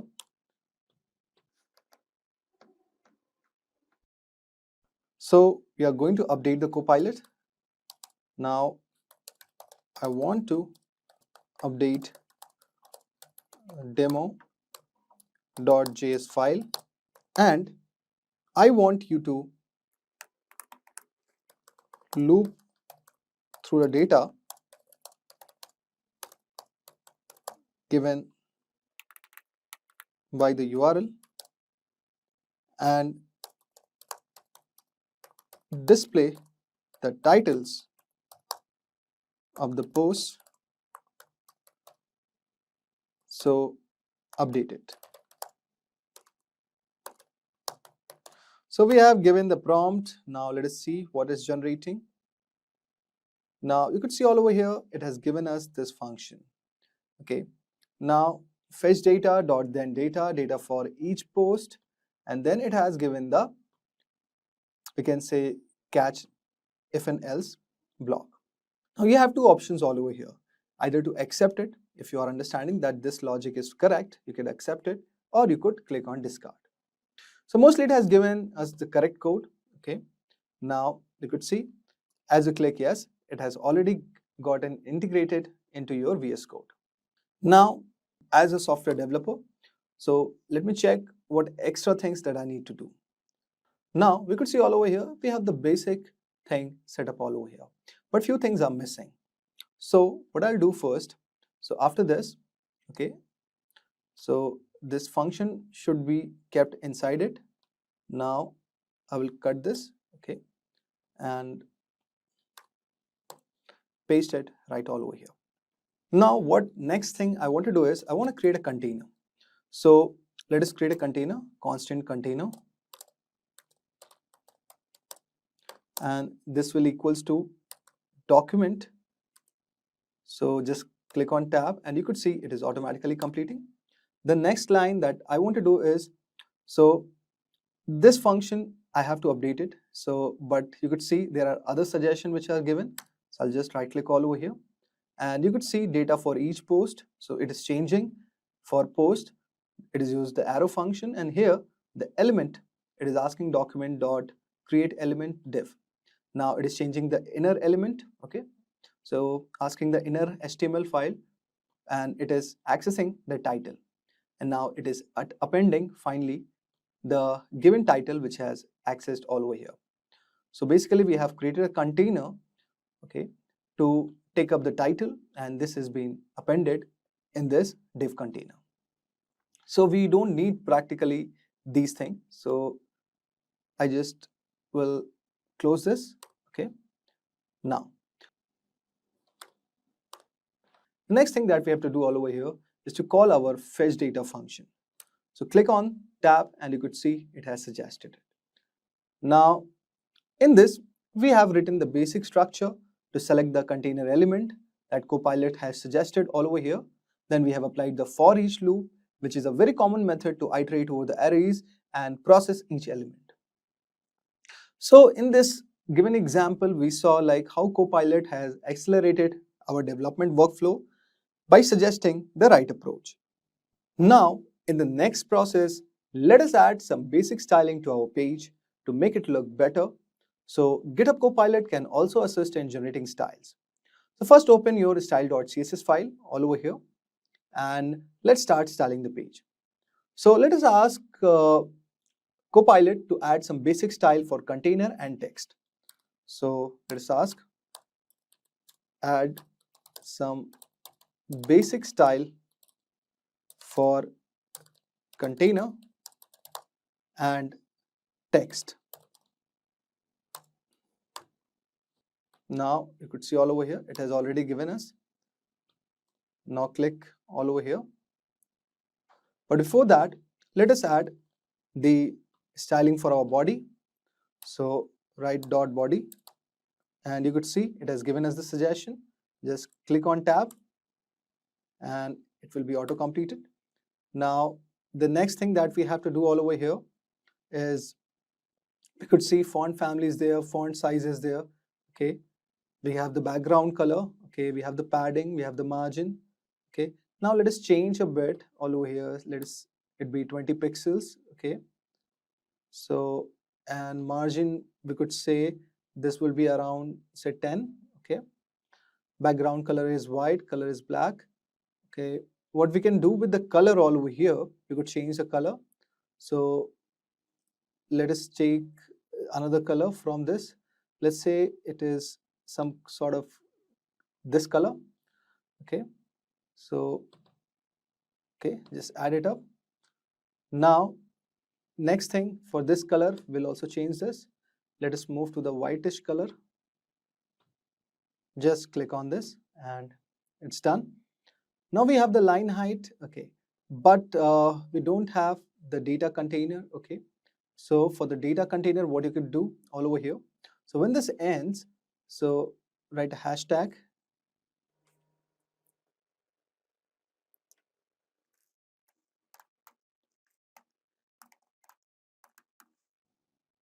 and click on tab. So we have width. Okay, but here I want to also add display. So add the display all over here. Say we'll keep the display as flex. Okay, now and we could keep the flex wrap as wrap. Then do we have the gap all over here? No, we don't have the gap. So just add gap, and we could give gap as around say 10 pixels. So edit this around 10. So guys, one word of caution, like you don't have to blindly accept the suggestions which Copilot is giving. It is going to give you basically a template, and after that you need to keep improvising it, because ultimately you have to interact with this tool. And the core idea all over here is that you don't have to write this, you don't have to hard code this. Ultimately you have to adjust it, and you need to see it like, is it on the right range? So those are the important things to note of. Now let us add the data container div. So click on hashtag data div. Okay, sorry, it will be data container, and click on tab, and it has given us a certain blueprint of this. So here what I actually want is to keep display, okay, flex wrap and gap as 10 pixels. Pretty much fine for this. Now after this, all over here, this is our data container, okay, div, and okay, for this we will keep only display, flex and gap. And for this container one, we can add the background color, and also we could add the padding. So let us add the background color, and say our color could be this. Okay, we could change the color based on this. So I want this color to be bit, okay, let us keep the background color as black. Okay, now here the next thing is padding. So let us add the padding all over here. So padding, you could see around 10 pixels. Okay, now we have done rightly all over here. Now I want to give the border radius. Okay, so add the border radius all over here, and we could keep the border radius around 5 pixels. Then moving ahead, we need to have the box shadow. Okay, that's another CSS, and we could keep it around 0 pixels, 10 pixels. Okay, so it has giving me this suggestion, but I actually want to go with different one. So 0, and here I want to add 2 pixels. In next one I would keep it as 5 pixels. Okay, then I could use RGB. Okay, and similarly let's keep it for the trial. Okay, later on if we want to adjust it, we could adjust it. So our box shadow is done. Okay, now finally we'll add the width. So if I talk about the width, you could see I need 200 pixels for this. So let us keep this. So our data container is done, data container div is done. Okay, now since we have not added any image, okay, so that's not required. So for body we have done. Now by mistakenly I wrote this also, so but this is not needed because this is covered in both of them. So in this we have added some basic styling. So after after adding some basic styling to the body and creating a responsive container for displaying our post, we notice that how Copilot is providing the right CSS suggestions, making it easier to get a clean and modern layout. Now it is a time for a test. Now let us see if the test app is working as expected. If there are any errors, then GitHub Copilot can help us debug by suggesting the fixes. Now let us try to run this.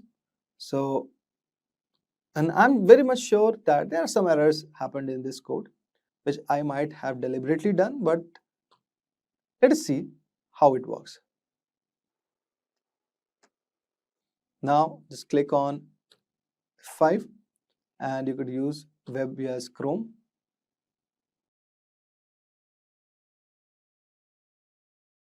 Now, in order to run this application, we'll be installing one more extension. So just click right on extension and type live server. So just right click on this and install it. Now after this, open your HTML index.html file and just open with live server. Now you could see all over here that Copilot has created a basic HTML structure and it has given us a title. Now let us see if we are really getting the data. So based on our CSS, we could see our CSS didn't get applied here, but our logic is right all over here. Now after clicking this button, it's also not working. Now let us see if Copilot can really help us in deducting the errors that we have committed. Now, as you can see all over here that let us first verify what is the CSS. So we have body, data container div. Okay. Now what we have used, so we have used body div h1, okay, and there is nothing mentioned as div container or data div. So let us ask Copilot. So let us ask Copilot for the same. Say, I want to check the CSS applied in my style.css when taking in respect to my index.html file.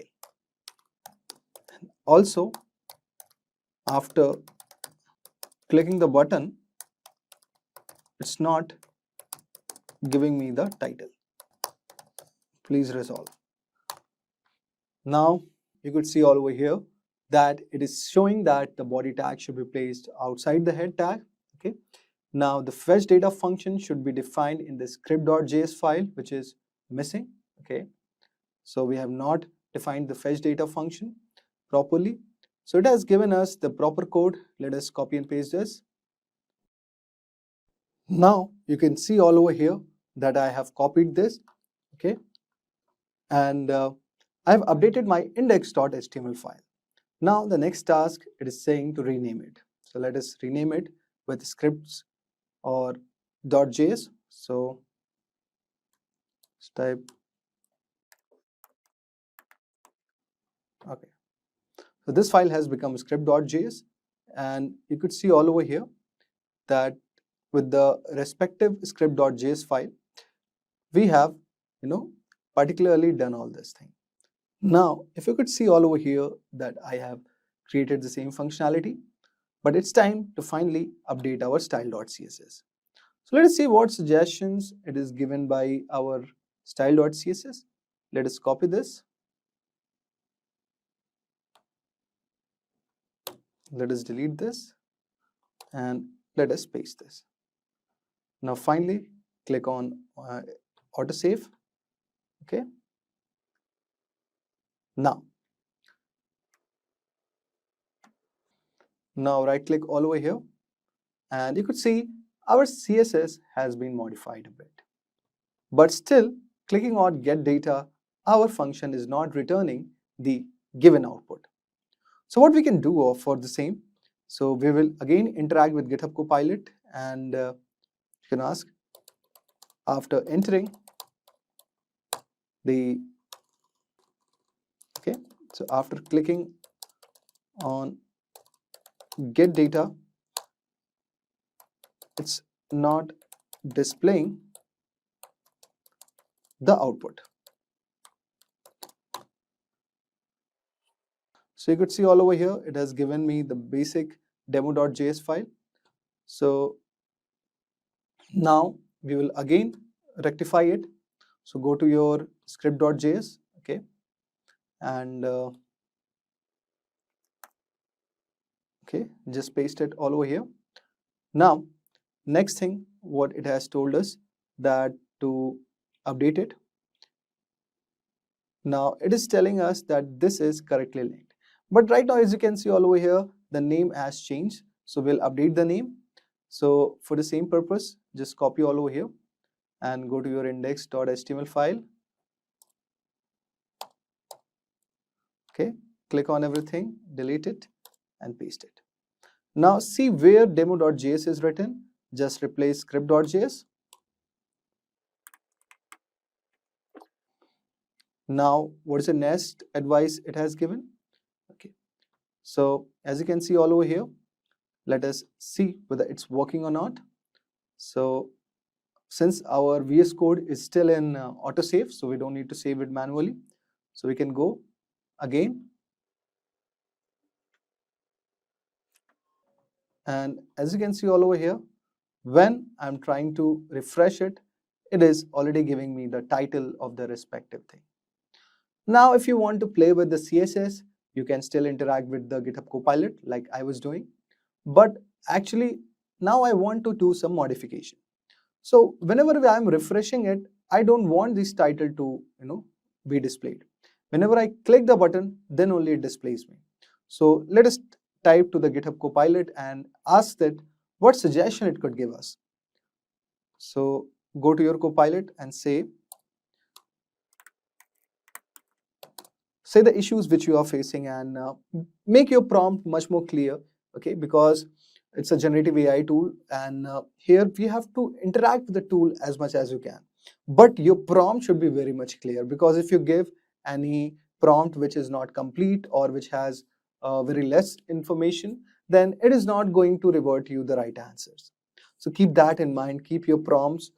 So how you can make your prompt efficiency very good is by creating an application, or creating small mini project and see like how you are interacting with it. So let us ask Copilot now, like I don't want the titles to be displayed whenever server is live. I want click the get data button, then only it displays the title. So you can see all over here, I have given the prompt, and let us see what it has given me.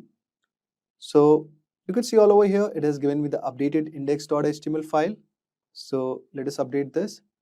Let us click everything. Okay. Now let us move ahead to our script.js file. Okay.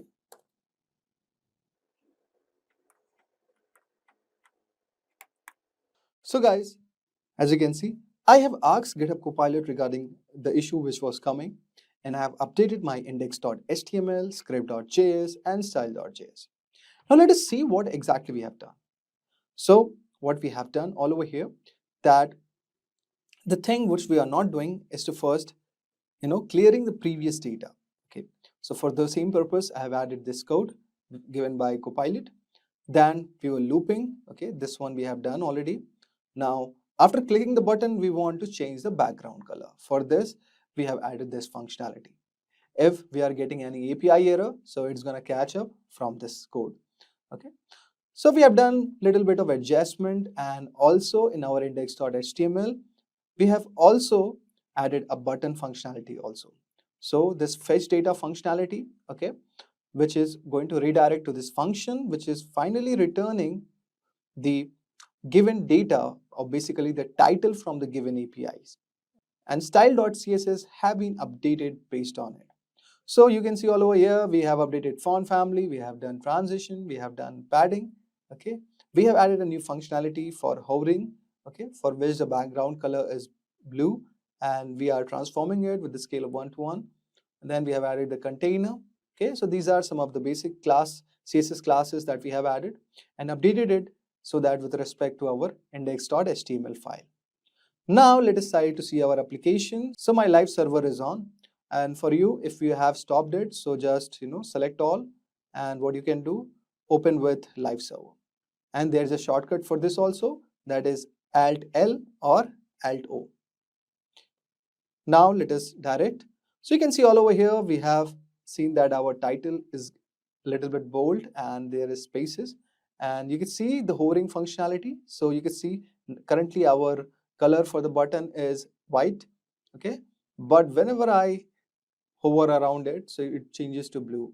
And you could also change the text style all over here in this button. Now let us see whether this is actually working or not. So right click on get title, and you could see this amazing functionality that it is also changing our background color. And we have got the title from this API. Okay, let me show you the API, which is https JSON placeholder typeicode.com/post.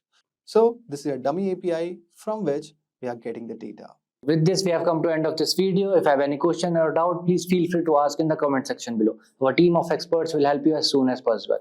Thank you, and keep learning with Simplilearn. Hi there, if you like this video, subscribe to the Simplilearn YouTube channel and click here to watch similar videos. To nerd up and get certified, click here.